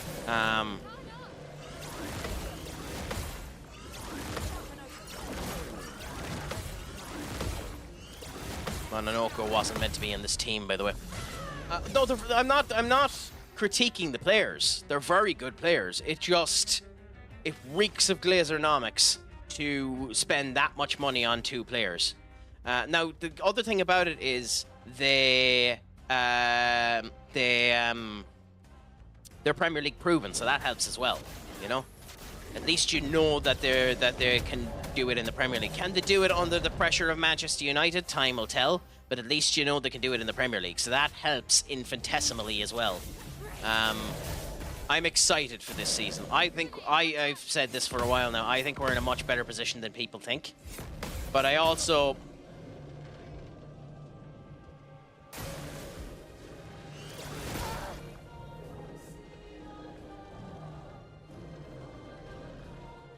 Oh, this boss. But I also...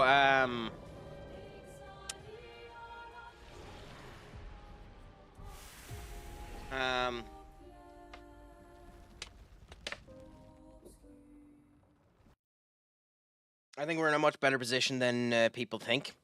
But I also think there's a lot to be done, and I've lost a bit of my hope. I've lost a bit of my following for Amarin based on what he was saying on the post-season tour. So the pre-season tour will be his chance to get me back. So we'll see. Just realizing that CSK Moscow is my local club, not Latvia. I thought I'd done my research. Well, that's just not good enough there, Amanda. You should feel ashamed of the fact that your research was incorrect. Holy crap. Oh, by the way, for anyone that is interested in good, friendly streams, EAFC content, and other elements as well, do go and give Enter a follow there. He's a phenomenally good streamer, good bit of crack.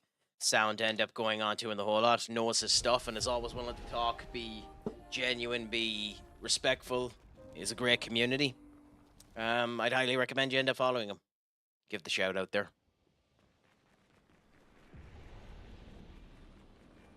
As I get back into this fight and die again. Do you mind that fact, Amanda, or will it impact your enjoyment of the match that you're going to go to? I wouldn't let it if I could. Careful, The hell happened there?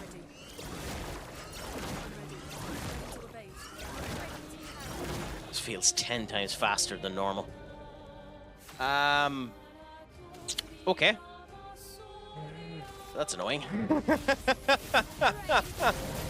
Okay, so Verso is immediately dead, so immediately we'll have to do Rebirth as opposed to the elemental trick that we normally do.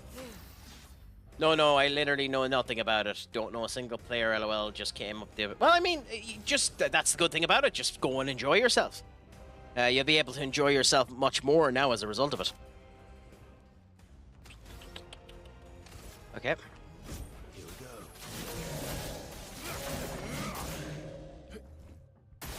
Only 2,000, okay. I genuinely think we were doing more damage with Mononoko. Oh.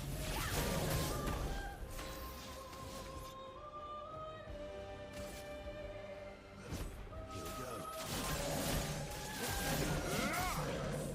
I mean, we're doing that. Well, we done 4,000 there, so we're doing damage at least. Okay. Now the dark, so.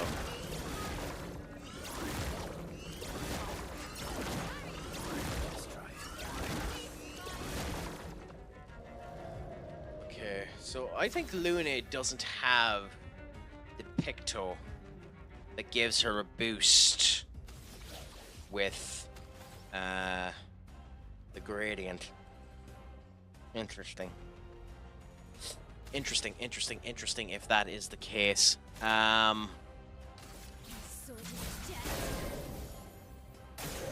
Take cover. Okay, so the fire itself done 999 damage, so we want to keep fire on him. Verso also wants to do as many counters as we can as well. So continue to do the assault on him, get Verso up to rank S as fast as possible, as he does more damage at rank S. Now we do the elemental trick, even though we really should heal Mael. I do. I look in a second as to what that says. Yep, yeah. Careful. Okay, so with that, we need to consider whether or not it's best to bring Mael back. I think we definitely heal Verso. So I think we do from the fire so that we heal Verso.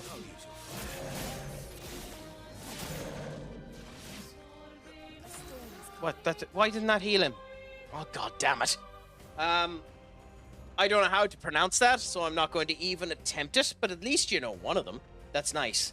Pinyaev. The joys of foreign names where you try to end up having any inclination of how to pronounce it and you just screw it up 10 ways to Sunday.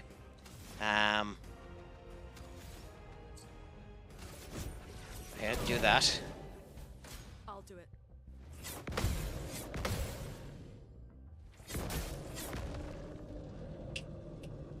Damn, that hurts. Damn, that hurts. You can do better.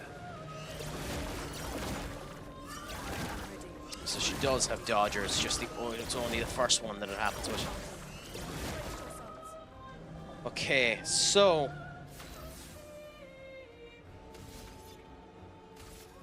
do this anyway. Try and get us back up to S. Genesis is the way to go here, but it'll start the second phase with Mael down. Is it good to start the second phase of this with Mael down? No. But then it means we need to take another turn to do this setup. And we do more damage before it enters the second phase.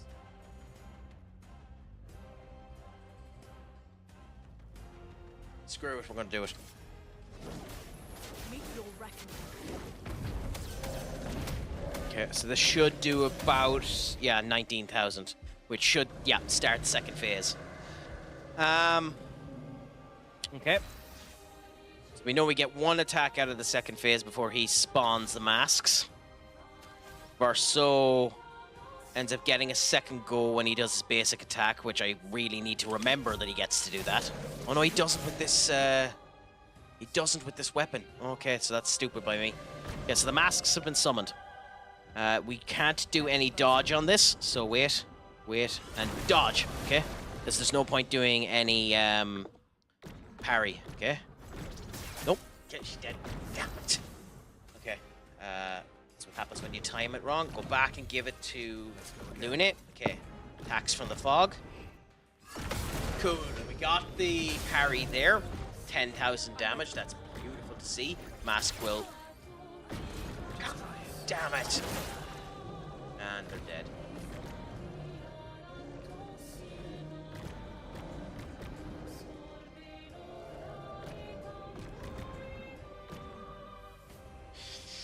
There's no point. We don't have the damage profile on the other two. We don't have the damage profile on the other two to do the fight. And even if we did, we'd be here for an hour doing it. Which is ironic since we've been here an hour doing it. But,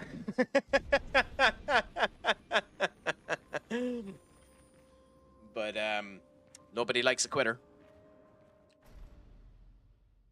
The hilarious thing about this is I could easily come back to it when I'm a wee bit stronger and I'd be grand for this fight, because it's, like, in general, it's not that bad of a fight. I'm just being ridiculously...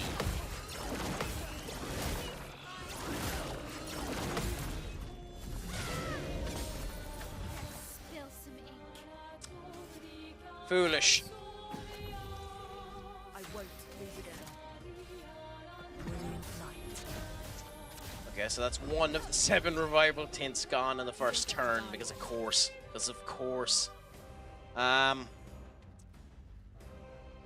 Gives more perfection to do that, but we'll probably do more damage with the other one. We'll do the quick strike anyway. Okay, good. So he's up at B.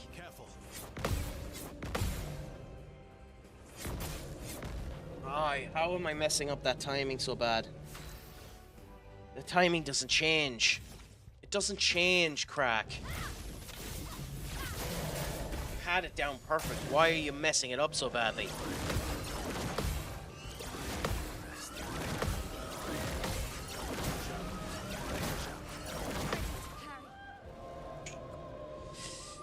Ay, ay, ay, ay, ay. I'm back.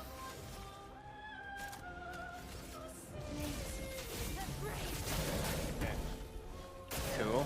I'll do it. He's going for the attack again on Lune again. Okay, cool. Ironically, this time, whether or not it's my eyes getting tired or what's happening there, the sun in the background ended up blinding me a bit, which is beautiful. We have... well, we don't have a radiant attack. Okay, heals if the target is burnt, which he is. You better actually heal yourself this time. Cool, you did. Cool. Coolaboola, you actually did this time. Okay, Windfall, Elemental Trick Fall, which gets us set up for the Elemental Genesis. Okay, in your particular case, we have...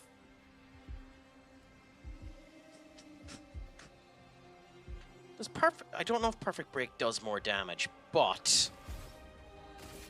from the fire, done a good bit of damage and heals him back up. So we'll do that again. And he is actually fired. So, okay. Gives us another little bit of a heal. And he's going for the dark magic this time. So, going for the parry this time. Nice! Should do 999. Nice! Okay. So we're getting it. We're doing well this time. The counters are coming along fine. This Elemental Genesis should end up putting us into the second phase again. 19,000 is what we're looking for. 20. Okay, we hit 20 and we're starting the second phase. Okay. Okay. Your gradient attack does in fact go physical, not your weapon type.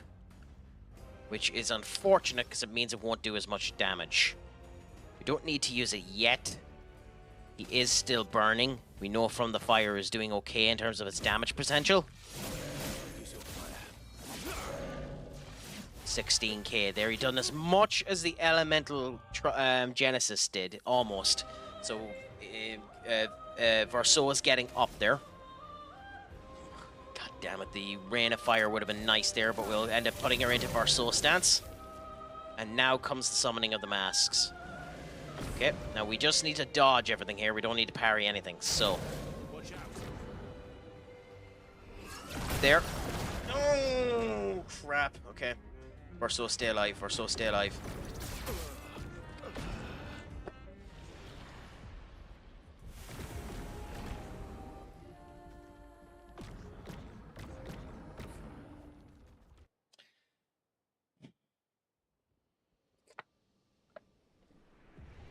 Shell slows the responses. They applied shell onto me, which slows the responses, and I went too early. I went too early. Okay. So, let's try this again. Brace yourself. 'Cause I'm nothing if not stubborn.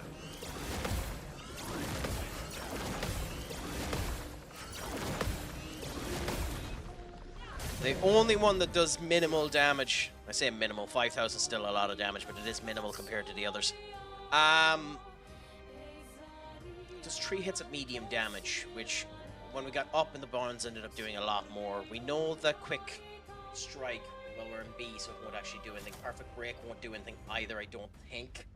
I actually think the best option is to do the Assault Zero and see what we end up doing. Here we go. 1,400, 4,000.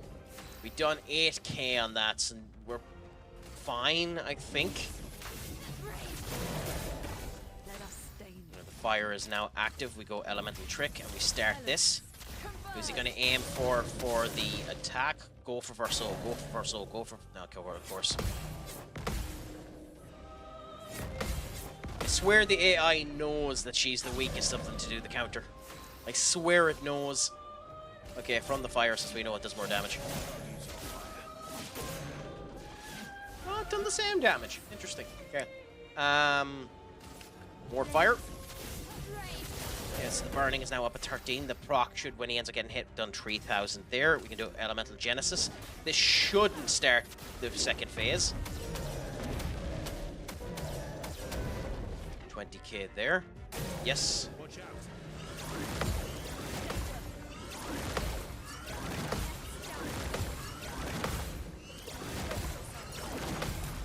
You can hear the audio output as to when it's meant to end up happening as well. That does significantly help to try and dictate when the actual strike is coming in, which is handy. Yeah, so we went to 6 that time, so we've done less that time. We're going to continue adding the fire damage up to 21. Nice. And the scavenger will attack Lune again, because of course. So we have the timing. We seem to have the timing back down. Now, he's going to start the second phase before I can get the Elemental Genesis set off. I can tell that already, but we're going to just try and get it set up anyways. Mainly, well, I could delay these, but that's mainly the reason why he's going to get it off. This Verso is just going to do enough damage where it's not going to matter. Yep, there we go. Called it like a motherfucker. Okay. So, my L. Problem with this is you do more damage, but you also get hit with more damage. Just to add more fire to the fuel, do disengagement. Yeah, so now he should be weak to fire. Now, he summons the masks. This is where he does his attack and gets missed. So, I'm ready. now. Okay.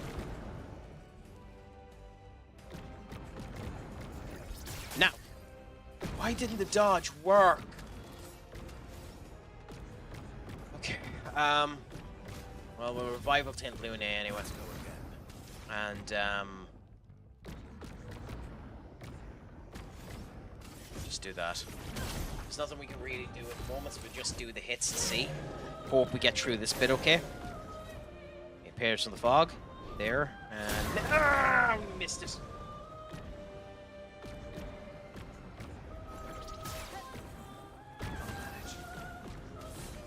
Okay, well at least we're gonna get the heal.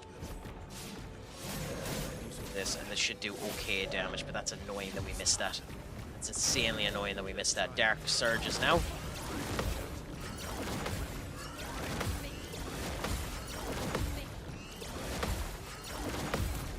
That should do... Yes, I was going to say it should do about that much. Holy crap, that move.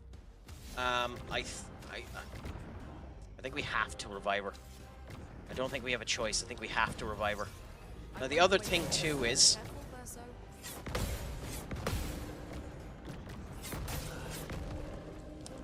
I was going to say the other thing, too, is do we do the Genesis or do we do the...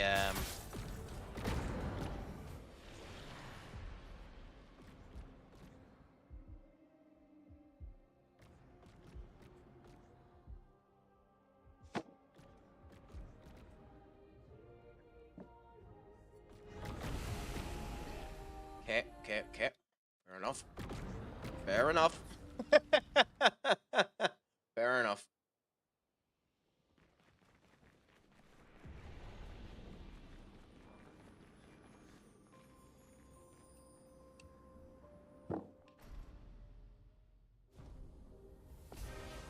Okay. Here we go again.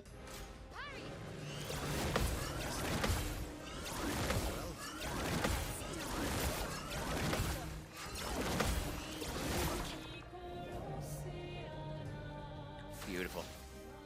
Absolutely beautiful. Beautiful displays there. Beautiful displays by them. Okay.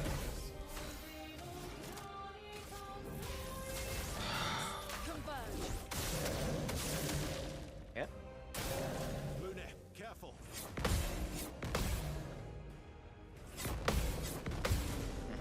Cool. Cut him down.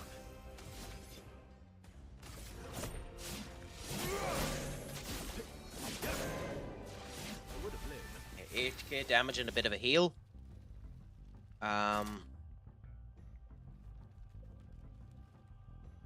Gives us back AP as well, so. Cool. I'll look at that in 1 second, my friends. I'm not like other people who are good enough at this game where they can actually end up doing those counters based on the noise mechanics. Like they could look at the screen and just, you know, listen to the noise and be able to just hit the counter. I'm not that good. I mean, it's a very good design. It's a very, very good design. It's like you can see the orb up here, and that's what the masks end up turning out about when we go into the second phase. I don't know if this is a third phase, by the way. This easily could have a third phase. We haven't gotten far enough in the second phase to figure that one out yet. But we shan't worry. We'll continue to go through it for the time being. The face is so small compared to everything else. Well, like you can see, there's two of them. So like there's a face there and there's a face there. And then, yeah, its hands are tied together. And then its trailings are in the air like that. Okay, rain of fire. Let's get more fire onto him. Yeah, like it's a really cool design, to be fair to it.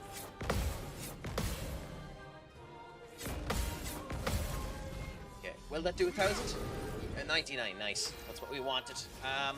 The other thing I should have checked on, and we didn't, unfortunately, before we came into this, was did Lune have the counter-attack Picto on? Because she isn't doing as much damage as I'd expect, so I'm thinking she doesn't. I'm surprised that didn't start the second phase. This will start the second phase. There's no ifs, ands, or buts about it. But it also might give Verso rank S, which increases his damage quite significantly. Like, as you see, we're gone up to 16,000 as opposed to the 8,000 we were at B. So, like, his damage has increased. Problem with Verso is if Verso gets hit, his perfection goes down. So we need to ensure we don't get hit here. Which, as we have determined, is easier said than done. Okay, here comes the masks. And now comes the vanishing of the scavenger. There. Okay, we've done the dodge, right? And they're aiming for Mael. There. Nope. Damn it. Okay. For Verso, we just do a regular hit. And we're up at S, so that's nice. For Lune, we should have enough. We don't. Okay. We're going into this one-man short. There. No. Okay. And he went down from S to A. Why wouldn't the dodge button work?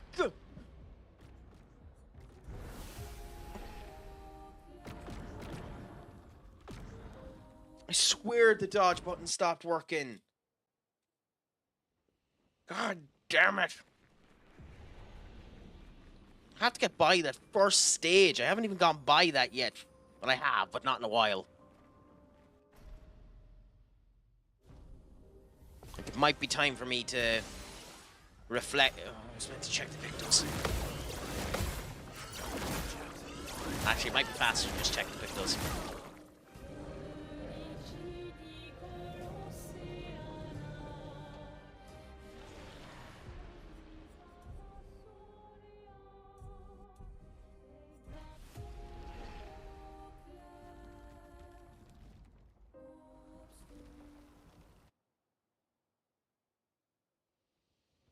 Okay, so we have 5 Pictos available to put on her.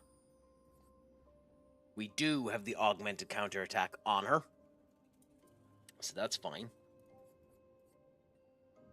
Gain rush if fighting on her own. It's below 10%.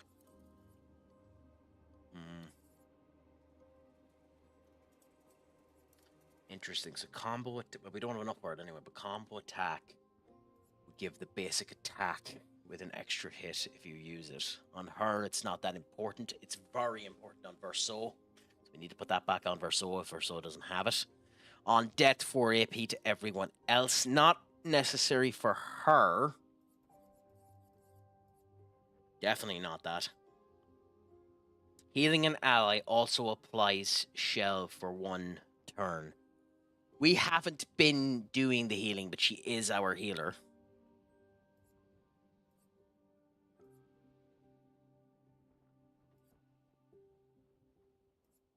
Every hit either has a chance to deal 50 or 200% of the damage. Scar, my friend, E to you as well.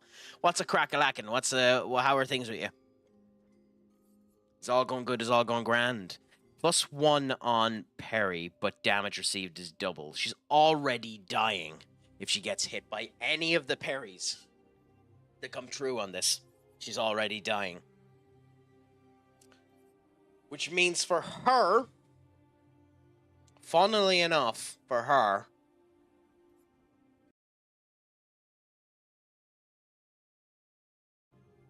I think we give her it. She only has 4. Okay, never mind. Never mind. Never mind, never mind, never mind. She has Dodger. Could get rid of Dodger and give the Perilous instead. Which she would then end up doing the +1 on the parry as opposed to the +1 on the dodge. I don't... For this fight, dead energy isn't useful.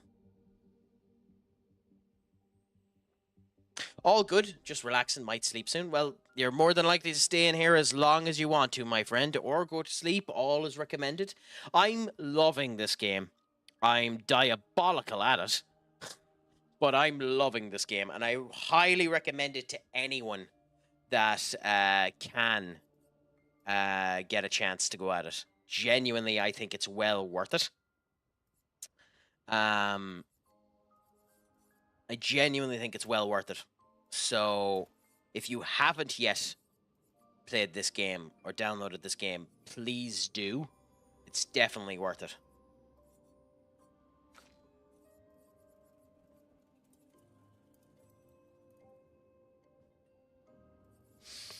Okay. Increase breaking damage on burning enemies. Interesting. We have burning shots. We will have them burnt.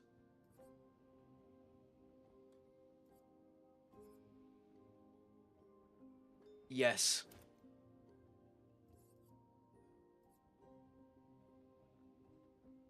consume 1 AP to take 30% less if possible. For so, that might actually be worth it. So I think we don't. No, we don't. We don't.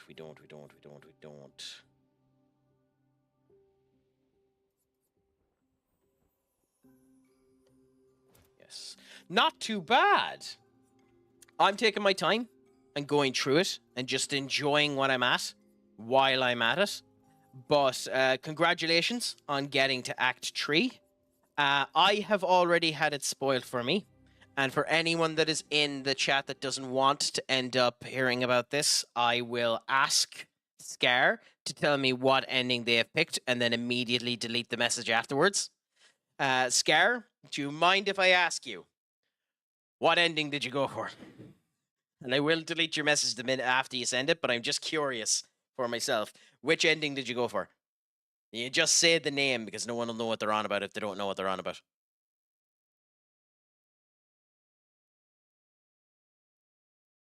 Yeah, unfortunately, the joys of that, but it did unfortunately end up happening to me.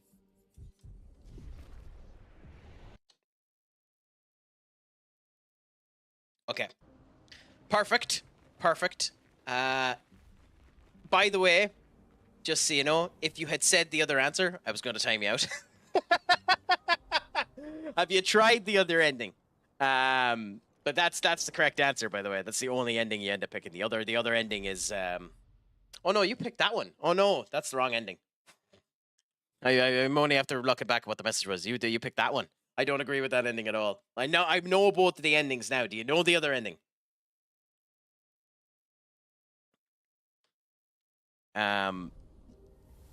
Like, in case you're wondering, that's the other one. That's the one I'm going to be going to when I get to it in 60 hours' time.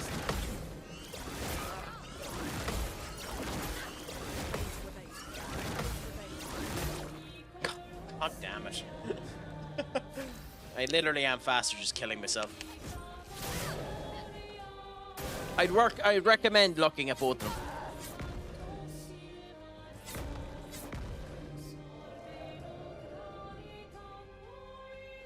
I mean, you're right.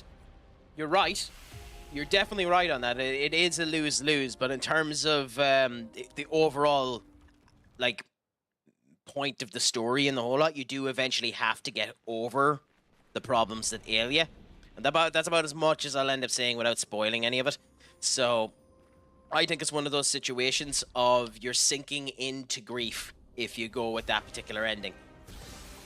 Not that it matters, like, it's just a game. Have you...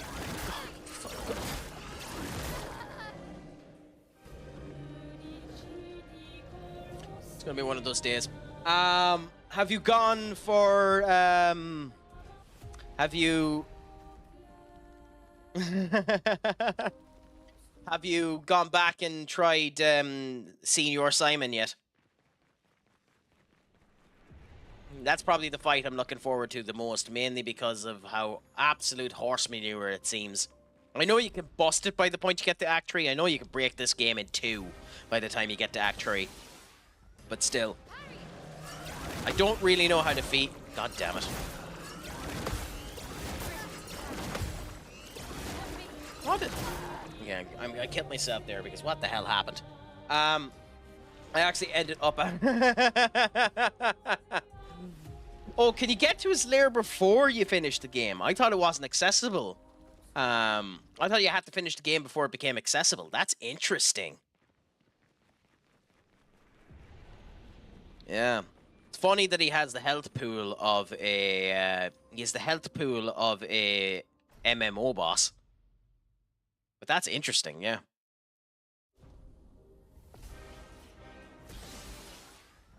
I think the thing that I find most satisfying about this game... What the fuck? Okay, something is going on with this keyboard. God damn it.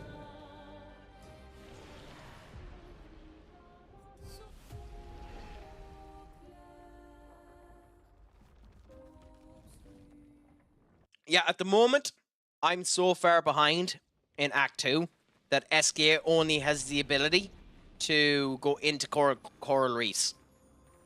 Like, I realize I should probably be waiting now and doing this boss later on when I'm stronger, but I'm also stubborn.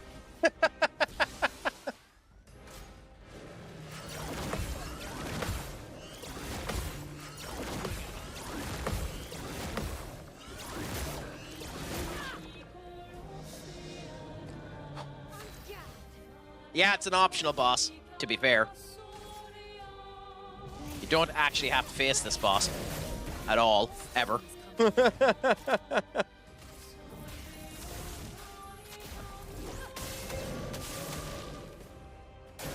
Yeah, you never actually need to enter this spot either. It's a complete optional area. But I'm just enjoying the game, playing it here with a couple of people on stream, just enjoying the crack, hoping that everyone enjoys it while they're here as well. I'm a very side exploring person before I even touch the game. Yeah, one of my problems was, and I found out after the fact because someone spoiled it to me, was I ended up facing a boss that has one of Mononoko's feet before I had Mononoko. That genuinely annoys me. Now, the fact that you can end up missing some of Mononoko's feet as a result of the fact that you can face the bosses before you have Mononoko is a bit horse manure, in my opinion.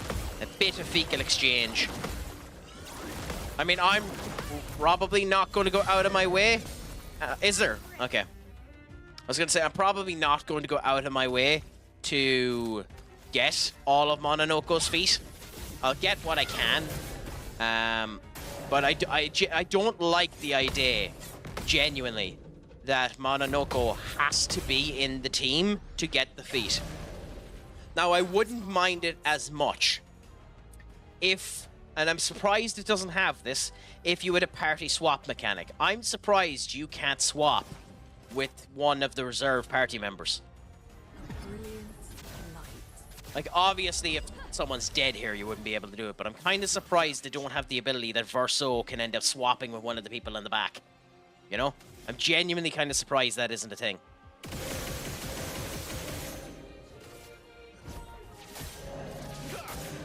I was meant to give him the base attack. Crack, you tit.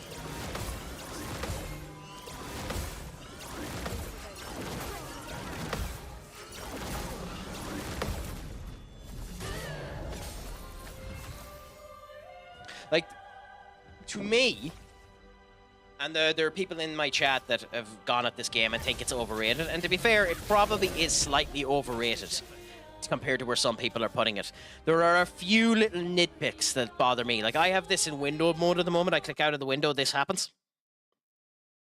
That annoys the crap out of me, and it annoys the crap out of me in any game, especially those that have been created in 2025 where they should know better. If I click out of the window, the audio should still play, especially when I have it in windowed mode. But, you know, that's minor nitpicks, you know? I'm back.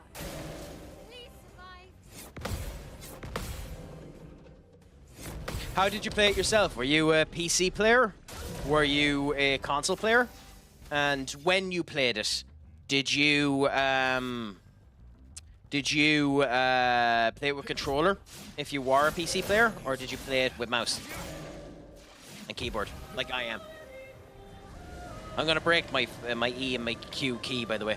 So the last few times I've gotten to this point, the dodge didn't work the way that I expected it to.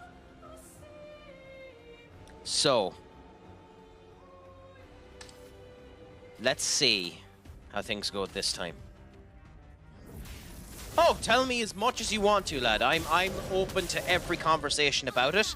In general, I'm like that, unless I specifically say, and I'll have it in the chat, no spoilers, do it about it. So, like, for that type of stuff, go on, give us a bit of information. Which side area are you on about? Maybe I've already gotten to it. I doubt it, though.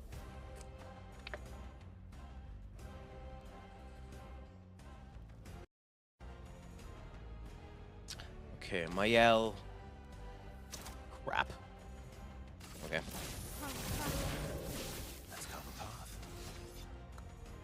Crap. We don't have enough. Fair enough. Here we go. So he's up at A now, so he'll do more damage. Here comes the masks. Okay, so masks respond. Now the dodge is ready. Down. Oh, barely. Okay. Now with these guys, it's no. No. Okay. I can't get that timing. So most Mononoke feet can be found again in a side optional area called the Endless Tower. The Endless Tower is a round of enemies that has 11 stages, and each stage is 3 rounds. So okay. Yeah, I heard about something like that. I wasn't sure what they were on about. That makes a lot more sense. That makes a lot more sense. And does that tower have bosses as well? Because I know there are optional bosses that have Mononoke's feet in them. That's such a weird statement without context. Okay. There and no, done the timing wrong. Okay. Bring it on. Okay, at least I dodged that. Yep. Okay, we'll immediately revive her, even though she doesn't have the revival capabilities yet. Yeah, deserved that. Deserved that. I don't have other gradient attacks unlocked yet either, so they're useless for this boss, but I really should use them. Crikey. We'll get there. We'll get there.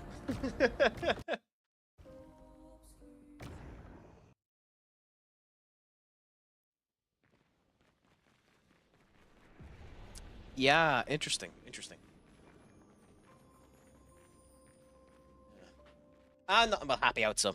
To be honest, I'm very much enjoying the game. So here's my next question for you, my friend Scar.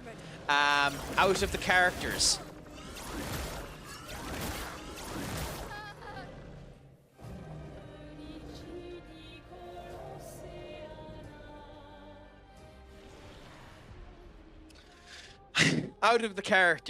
what was your main team?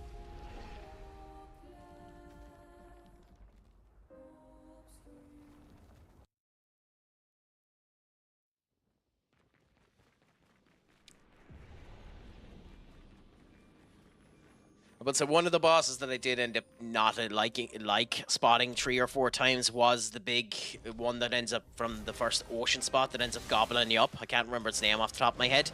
I didn't like that the only differences within that is the mobs that are beside it. Cool. Luna and Versa. Oh, this team! Nice! A surprising amount of people, especially after the nerf swapped Maylene for Mononoke. But yeah. And what type of builds did you end up doing for them? Like, I know one of the principal builds for Verso is basically just free aim and whack. Happy out, Bob's your uncle. Obviously, I haven't figured that out yet. But, I'll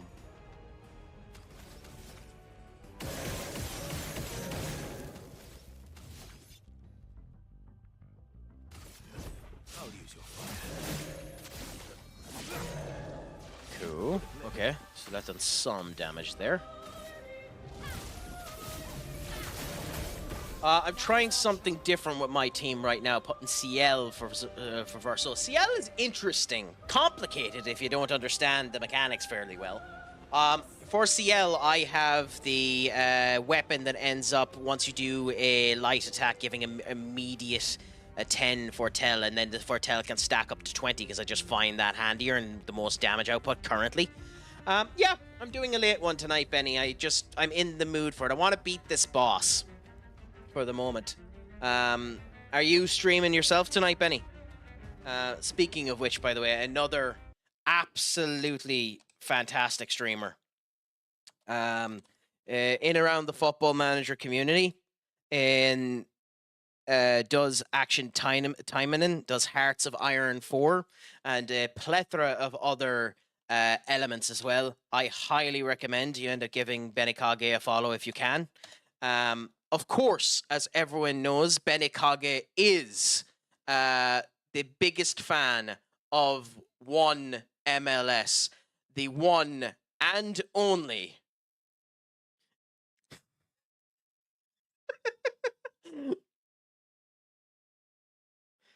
Benekage, the best in all of the world, the biggest fan of Miles Lewis Skelly there is.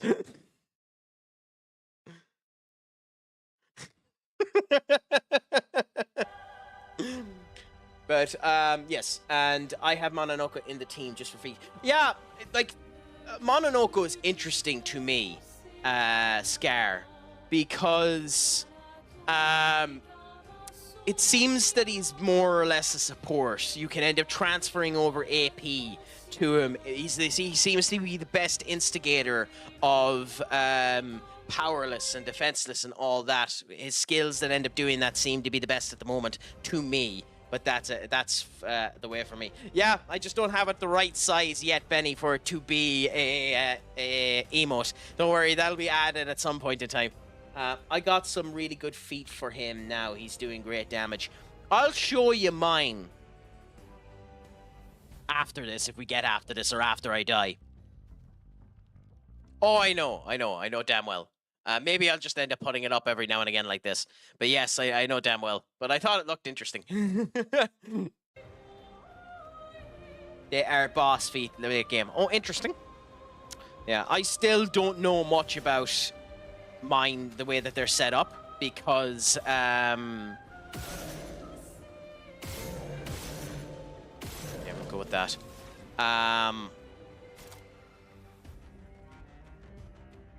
So yeah, I'll show you mine after this, and you can have an opinion on how I have them set up.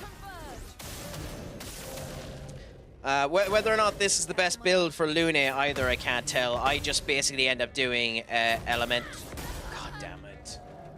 I basically end up doing elemental trick, and then immediately going into and then going straight into elemental genesis. If I can. In this particular case, I am going to be able to. Okay, cool. Okay.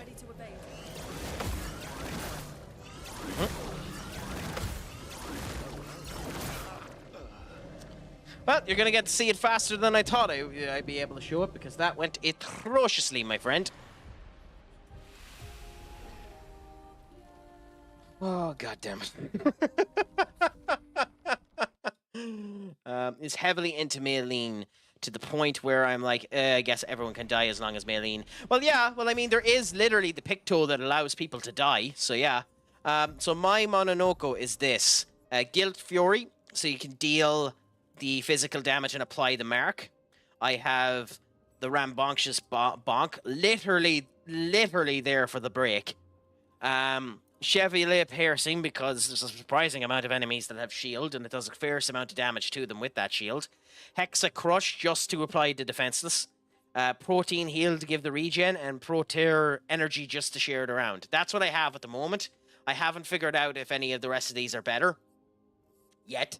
I do need to experiment with it and figure it out, but that's what I have at the moment for him. Set up 100% for speed. I have Lune set up 100% for luck, so that Elemental Trick will critical hit the whole time, given the corresponding stan, and then Elemental Genesis. We'll probably end up adding Might to it at some point in time as well, but that's effectively my two main builds at the moment. My Mael is meant to be Fire, Ruin, Swift Strike, and then Pierce or Fluette. It's meant to be that, but yeah. And then my Verso is just this for the moment, you know. But yeah, actually yeah, we'll continue on with this fight now and let's see how she goes. But yeah, I know I've seen that Picto where you can kill someone immediately at the start of a fight, and it's interesting. I have no idea how you're meant to use it, but it is an interesting mechanic to have.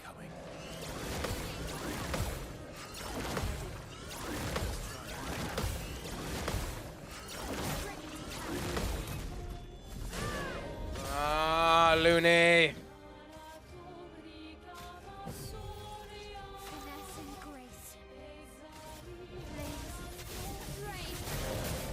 Like, I know one of the things that people end up recommending is that you can end up doing a fairly bonkers fire build that'll end up knocking people out if you get the fire high enough. I know it's possible to build up the fire up to about 100.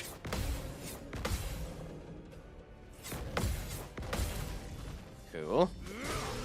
Cool.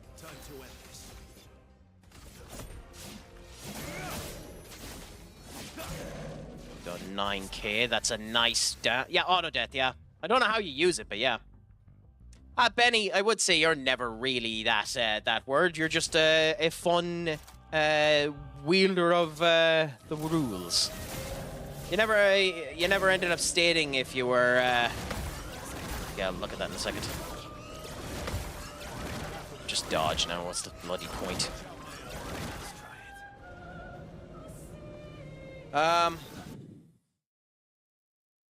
Yeah, yeah, I'm finishing the album. I've got...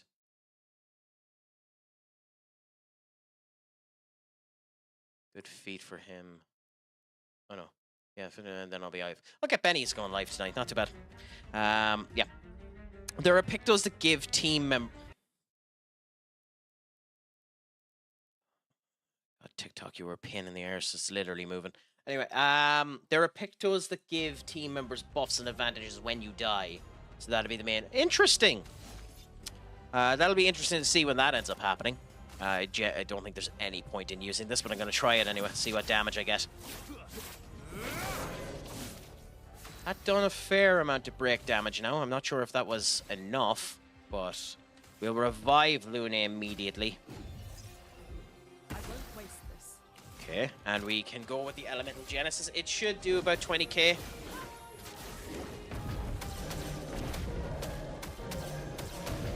Yeah, 18k. Careful, Verso.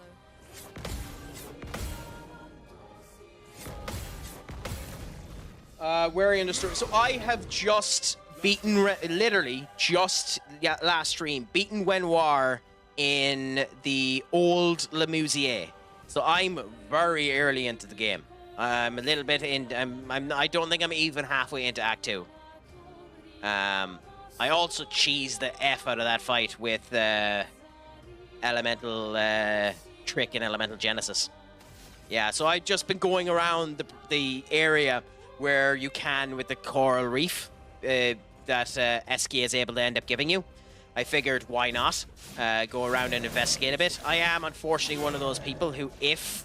Get ready. Holy crap, Lune. I'm one of those people that if... an area unlocks, I try to get to it as fast as possible. Yeah, no, unfortunately, I got spoiled on everything about the game. But I don't mind it because it's a good story and the whole lot, and I kind of like, the thing is, I don't mind experiencing a story and then learning the truths and getting shocked and the whole lot with it, especially when you're playing it with chat like this. But I like knowing elements about it in order to see whether or not I think the writing gives justice to what's being said here. Honestly, the thing I really don't like about this game and the story is I really don't like how, and I know you have to do this, but I don't like how quickly they accepted Verso after Gustav's death. I know Gusto needed to get them away from Renoir, and as a result of which Verso needed to join them for that situation. However, I would have gone one dungeon, just one dungeon without Verso, and at the end of the dungeon have Verso save them from some gargantuan monster and introduce Verso in a boss fight that way. I would have done that just to give you a bit of leaning room, because Verso, I like Verso's characterization. He's bubbly, he's cheeky, he's old, he's fed up with all of this shit, and that's great in the whole lot. I've even seen the scene where he cuts himself in half and he's able to use his body and his legs together, but he doesn't really fit, you know. Well, they still kind of suspect him, but I think, you know, do you know what I mean? It would give not them the break, because it doesn't matter to them. I think it would give the player a bit more resonance with it if Verso joined slightly later, just ever so slightly later. I think it would have made the world of difference, personally.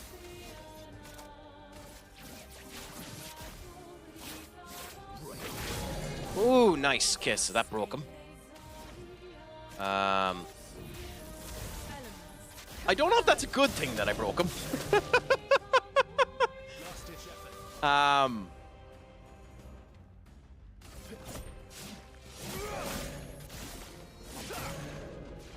Why did that do so little damage? Okay. Well, we're gonna get into the second half of this fight anyway. Yeah. You know, I actually really like the mime enemies, but the reason why I like them is because I spent 2.5 hours on the first mine enemy, stopping the fight and restarting the fight to ensure that I never got hit. And I have that moveset so ingrained in the back of my head that I very, if ever, rarely get hit by the mimes again as a result. So, yeah, but I like the idea of the mimes. I do question their, place a bit in the game, considering, you know, it's France. Give me a second and I'll play the blurb that'll answer exactly how I feel. Yeah, now you're going to attack. Nope, get your dead mail. Okay, so when I end up seeing the mimes first, the thought that came to my mind was this. Yeah, the thought that came to my mind was this. I don't even know if that's PG.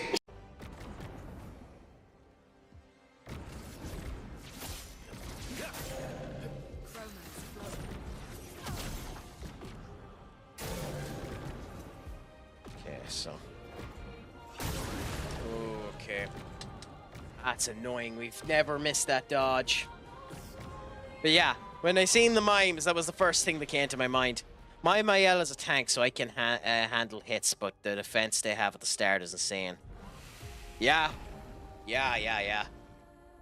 But it's not about their defense. The entire point, and maybe I'm wrong on this, but I find the entire point of the mimes is to drill into you with every matter of conviction they can do that breaking is actually useful. Because otherwise, as you can see there, I broke this minion. The breaking didn't do any extra damage to it. All it did was stun it for 1 turn. Now, there are extra moves you can use that make breaking a lot more useful, but I think that the entire purpose, and maybe I'm wrong, but I think the entire purpose of the mime is to basically ram into the back of your mind breaking is ridiculously important. Make sure you continue to do it. You know? And maybe I'm wrong on that.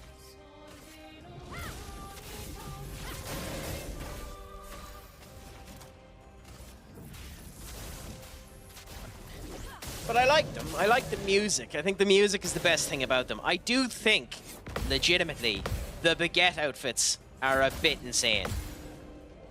I do think the baguette outfits are a bit much. I also will not forgive the game for this. I am aware I am eventually going to find it, okay? But at the start of this game, I done the first platforming challenge, okay? I toiled on that platforming challenge, and I suffered, and I finished the platforming challenge, and I got Luna's and the best costume in the game thus far, Gustav's swimsuit. And Gustav's swimsuit shows the package, the assets, the beauty, yeah, the gestural beach, yeah, but it shows Gustav in all of his wonderful glory. And the fact that it doesn't transfer over to Verso, and I have to wait to get Verso's. And then the last one that I ended up doing, the last gestural beach I ended up doing, I done the whack-a-mole one, where you have to hit things back and make sure you don't blow up. It gave me Mononoko's. And it's not that I'm disappointed. In fact, Mononoko is wearing it now. He's wearing it now, Mononoke. He was wearing the swimsuit. I really wanted Versuas because it's really, really, really fun seeing characters like this actually have, like, the most prominent bulge you've ever seen in your life. I'm not gay or anything like that, but, like, the most prominent bulge ever, because you very rarely see the opposite man service being done. And it's just fascinating to me to see it. They're not that bad, to be honest, the gestural beaches, but I have done all of them since I've met them.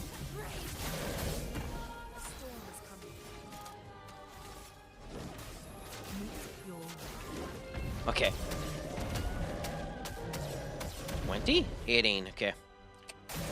Interesting, okay.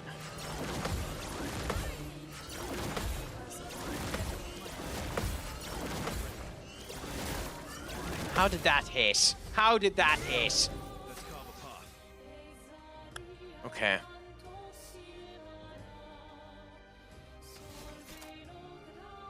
Ah, fuck off. Fine.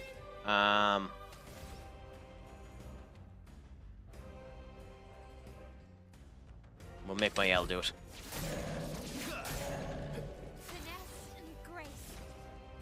Her break isn't available. Yes, so we'll make my L do it. Revive her. Sorry, danger. This should do enough to start the second phase.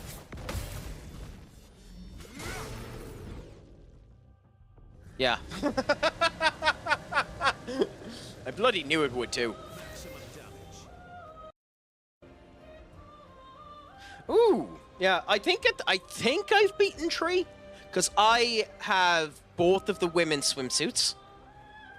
I climbed to the top of the mountain. Maybe I've only done 2, but I have a number of swimsuit outfits there. I just haven't worn them in a while.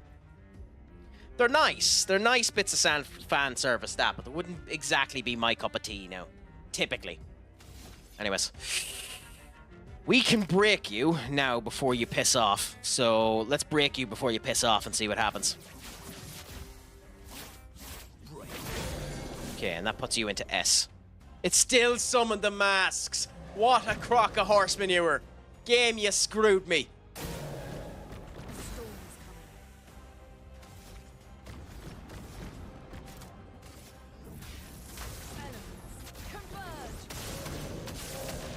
Okay. Let's see what happens here. Let's see what happens here. I still call horse manure on that, but still. He hides into the fog now, fair enough. Okay. Now, can I get the timing of this? Barely. So I don't have that yet. I have something like 300 unused colors of Lumina. Yeah, I haven't used them at all yet. I will, mind you, but I haven't used them at all yet. So we'll see what ends up happening with them. I'm a hoarder of the biggest... Oh, Christ. Oh well. Okay.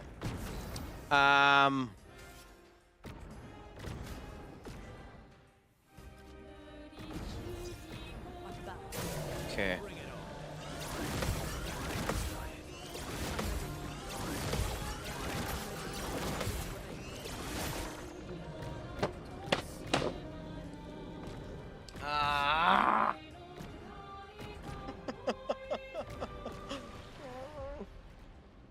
Maybe it's time to use them.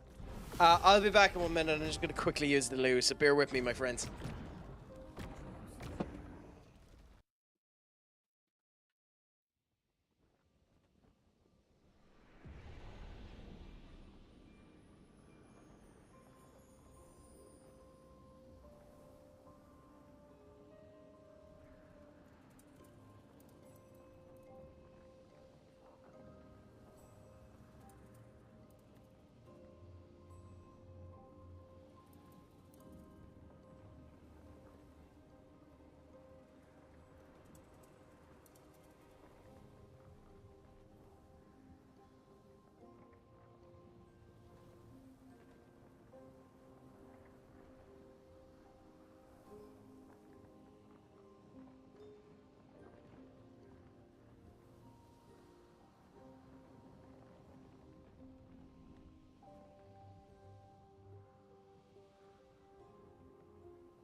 male because she's so good at fighting. I mean, that's a fair way to have.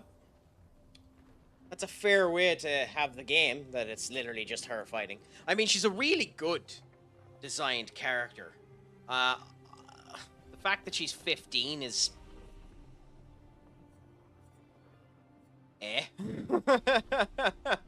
But, you know, I don't like that, if I'm honest.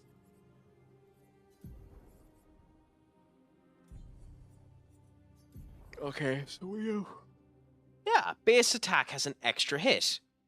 He literally has combo attack on him. Why isn't the base attack doing the extra hit? Oh no, it's 2 hits. It was the weapon that ended up doing, yeah, they again after the base attack.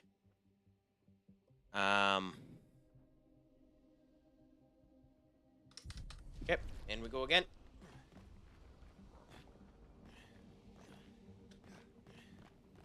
Game. Okay. I mean, fair enough. Fair enough. It's not much better, to be honest, but yeah, it is. That is an accurate statement. Her age is a wee bit better. She's now the voting age in the UK, I suppose. Yeah, and we go again into this.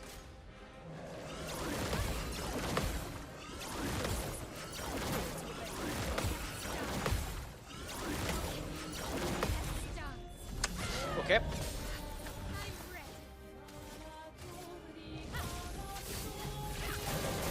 Start by doing the burn, and then immediately start by reviving him. Okay. Then, we will, from the fire, should do about 5, yeah. Watch out.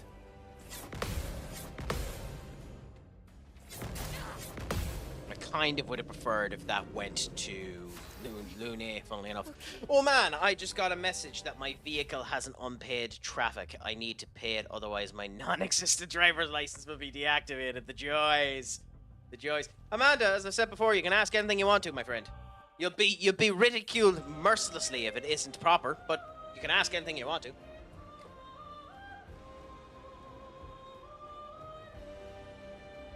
This game is making me so bonkers, I've actually gone to go back eating the bloody jerky that I hate.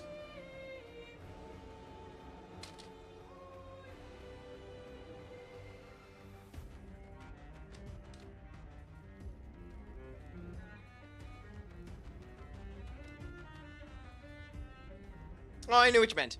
I knew what you meant. So yeah, no, that makes sense. But you're paying for all the traffic out there. You've become a billionaire that's paying for everyone to drive.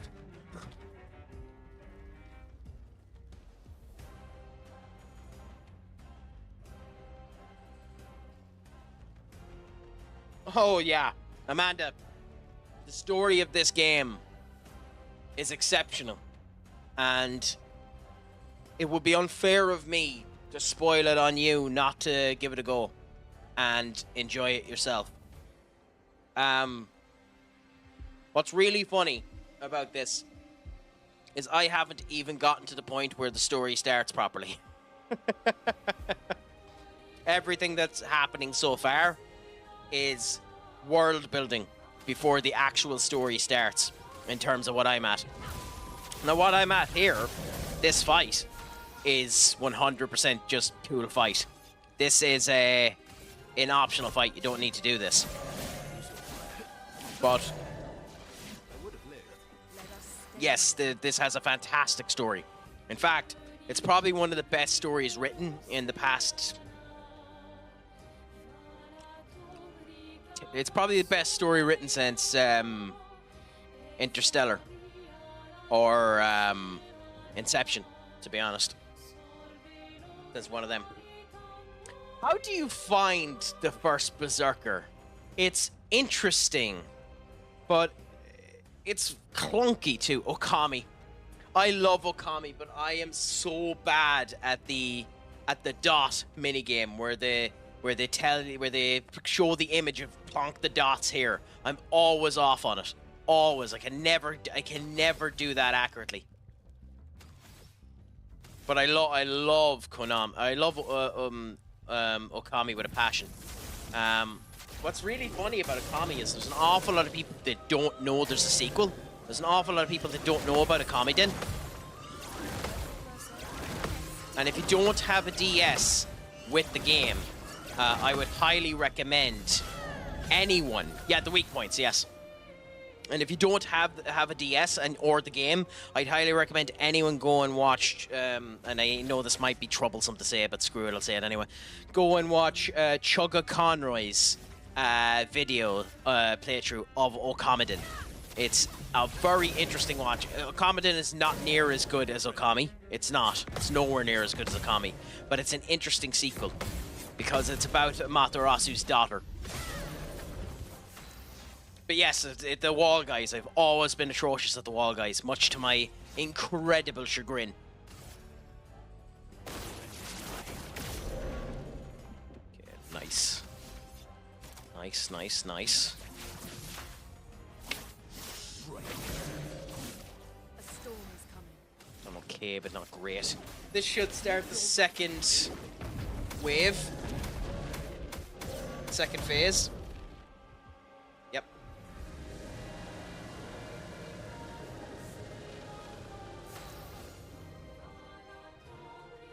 Yeah, I never had a problem with that. Weirdly enough, I understand why you might have a problem with that. I never had a problem with that. Thankfully, it was one of the things that always went well for me. Always went without any issues. Weirdly enough.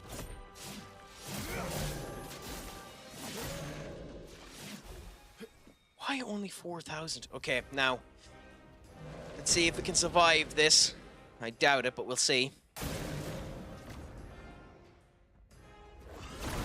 Okay, so we got the perfect there. Okay, we got the dodge there. Barely again. It should not be that tight. They're not hard, but every time I hit the guy... Come on! Oh, well, that's what I get for trying to do the... you get a lot of damage out of him if you're lucky enough to do the return on that. Careful,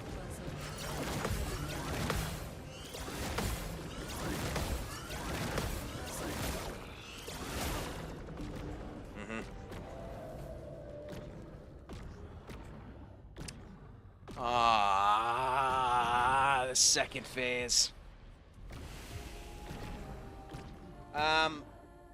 Yeah. I love everything about that game. The art style, the music, the look of it, the feel of it, the fact that it is semi-factual.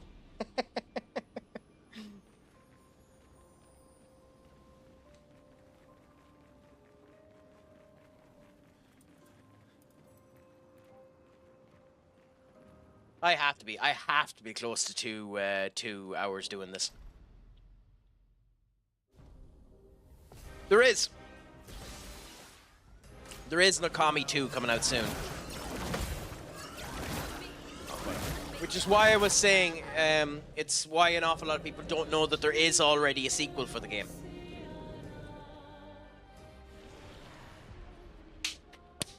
An awful lot of people don't know that there is already Okami Den. But there is meant to be a brand new Okami coming out. Yeah. I'm interested to see what paintbrush mechanics they're going to end up introducing into it. Like the triple cherry bomb was cool and all, but they're probably going to add more to it and elements of different features. And will they actually entertain more of the Japanese pantheon?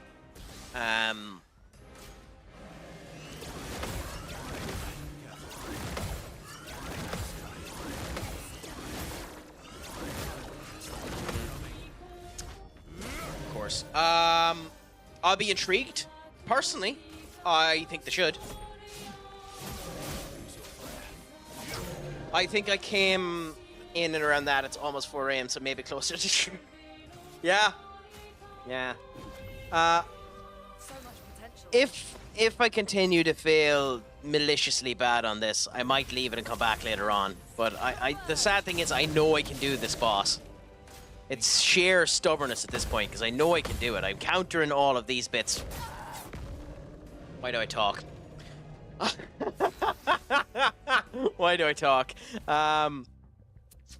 I sometimes had issues with the game recognizing paintbrush drawings, but I honestly wasn't too bad. It also had been not my fault, I'm not sure. So the thing with Okami, funnily enough, is most of the time,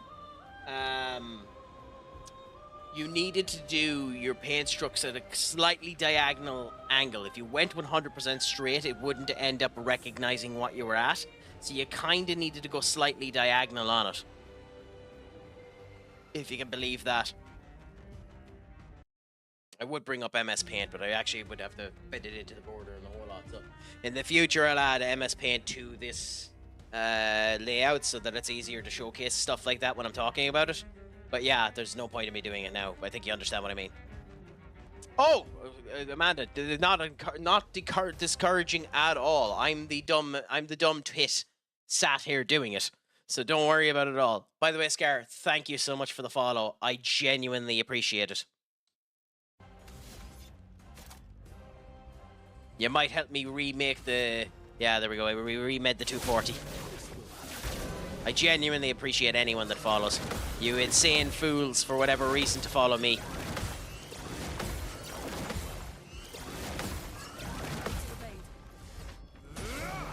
Like, all of you need to get your heads examined for why you follow and listen to me. Oh, the original Neon Genesis Evangelion, or one of the side stories, because I think every bit of Neon of Evangelion is awesome. Fair play to you for mentioning that. You've made me feel happy just thinking about Evangelion. But I don't blame you for trying. I don't blame you for trying. It's a fantastic series to get people into. Genuinely a good time. Expertly written. Sad bastard. Like my gameplay. Sad as hell if you aren't ready for it. And there's been people trying to clone it for years. Ooh, we did 99 there. We'll revert, yeah.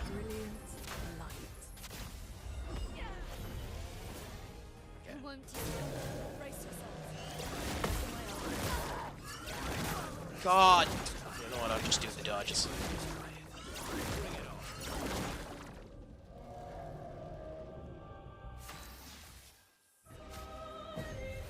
What?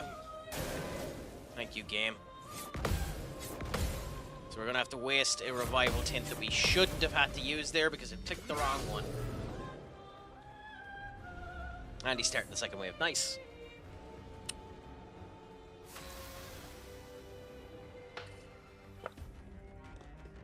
What time is it? It's 4 a.m.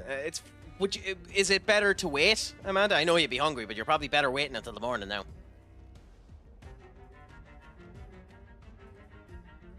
Yes, but it's brilliant. Like, it is genuinely brilliant. Are you much of an anime fan, Scar?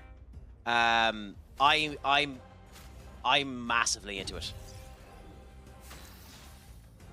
No bother, and feel free to at any point go to sleep as well. Don't feel the pressure that you have to stay around here and keep me company just because I am diabolically crap at this.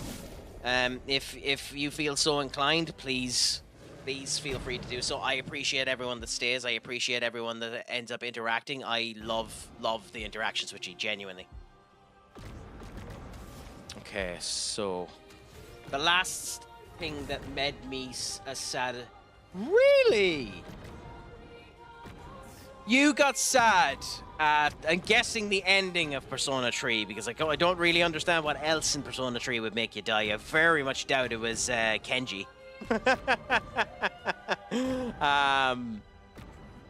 Yeah, so you liked Makoto, did you? Did you play Persona 3 or did you just watch Persona 3? Because to be fair to the anime of Persona 3, they actually have given Makoto a good character arc, and he actually isn't a complete incompetent. Yeah, because if you're on about the game, funnily enough, not Rebirth, mind you, because obviously it doesn't have it in it, but Fez, the female version of the ending, even though, spoiler alert, in the female version she doesn't actually die. In the female version of the ending, she has much more relations with the male characters, so they actually have characters, so you feel it a lot more. But yeah, no, Makoto, genuinely, like, in terms of the Persona lore, that man is still locked up. Like, that man's locked up in the Shin Megami Tensei verse as well. Makoto, to keep Nyx at bay. The Persona series is a fantastic series. Okay. 1, 2. I cannot get that timing at all. Okay. It's a waste, but I'm going to do this. Really? Yep. Fair enough. That's what I get for trying to do the return. Yep, dead. God, that timing. You know what? I'll continue with them for a bit.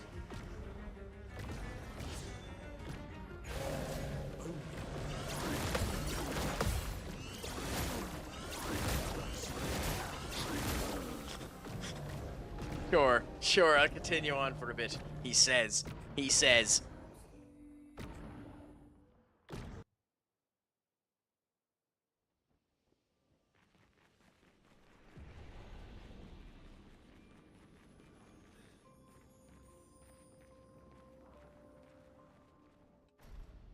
If I don't, in the next 2 attempts, get him down below half of his health bar, if I don't get him down below there, I'm going to stop and I'll come back to it later on.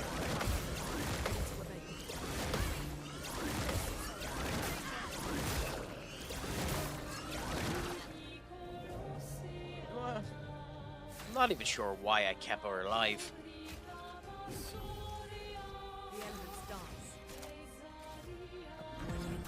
I mean, yeah. But Persona's, I think Persona's incredibly well written anyway in pretty much all of the games. So it's incredibly nice to be able to enjoy it. I think all of them are fairly good. And it's interesting that they're doing a remake of 4. Honestly. I'm kind of forgot to hit the 4th hit. I'm genuinely surprised they're doing a remake of 4. I'm not sure 4 needed the remake. I think Persona 4 Golden is perfectly fine the way that it is. 3 needed the remake. In fact, the fact that 3 doesn't have the female protagonist in it is an abomination. Even though it did add the answer, which was nice. I have Platinum, 3 Portable, 3 Reloaded, 4 Golden, 5 Royale, 5 Vanilla, and Strikers. I've started playing Strikers there. It's like, I'm not a massive Dynasty Warrior fan at the best of times, but it does, like, the story in Strikers doesn't really get me. Now, I say that, and I know I'm going to be the one fucker that we don't want to die. The one person we don't want to die.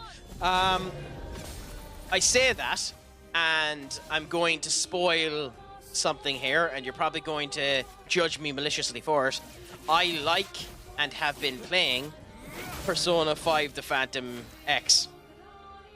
And yes, I understand the judgment and the ridicule for that statement. And I don't blame you at all for the judgment and ridicule for that. I actually really like that game. I think it's I personally think it's actually a very good gacha. And although the, like, I think, although it's watered down Persona, and I know it's not fair to say this in these type of systems, but for a gacha game, it's actually fairly good. And I know that's not a valid statement to end up stating, but that's fine. The thing that has annoyed me with the game is, and it's the first time this has ever happened to me in any gacha game, to be honest. No, because I'm not, that's my 3rd time reviving her because I'm just absolutely crap. I said the next 2, but I'm going to go 1 more. The thing that annoyed me the most with the game is I have been pulling off of the general banner and the limited banners, okay? So I pulled for Joker, and now I'm pulling for, what is her name? She's new. She is an in-game character. Bear with me now. I am pulling for Minami Mayashita, the healer. I was pulling for Miami, okay? So I was pulling for Joker, Ren, and I went pulling for him, and that sound and everything around it. I went the whole way through until I got the pity. Okay?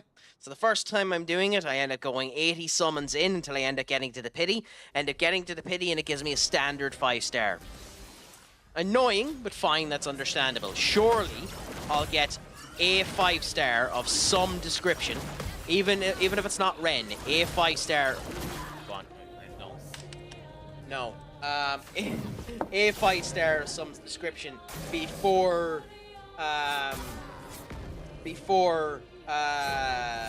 get to the pity the second time. And would you believe, no, I didn't pull any 5-stars until I got to the pity the second time.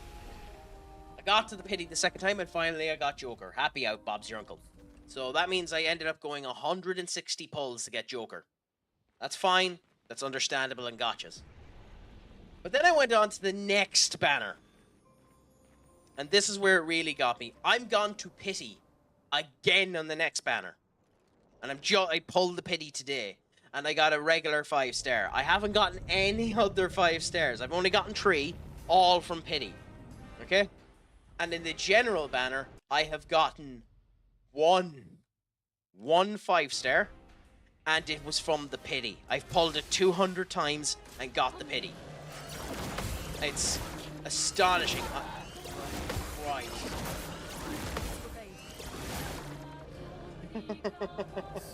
Oh, what have I become? What have I become? Holy crap, what have I become? I shouldn't have opened the jerky. What have I become? Holy moly.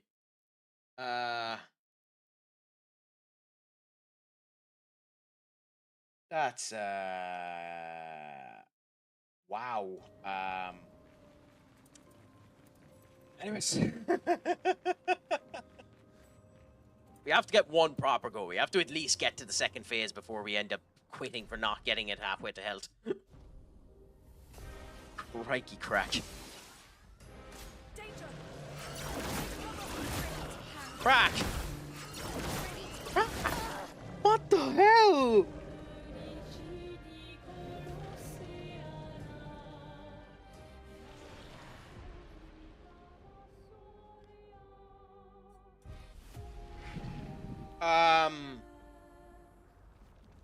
So I'm just after finishing the second palace. Okay? I'm just after finishing the second palace. I will admit the game gets significantly better in the next palaces. I will say, unfortunately, the second palace, much like the first palace, does look like something that could have been thrown together in a month by game studies university students. I'll admit that. And that's probably my only critique of the game, is that the environment of the actual dungeon itself is very, very, very, very asset flipped. There's nothing wrong with that. It's understandable, but it's quite noticeable. But I'd recommend. I love the game. I like the game. Love is a bit strong terms, but I like the game. I'd recommend people play it. And of course, if you haven't, Scar, definitely play the Shin Megami Tensei games. Like Shin Megami Tensei 3 Nocturne is one of the best RPGs ever released. Genuinely, it's one of the best RPGs ever released.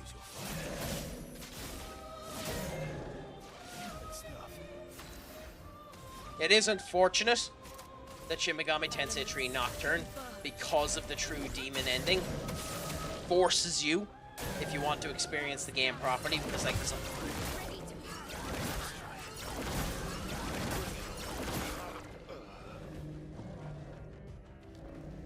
Are you fucking kidding me?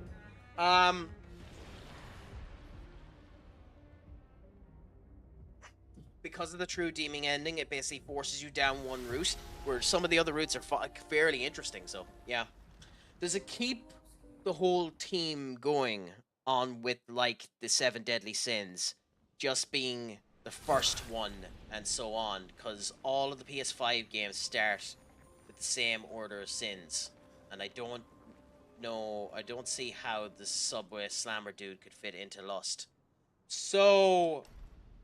the Subway Slammer book would be Envy, not Lust. So it's really, really sloppily done. That's the reason why it is infinitesimally better in some of the other dungeons. Because the boss, or the actual villain, has a proper backstory to it. So the reason why the Subway Surfer is slamming people, and I'll wait because the advertisements just happened and you might have gotten caught in an advertisement, so I'll state it in a minute without giving you a proper spoiler.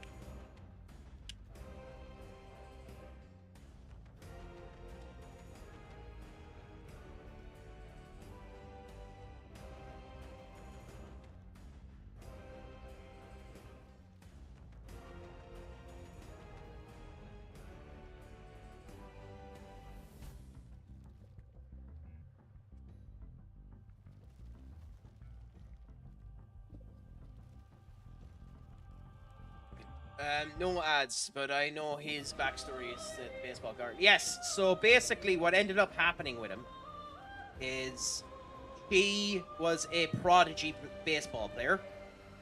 He went to a pitching day with her, and she accidentally smoked him out.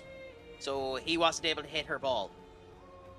And he got dreadfully embarrassed by this, was called out for it, and as a result of which got dropped by his agency and the whole lot, and he blames the failure of his career entirely on women, and as a result of which he believes women deserve to be in the dirt as a result of which, and that's the entirety of his backstory.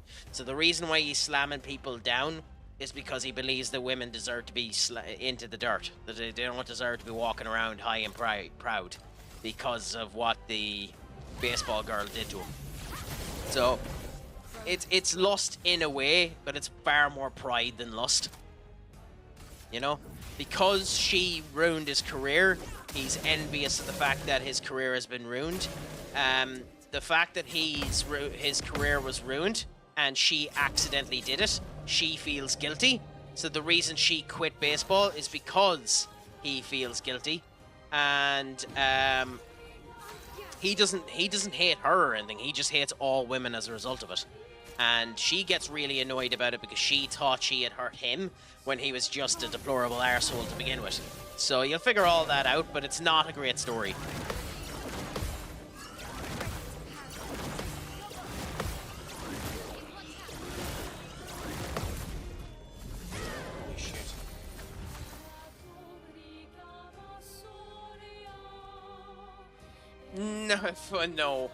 No. No. Not even near it. Not even near it.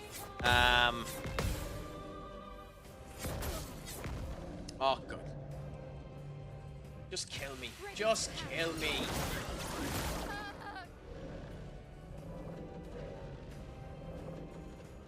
Nah, Kamoshida wouldn't be the example. It's not that they're making things up. It's because a lot of its elements are based on Kamoshida. So, like, when you think about Kamoshida, Kamoshida is a coach who became a coach because he injured his leg. Okay? Kamoshida was jealous of Ryuji because Ryuji had more talent than Kamoshida ever had on the track team. And he hated the track team because of one particular point in time in Kamoshida's career. He was an integral runner. as a result of which he hated track. Kamoshida joined to make sure that the football club was great and needed his club to be the principal organization. He knew that that Ryuji, I might be getting his name wrong, but you know what I'm on about. He knew that he was such a talent that the track team were going to win all of the awards, overshadowing his football team, so he purposely broke his leg. Okay?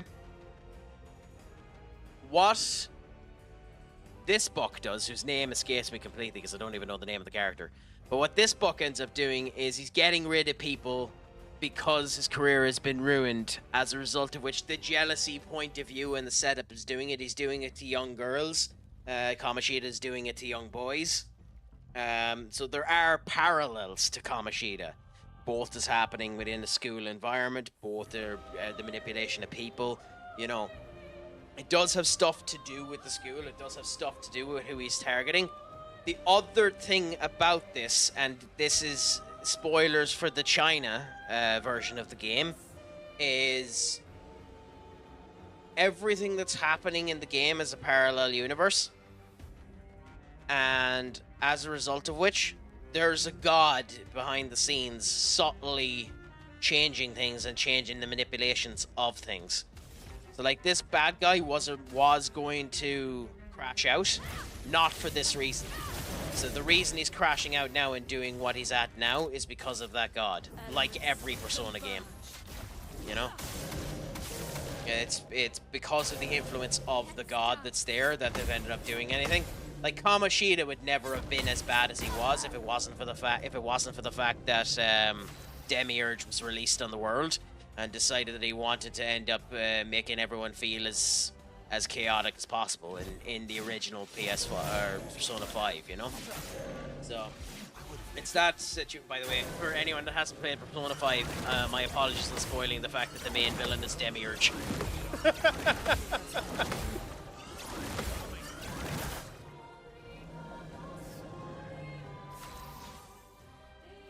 You know, it's funny because Persona 5, the main villain isn't a god. Demiurge isn't a god.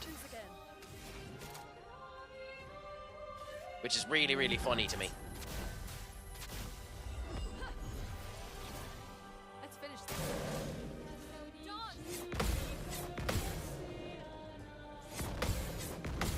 Like, you know. Oh, is it? Okay, so I'm getting them mixed up. What is it? What's the name of the main villain in 5? So.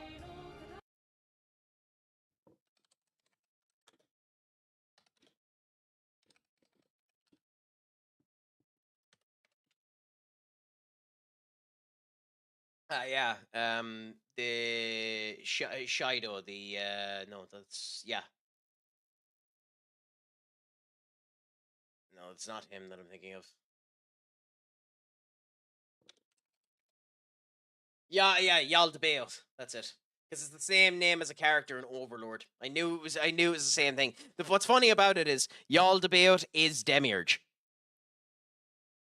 That's what's really funny about it. Yaldabaoth is Demiurge in, like, mythology. That's why I got them mixed up, because in mythology, Yaldabaoth is Demiurge. And the reason why I got them mixed up is because in Overlord, there's a character known as Demiurge, and his alter ego is called Yaldabaoth. Well, they are different characters, but they're the same. Like, it's Harvey Dent situation. It's the different sides of the same coin. But in P5, and an awful lot of people don't realize this, do you know why Yaldabaoth did what he did? Like, do you know what the point of the story was? Why did Yaldabaoth take over for Igor?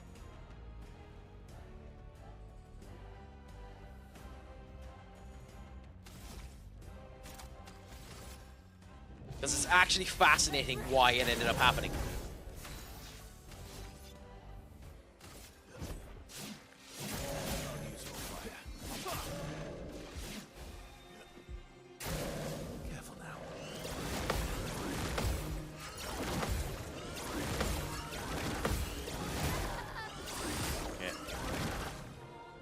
How did that?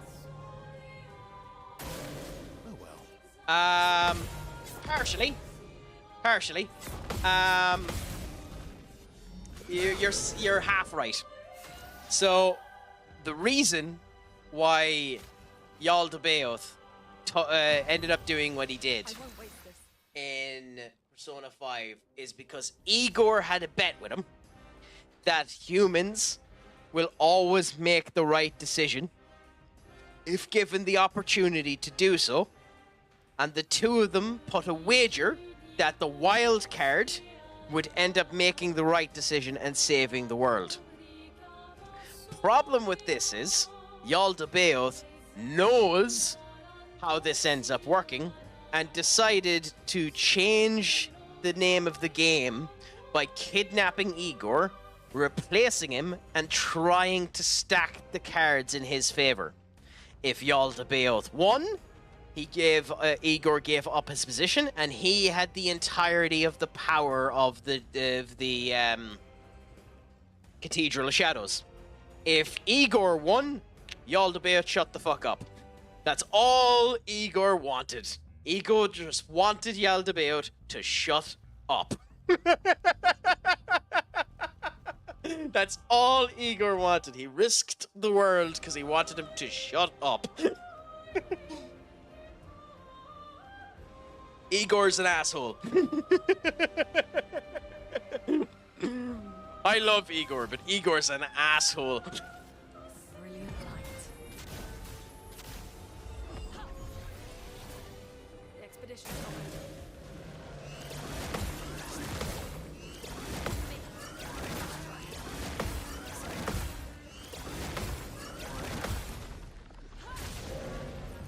Okay, so we're not getting the Genesis off anytime soon. It's hilarious when you think about it. It's hilarious when you delve into the actual story of that game because it's such horse manure. But that makes me question if Igor willingly got... No, Igor didn't. No, Igor didn't willingly get... That is one of the things. Igor didn't willingly get switched. Yaldabaoth knew Igor would end up giving the wild card the power. What Yaldabaoth tried to do was take control of the situation so that the wild card used his powers and ended up getting caught. So the end scene where Joker gets caught by the police, that's Yaldabaoth setting things up. So Yaldabaoth is the one that gave Akanji his powers. So yeah, Yaldabaoth's the one that gave Robin his powers. You know? So yeah, Igor didn't willingly get switched out. Now the funny thing about it is Igor easily could have stopped Yaldabaoth from switching him out. Igor just didn't care because he knew it was going to end. Yes! I don't remember the Persona 5 Royal ending because I found the main villain at the end of the third chapter to be remarkably boring. Interesting boss fight that is anticlimactic as hell, but I found the villain to be remarkably boring, so I don't remember anything about the bloody thing. I have Persona 5 original story learnt off like the back of my hand. I know absolutely sweet FA about Royal story, even though I played the goddamn thing. I kinda did, yeah. But to be fair, it had a lot to do with the fact of I didn't think he fitted Persona 5. As a character on his own, he was fine. He fit better in Persona 4. He fit better in Persona 3. I don't think he fit particularly well in Persona 5. I don't think Persona 5 needed it, is my big thing. Now, that might be just... I love Royal. Royal's a fantastic game. It's just... something about it that just didn't fit. Like, I don't like the ending of that boss fight anyway in the third act. But it just Romance flowing. just off the top of my head, it doesn't help too that off the top of my head I don't remember much of the third act because I didn't play Royal as much as I did Persona. I only got this PC in... Okay, bear with me now for a second. I want to try and survive this. Okay. Cool. Now, let's see if we can figure out this timing. There. No, okay.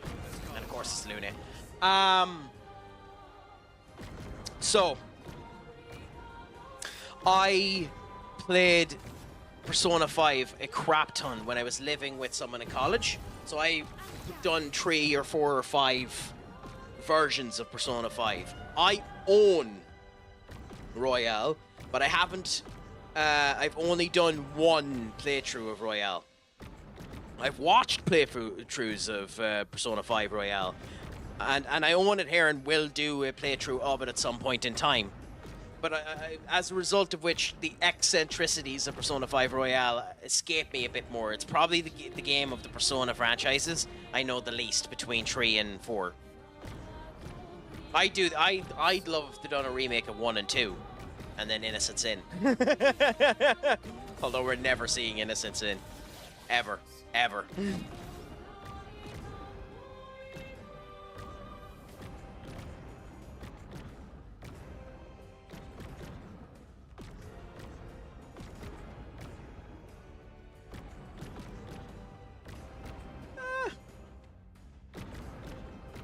Well, Nyx's entire point, the reason why I thought it would work with Nyx is Nyx's entire point was we've given you loads of chances. Now we're just going to destroy the universe and start again. Because that was Nyx's ultimate plan. Now screw this, I'm done with you. Just wipe and start again. And Izanami's plan is literally the same thing. We're going to put everyone to sleep. Put them into the distortion world, put them to sleep. Delve through the good, delve through the bad. Kill the ones that are in the way and start again from scratch. So technically all 3 of them have the same story. But yeah, I guess you're right. I more meant the tone of the stories than the actual gods that are in it, but I understand what you mean, and I didn't even get anywhere close to that. Holy crap. Fine.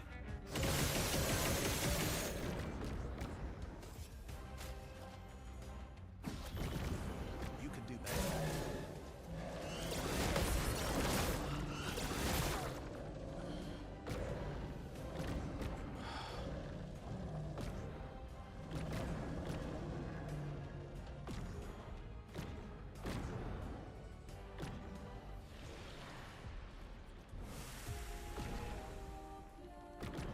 I will say, it's interesting with Persona 5 The Phantom X, having a lead character that has no edge to him at all. Like,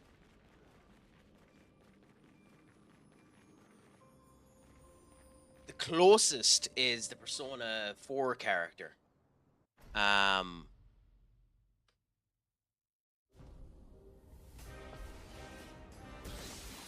But yeah.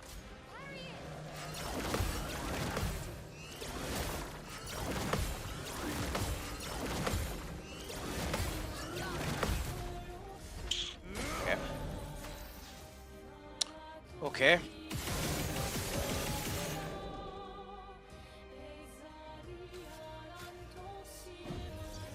Disaster expedition, eh? You ever did the story of Persona 4 Arena? No. Again, I've watched Persona 4 Arena, but I didn't. Now, I know both of the Arena games are on sale on Steam. But I didn't look to see whether they were discounted in this recent Steam sale. I also heard that the ports aren't particularly good, but I actually don't have a clue about those games. I know that there's a number of people that end up showing up. Like, I haven't, like, I say, like, when I say I know an awful lot about the Persona series, it is the main series. Like, I don't know what happens in Tactica.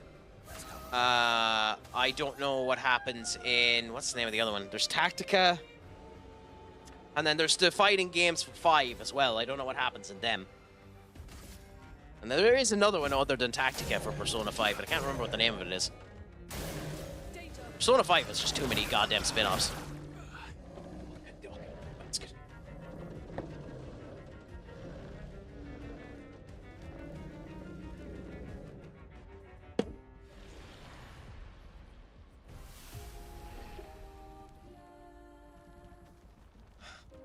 Did you enjoy it, Scar? Yeah, I'm currently in the process of playing Strikers. So I'm in the third world in Strikers. So I haven't gotten through Strikers. So I can't comment too much on it. I'm ready.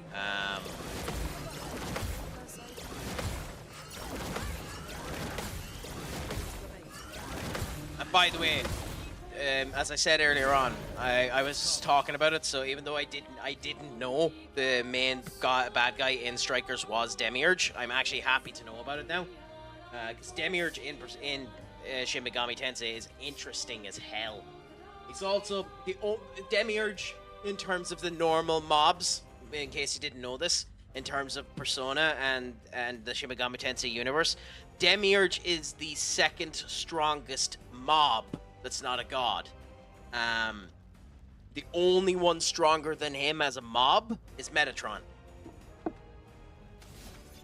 Technically. In terms of the lore, by the way. Just in terms of the lore.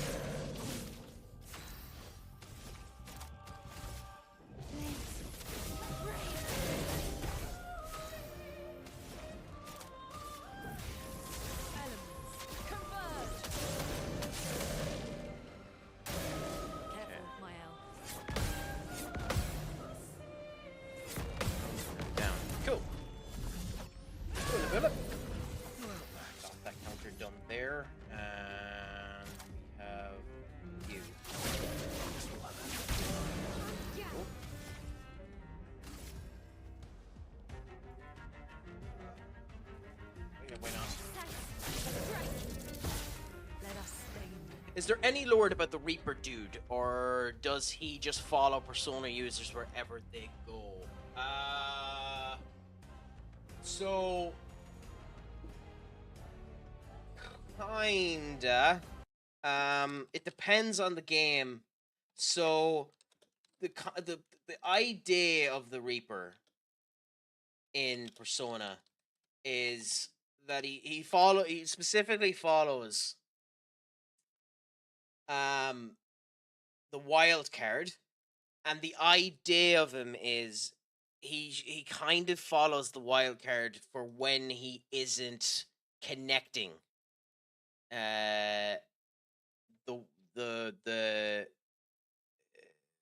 you're wasting too much time and you're diverging amongst the path that the wild card is meant to go on. So he's the idea, more or less, as anything, is that you are a nurturing crop. He is reaping you because you are now becoming a weed that's in the way. So there isn't proper lore, to my knowledge, not that I know of, because like he follows you to other areas as well. Like he follows you across games. He's in the Persona Q games as well. And it's basically stated that he's not explicitly there to kill you. He's specifically there to reset you so that the route will be followed. Be that the correct route or the incorrect route, the idea of the Reaper is that he's there to ensure you're following the path. Well, you make your choices on the path, but you're not delaying yourself along the path. You know, so it's basically it's an algorithm. It's meant to be an idea for you don't get bogged down by your choices. Hence the reason why in Tartarus it's get off of the floor. In Persona 3, it's get off of the floor. You're taking too long. In Persona 5, it's opening too many. It's locked in a chest because or not Persona 5, Persona 4, it's locked in a chest because typically You're going around looking at the chests in order to ensure that everything are there. You're making too many choices. You're not going to the objective. And in Persona 5, it's basically just in mementos. You're spending too much time outside of the real world. You're not actually prolonging the effects of the wild, you know, the wild card. To my knowledge, now that isn't official.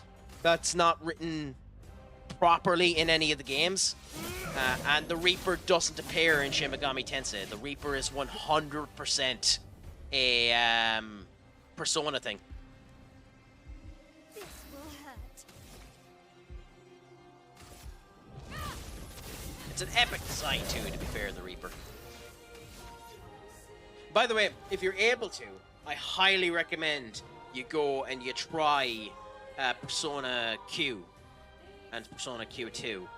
They're Etrian Odyssey clones, if you've ever heard of that series. An absolutely fantastic series, where I don't actually like the base series. I love the Etrian Odyssey gameplay. I love the Etrian Odyssey feel. I hate the Etrian Odyssey designs. Hate them. Hate them with a passion. Absolutely despise the Etrian Odyssey designs. I cannot do that dodge for hell nor high water. Holy crap. I don't get it. I can't do this design for this dodge for hell or high water. I need to figure it out. Romance flowing. Okay. Here he comes. Is there a point in trying this? Yes.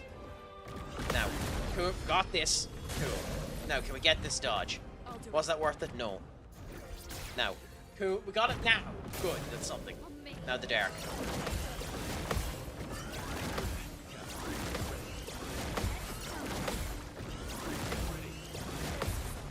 Cool. Coola boola, coola boola. What? Why is he getting so many fucking turns? Oh, fine.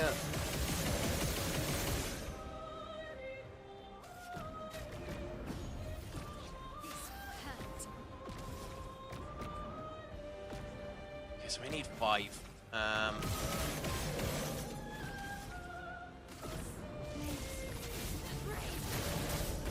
so much potential. Whether or not that was the right way to do that, who the hell knows? We need tree.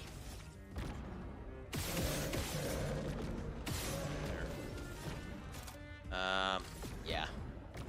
Yeah, it's a fantastic series, and I love it. I love it. I just love the way that it's set up. I love the world. I love the kind of lore that it ends up ingraining into itself and the whole lot. It's just a fantastic series.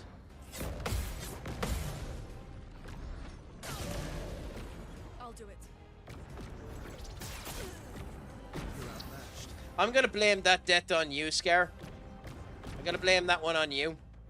You insane dry shite. You insane dry shite. Nah, I'm done. I'm done. I know I spent 3 hours at this, but I'm done. I'm done. I don't have it. I can't even get it by half. I know I have it, but I don't have it. I'm not spending 10 hours there. I'm done. I'll come back to it later on. Screw it.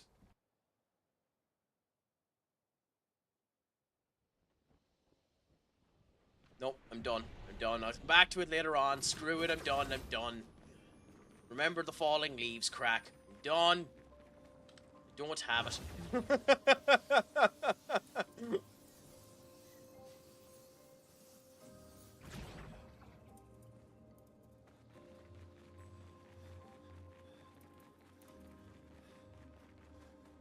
I'm half tempted to leave these until after I end up getting the power buff after Act 2, but then they'll be piss easy.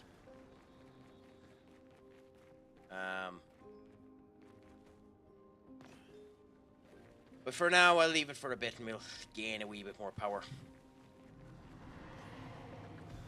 It's like I knew for a fact this would be challenging anyway. I'm one shot by him. I'm one shot by him. Never mind the main boss. Maybe I should have put in some into defense. I do have this in expert mode too, by the way. I don't know what difficulty you're playing it on. I have it on expert mode, much to my stupidity and chagrin. Okay, so I have to write that down. Okay, so write that down. Go to Notepad. Plus. To this. This is what? This is the... What's the spot called again? Falling leaves. Come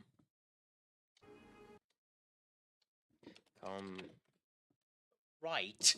Come back to the falling leaves for boss later. Fair enough.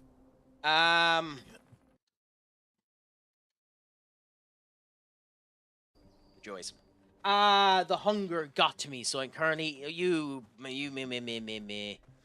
I won't spread words, but it's bloody 2:30 in the morning for me, Amanda. You're making me hungry.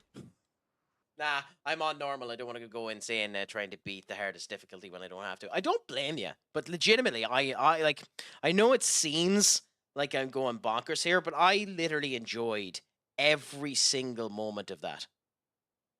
Every single moment of that. I know I failed miserably, and it's probably horrible to watch, but I could and would legitimately sit there for another 4 hours trying to do that. The only reason I'm not doing it is because it wouldn't be it wouldn't be a good watch at all. But I would do it. So eventually I'll get the timing down of the lasers that they're ending up doing there. I just can't tell at all where the symbol is for the lasers that are coming off those masks. But we have found this area here. Did we not go into that one? Could have sworn we did. Okay, we have to go back over there because I could have sworn we went into that one, but we didn't. By the way, and you're just lying if you say otherwise, Eskia is the best character. Oh, we can't go into that one. I was wondering. Yeah, we can't go into that one. It's because I'm guessing that's how you get it. You need to swim underneath for that. I was wondering, yeah.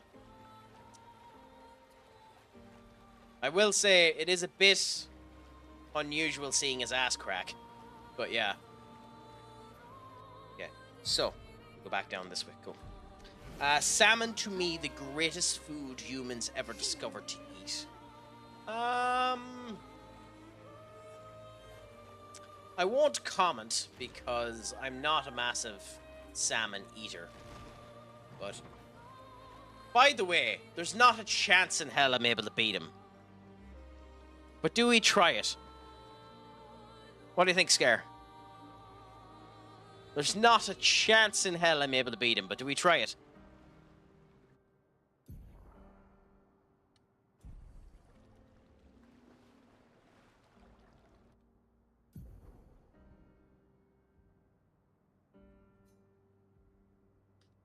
Fine.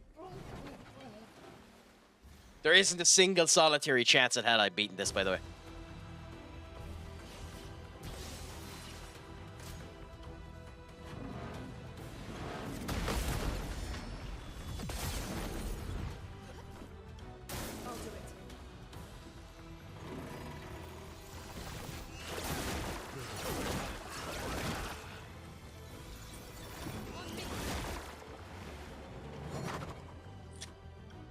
Okay.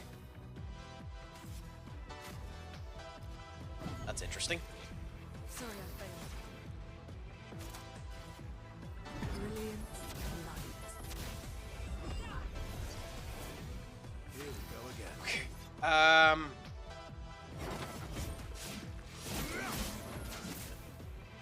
Oops.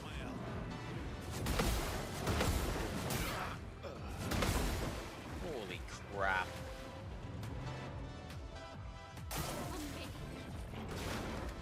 Nope. What? Okay, weird. Does it do anything? No. Okay. And we're doing no damage to him, by the way. I am a huge seafood person, apart from the bottom-feeding fish. Blech. So apart from anyone that lives in England, is what you're basically saying. Joke, Amanda, joke. Okay, experimental phase.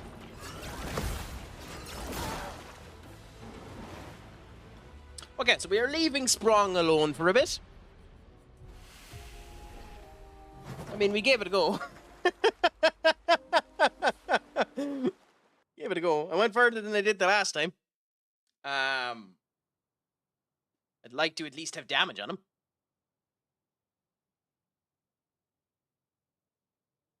I mean, what you get off of him is unbelievable, so it's worth it. But at the end of the day, it is a pain, and just seeing minions like that.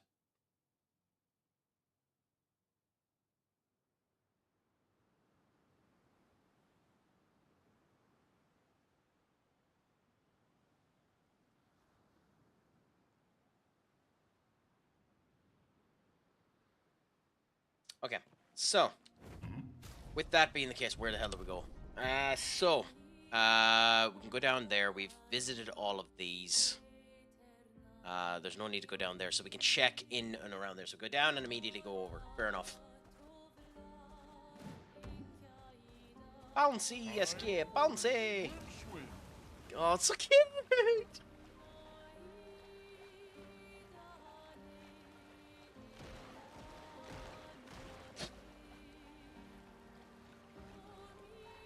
Okay, so. This overworld music, by the way, is gorgeous as well, as is this water and the whole lot. Just, there's nothing about this game that isn't beautiful. Okay. Now we're into the coral reef here. And we can land there, so that is somewhere to visit. The boatyard graveyard.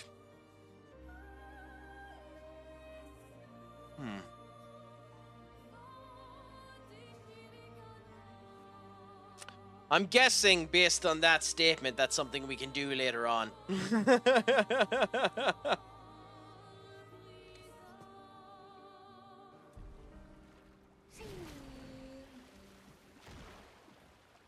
going to look forward to that when we have to do it. Thanks for letting me know about that, my friend. Is it? How did you find that fight? I think, this is a gestural beach. I'm almost positive we went to this one. In fact, I'm not almost positive. I'm 100% positive we went to this one. I'll go anyway, just in case.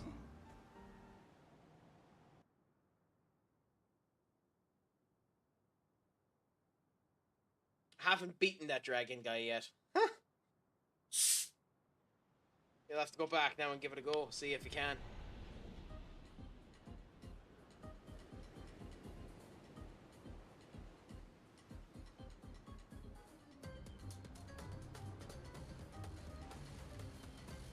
So what was your favorite enemy to face when you did face them, Scar? If you don't mind me asking.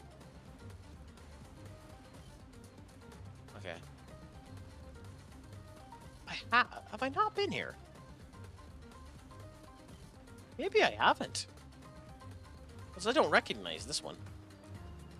Oh no, I have been. Yep, no, I've done this. Cool, we can leave.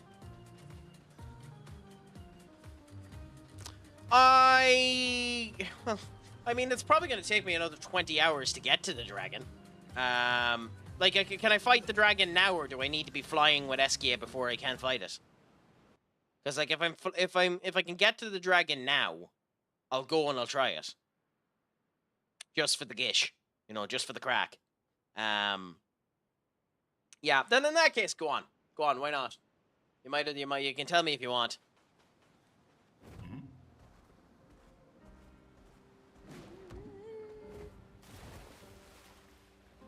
I figured that was going to be the case, by the way. But you can tell me if you want. Considering, you know. But honestly, I'll probably have forgotten by the time we end up getting over to it. Yeah, let's go into the boatyard graveyard.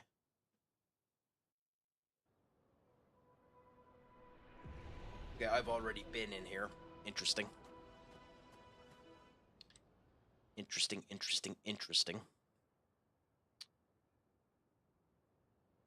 Okay, so let's look at the map. We've been here. We've gone to the coastal breach there. We can go over to that one there. And then our targets are... that or Serene up there. We also have these guys up there at the edge, and we haven't checked anything on that island yet. There's this area up there we can go to, which is a choice, I suppose. So we can go there, which is a choice that we haven't done yet. So I guess that's what we'll do first, is we'll go up and we'll go to these ones. And then, since we have the area, we'll go over and we'll check there. So we'll go up first since we're already here. So he drains everyone's AP every couple of turns. He gets... So you need to have almost everyone at full AP. When he drains your AP so that he drains too much that he ends up exploding, his attacks are ice that freeze you. Oh, fuck every shade of that. Genuinely screw every single shade of that. That sounds diabolical. I'm gonna look forward to that whenever I end up seeing it. But that genuinely sounds diabolical. What is this? Okay. I done this and I don't know. I done this with... this is stupid. I need to run. Storm is coming. Need to run. Ready to strike. Because I don't know if he is needed. That's my reason for hating him.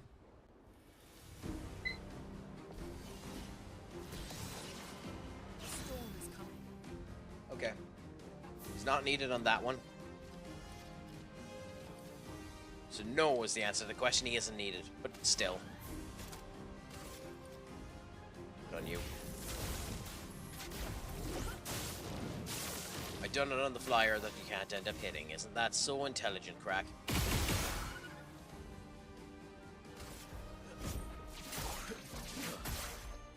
Cool. What lovely feet. That line! That bloody line! Why, what lovely feet. Gets me every time he says it. It's so... ugh.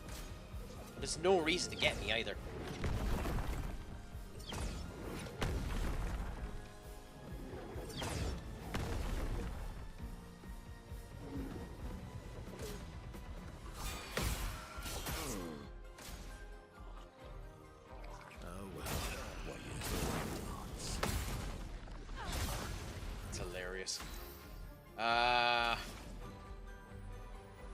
In this particular case, the reason I didn't do it is because I wanted him with full shield for Mononoko to do the hit back.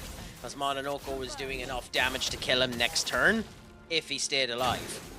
He didn't stay alive. So that was the reason why I did it in this case. I also am stupid and missed the counterattack. But that was the reason why I did it. I didn't want to break the shields.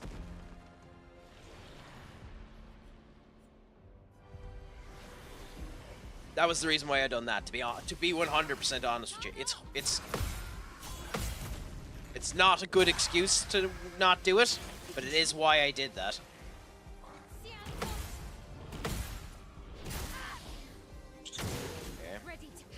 Like this time, he has all of his shields gone, so I don't care. I'm striking him. But Mononoko was doing enough damage to him that it would have been grand. And I don't like this mechanic, considering it basically stops you from doing certain things to him, so screw it.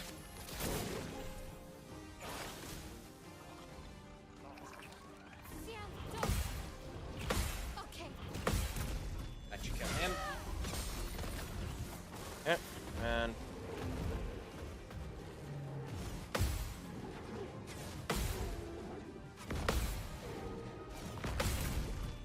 cool. Now with that done. Oh, I'm using the fire weapon.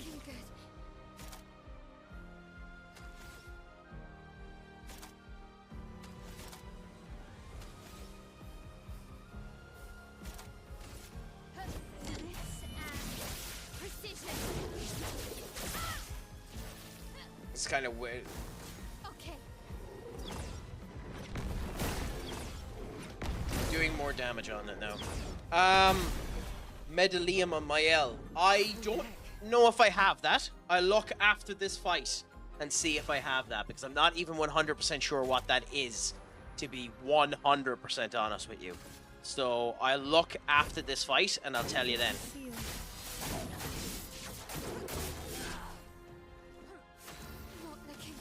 No, I recognize that. I just don't know which, off the top of my head, I don't know which weapon it is. No, I knew it was a weapon. I just couldn't. I can't tell you if I have it.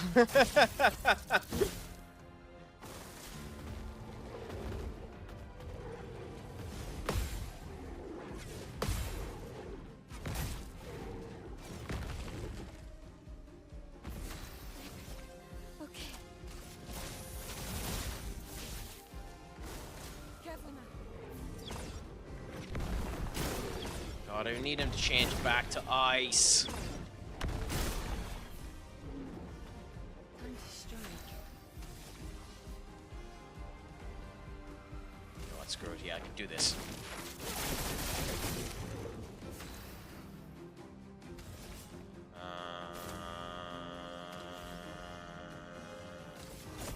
Maybe not smart.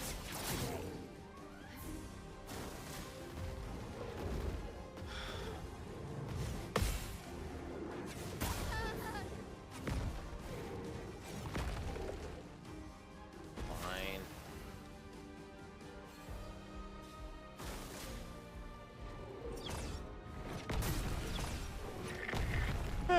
That's the first time I've ever had that happen. Well, an easy way to find out is when you did... Oh, it's that one. No. I didn't succeed that match. I lost that match. When I went into that match, unfortunately. So I went into it with Gustav anyways. But I didn't realize we were only going to get one attempt at it, and I went into it not 100% prepared. And I got my arse royally handed to me.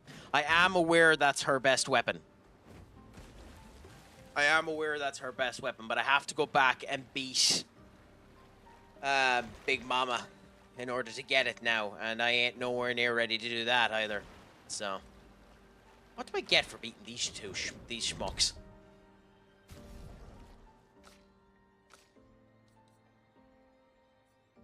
Yeah, so at the moment, those are the weapons I have for her.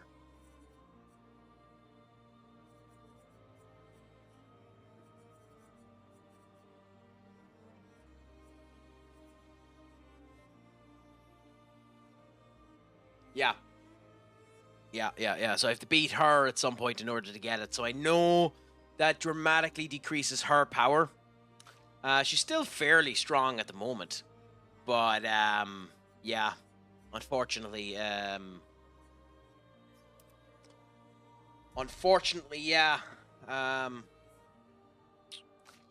Let's go back into this and just get it done out of the way. I have no idea if why I need to fight these, or if I even need to, but we'll try.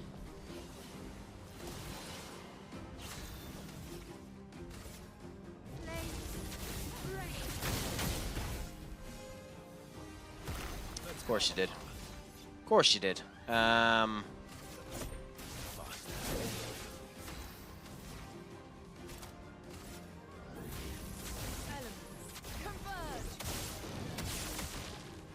Shouldn't have used that on him. Let's dance.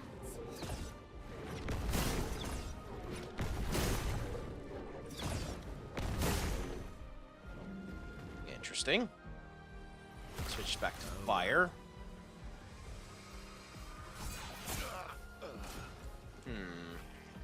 Danger. Harry. Careful, my own. Yeah. Have you beaten her yet? Scar. I know there's some people that say you can beat her now if you are wise enough with your techniques when you go about doing it. But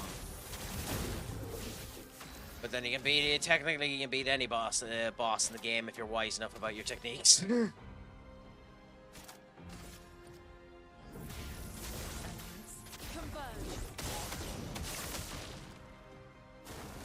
Ah.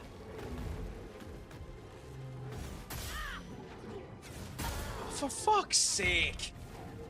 I'm guessing, considering you needed to beat her 3 times, you ended up going about it with 3 different characters so that you got everyone's weapons. Because, like, obviously you have Verso's ultimate weapon.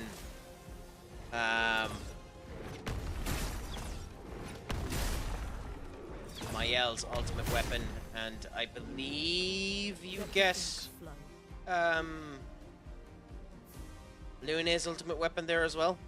Well, one of them wasn't a quest. I just wanted a second Medallium to level Medallium. Oh, is that how you level them up? You get 2 of the same weapon. That's interesting if that's how that works. Also, we will revive one of the 2 of ye. Brilliant light. Yeah. Well, maybe I'm wrong. I think she is how you get everyone's best weapon.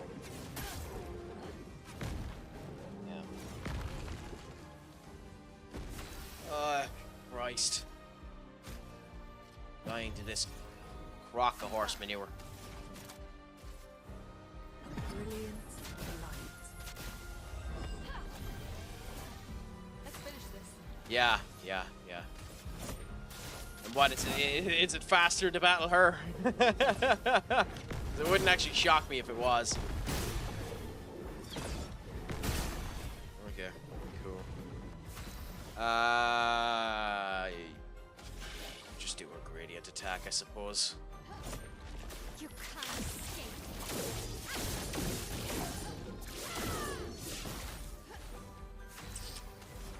And then do this. Next turn, we'll try and put the A storm. mark on it for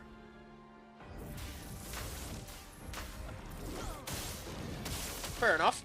I mean, if you have the contents in order to get it, why not? Rooney, watch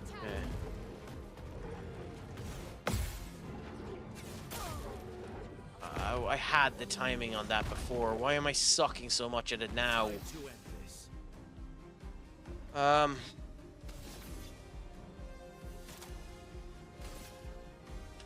Quiet.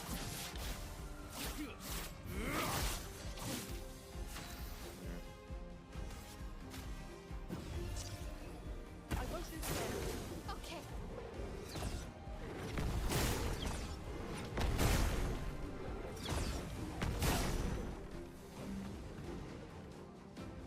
Yeah, I much prefer him in the other mode. Do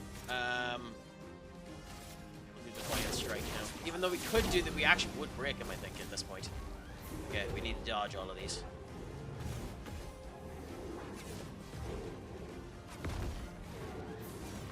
And ironically, we do perfect. Absolutely perfect in the time when we don't want to. That is divine. Divine inspiration is what that is. Yes. Well, this will probably kill. Should kill.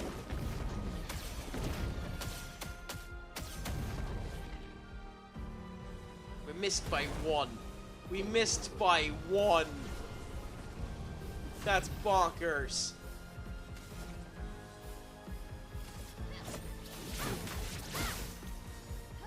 You're outmatched. I can't believe that. I can't believe we missed it by 1.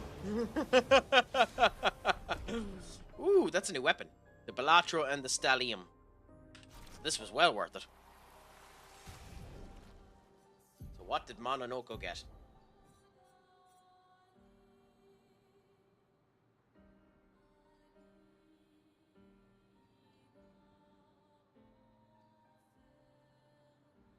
What? How do you upgrade skills? Oh, because you weave them. Oh, okay. Interesting. That sounds semi-busted.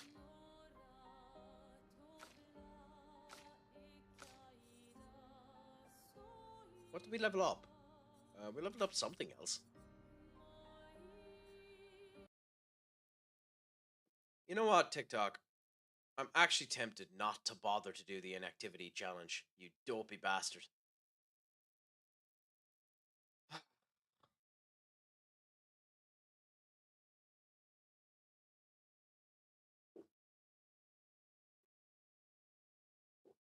third time to bloody mention it to me. Anyway, the max level a weapon can be is 33. But to get it from 32 to 33, you need a perfect chroma. And there's only 11 of those in the first playthrough. Oh, that's horse manure. I hate when games do that. Bloody why? Like, genuinely, why? Just give the excess material needed to get all of the weapons up in one go. Like, I understand wanting more bloody playthroughs and the whole lot, but that's just it. That's just unnecessarily bloody padding.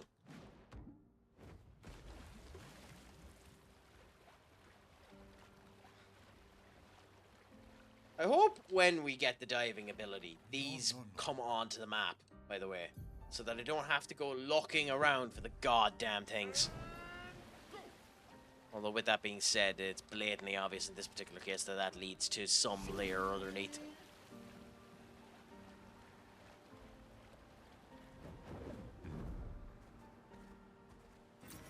Okay. Interesting. I don't know, Lune. It doesn't seem very interesting.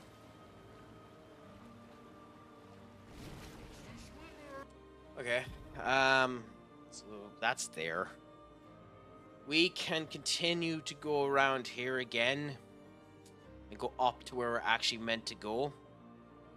But you know what I'm actually going to do? I'm going to be an ass about this, and I'm actually going to go back down to there. Only one of those diving areas leads to an actual location. The location on the other locations marked on the map. So what you're basically saying to me is, in the future, I have to come back and remember that this diving location is here. It doesn't actually tell me that this diving location is here. So although there is a location there, I have to remember that that's a diving location because I can't mark it. Well, that's a bit horse manure, if I'm honest. But you do what you have, I suppose.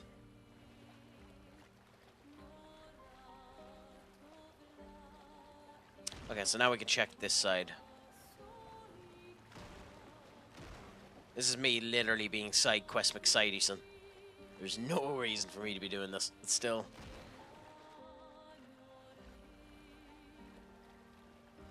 You'll be able to easily see them when you're flying around on SK. I mean, there is that. You're right about that. There is that. God, this key has noises.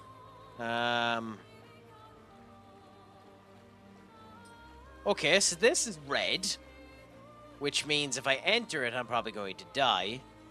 Now, funnily enough, I don't actually think I can get onto the bloody thing, which is hilarious. I think they've actually blocked it off on all parameters so that you have to fly into it, which is actually hilarious. I actually don't like that design at all. That's incredibly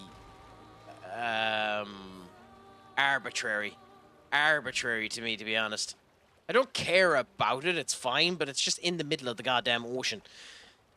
If you wanted to do it, parlay it off of another section, you know, stick it against the wall. At least make it look like it isn't a random assertion of bricks thrown into the middle of the ocean just to piss off the player.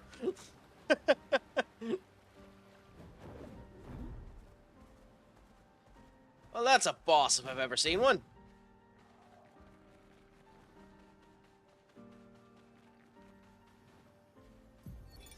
Expedition 43. Sabine. That damn snake destroyed all our They had submarines submarines? in a matter of minutes. And now These we're guys with would no remember. equipment, Surely no some of food, these would no remember water, 33. Nowhere to get off this island, and no way to kill that bloody serpent. Putain, the painters must be laughing, diverting the resources of the entire engineering and defense divisions to I wonder which construct snake those they're on subs about, by the way. and Do you know which snake they're on about when they're saying this? trusted our vision and volunteered their lives. If we die stranded on this tiny island after everything we went through to get here, my ghost will haunt that blasted monolith and this island and that stupid snake for all time. Fair enough. Like, I'm guessing they mean this. I'm guessing they mean this. But that's not really a snake. Anyways. Let's see how this goes. Oh, well, this is a Reaper Cultist, and it's far smaller than it looks. Thank you for that.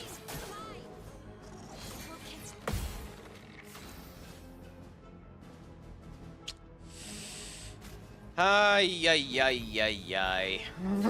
Ay, qué fabulosa.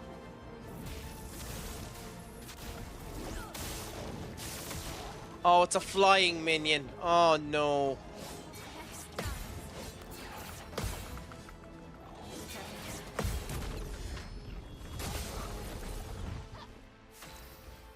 I'm not going to enjoy this one iota, am I?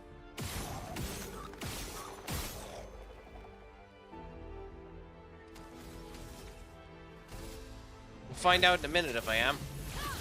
Yep, I'm not going to enjoy this a goddamn bit. I hate these minions. Oh, Blight as well.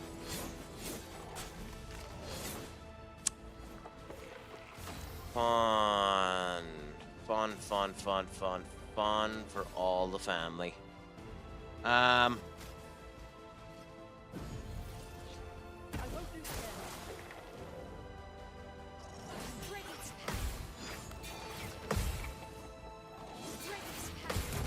Cool.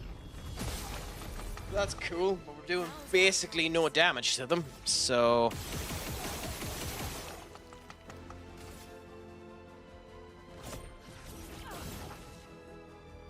Why did I do that, by the way, when I needed to revive Gustav?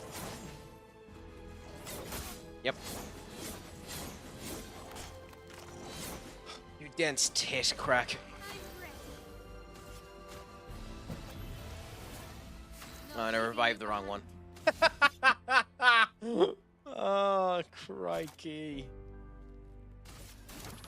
And I meant for a soul, but still, who gives a crap?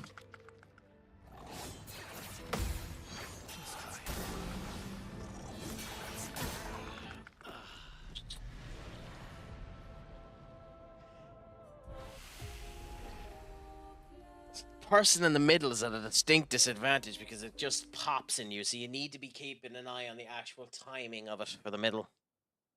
I'm not going to like that. I really don't like enemies where you have to go where you have to go ranged about it, because Luna's spells should surely work here. I really don't like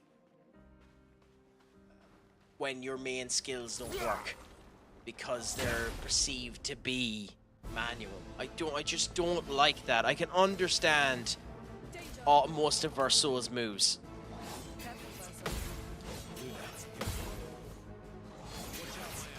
Being perceived as striking moves. I understand that. That's 100% fair. I understand that almost every single move here will end up being countered because it is a physical move. I understand that. The thing that I don't understand is A, I'm not doing enough damage. So there's that. But B is just like get mad. I'm just at this point I'm just complaining. I think we actually have to hit the orbs.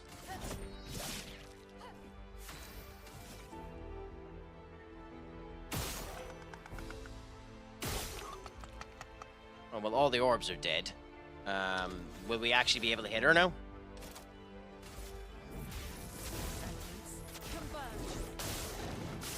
No is the answer to that question, so that was a waste of a move.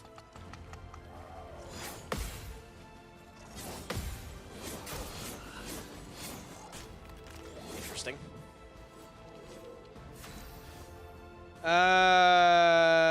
There are items that restore AP. No, it's not the AP that's the problem. I know that we basically can end. I could basically throw the energy tint onto Luna or Verso, and they'll end up doing the strike. It's just in principle, I don't like this idea of a mechanic. Especially when, like, you can only do 300 damage there. It's just not something I like.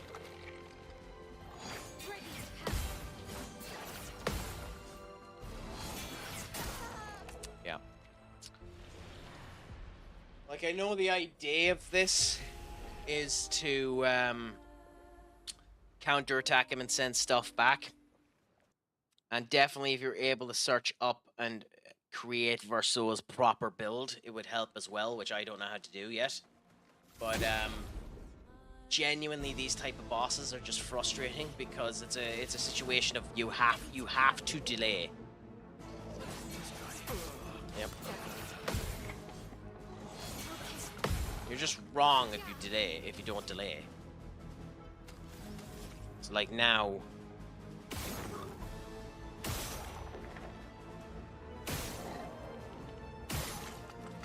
So they're dead. So now I have nothing to attack. There's nothing going around, so I can just hit its head at 500 damage or its chest for 200. I can hit down there for 590. Like there's nothing else I can end up doing. But maybe you're just not meant to fight this yet. The Chroma enemies are tougher versions of a normal enemy. Oh, I'm fully aware that could be the case, Scar. I'm fully aware that could be the case, and I'm being stubborn. I'm just saying in general for just game design principles, the fact that there's a X% chance you'll just end up missing your attack annoys the bollocks off of me. Yes, I'm complaining. Yes, I'm just being a winchbag. And it's blatantly obvious I'm not meant to fight these now because I die in one hit. But at the same point in time, you wouldn't put them there if they couldn't be beaten. So there's that too. It's like you can see there, and there's the other thing I don't get, the differential in the damage. Why are some of these 200 where some of them are 800 when they're not getting critted or anything like that? Like, where's the damage differential working? If you get me.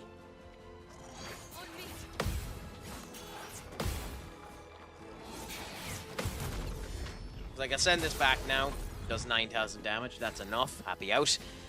Best thing to do now is where I can do the break. In her particular case, because of the amount of fire damage that's being done, I just am better. Always doing this to try and add more burn to it.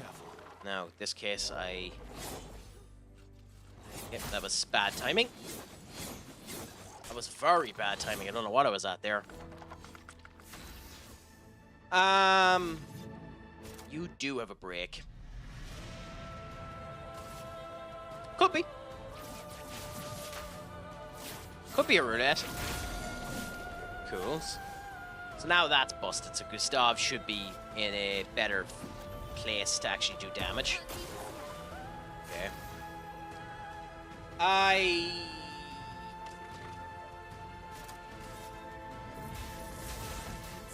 Like, this is the thing that annoys me. I don't mind the rest of it.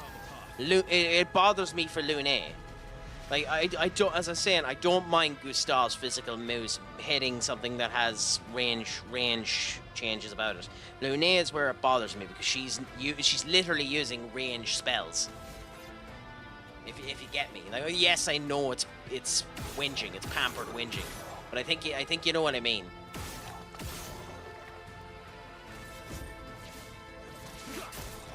Or maybe you don't.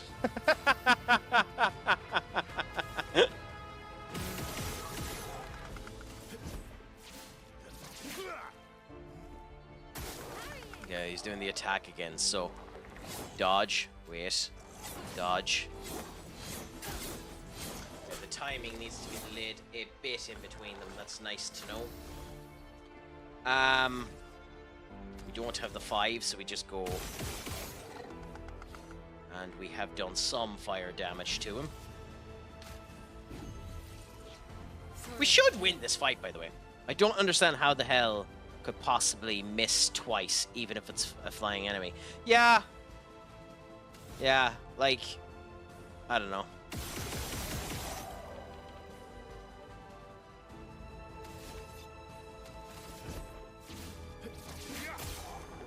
And then sometimes you just do hit. Which is the other thing about it.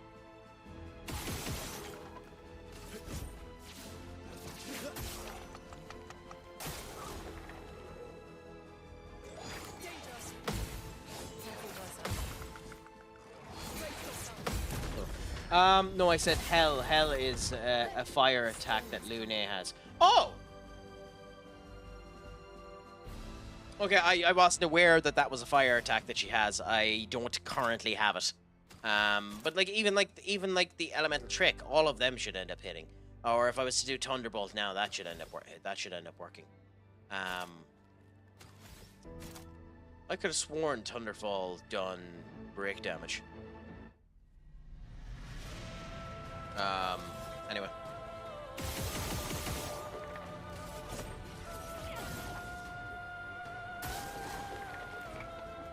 Oh, we're gonna win now anyway. Unless I do something really stupid. But yeah, there we go. Pretty much takes up the entire ground under the enemies. So we got Boulder Dam, which I think is a new weapon.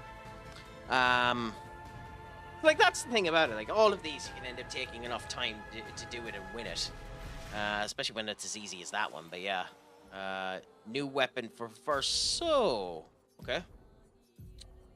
The Boulder Dam. Perfection is now based on cardinals. Why would you do this? You vicious bastards. You basically made a weapon that you need to be near death to use. You vicious pricks.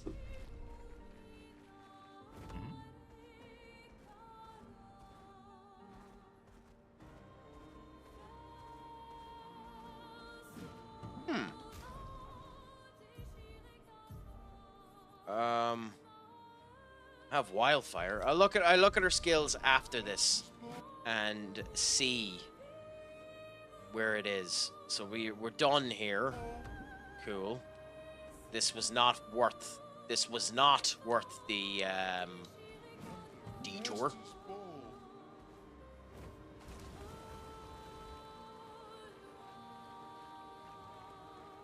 So, considering I think we're gonna have to swim this anyway, I'll swim over to the area where we're meant to go to the next time. Then I'll go to the camp and I'll finish up for the night because I am 6 hours done. It is 3:10 a.m. here. I do actually have some stuff to do tomorrow.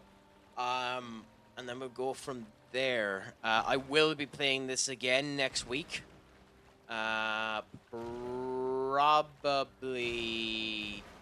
Tuesday, if I was a betting man. I think I'm going to end up doing, we have another 5 minutes anyway if you want to stick around for a bit.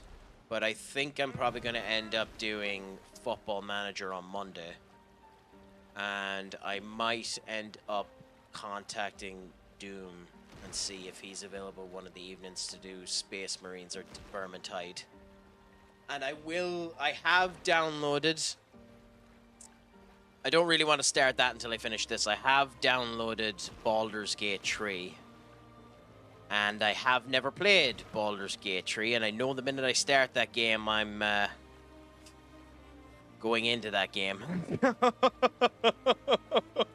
So yeah, stay tuned anyway if you want to. Plenty of stuff coming up. Join the Discord there as well and give some suggestions should you want to, should you decide to. Also, I'm only now noticing the faces there. That is absolutely horrifying. But we'll go to the camp here.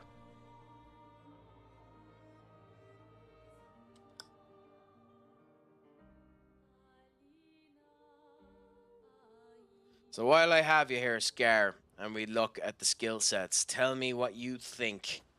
And I'm not purchasing anything now, but tell me what you think we should end up focusing on going for first. This is what I have for Lune at the moment.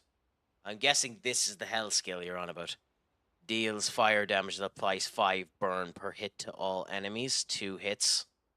Deals self-damage if failed. Consumes that for great damage. Okay. Per hit to all enemies. So would that mean that if you had 5 enemies, you'd end up adding 20 fire to all of them? Might have to experiment with that. Fire Rage increases the fire damage to all of her enemies until she receives damage. Stun self if interrupted. Lightning Dance, Storm Caller. Yeah, and then Revitalization. I figured I was going to wait until we got these here to see whether or not these were more worth it. But that's what I ended up having there. Verso, Strike Storm. After one turn, deals extreme single damage, physical 13 hits, interrupted if any damage taken. Holy crap, if you got that off. Endbringer deals extreme damage, 6, increases if the target's stunned, can reapply stun, holy crap.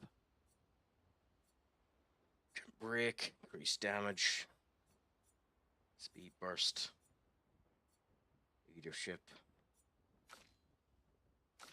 But yeah, and that's all of the ones I have there for him. So to get the other gradient attacks, you need to rank up relationship levels. The max level is 7. So I have been doing that. Every time I go to camp, I've been talking to them and ranking them up. As we can see here with Verso, we have 2 of them. Although ironically, I think both of Versos are shit. I think his sabotage is better than his striker. I know it does break damage and it's a high physical damage, but I think both of them are crap. Yeah.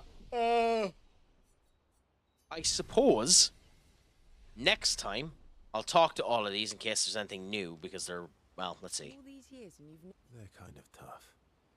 and I didn't think. Lune and I.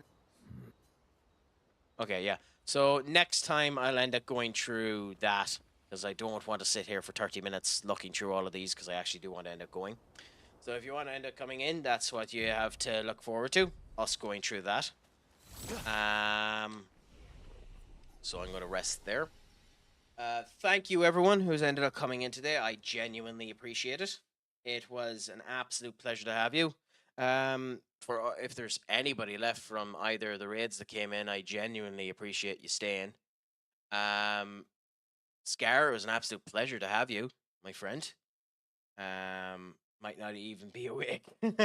It's 3:16 where I am, so trust me, I know the plan. I'm in Ireland. I'm two hours behind you. But maybe I'll see you again in the future, my friend. Please feel free to pop by anytime you want to. You can join the Discord there to know when I'm active, or just look around and hopefully you'll end up spotting me at some point in time. Until then, I'm going to look for a raid at the moment. Let's see if there's anyone I'm following. Yeah. So I'll send us over, because I've been meaning to do this for a bit. I'm going to send us over to the great Benikage, who was in the chat earlier on today. He's playing Action Tynaman, which is an interesting gotcha game. Just turn around and say, "Crack Addicts Attack." That's typically what I get people to do when I do raids. And that has been us. I have been the Stupid Sexy Crack. Thank you so much for coming in with me. Make sure your crack is 90. Shlongafol. And as always, Pog Mahone, my friends.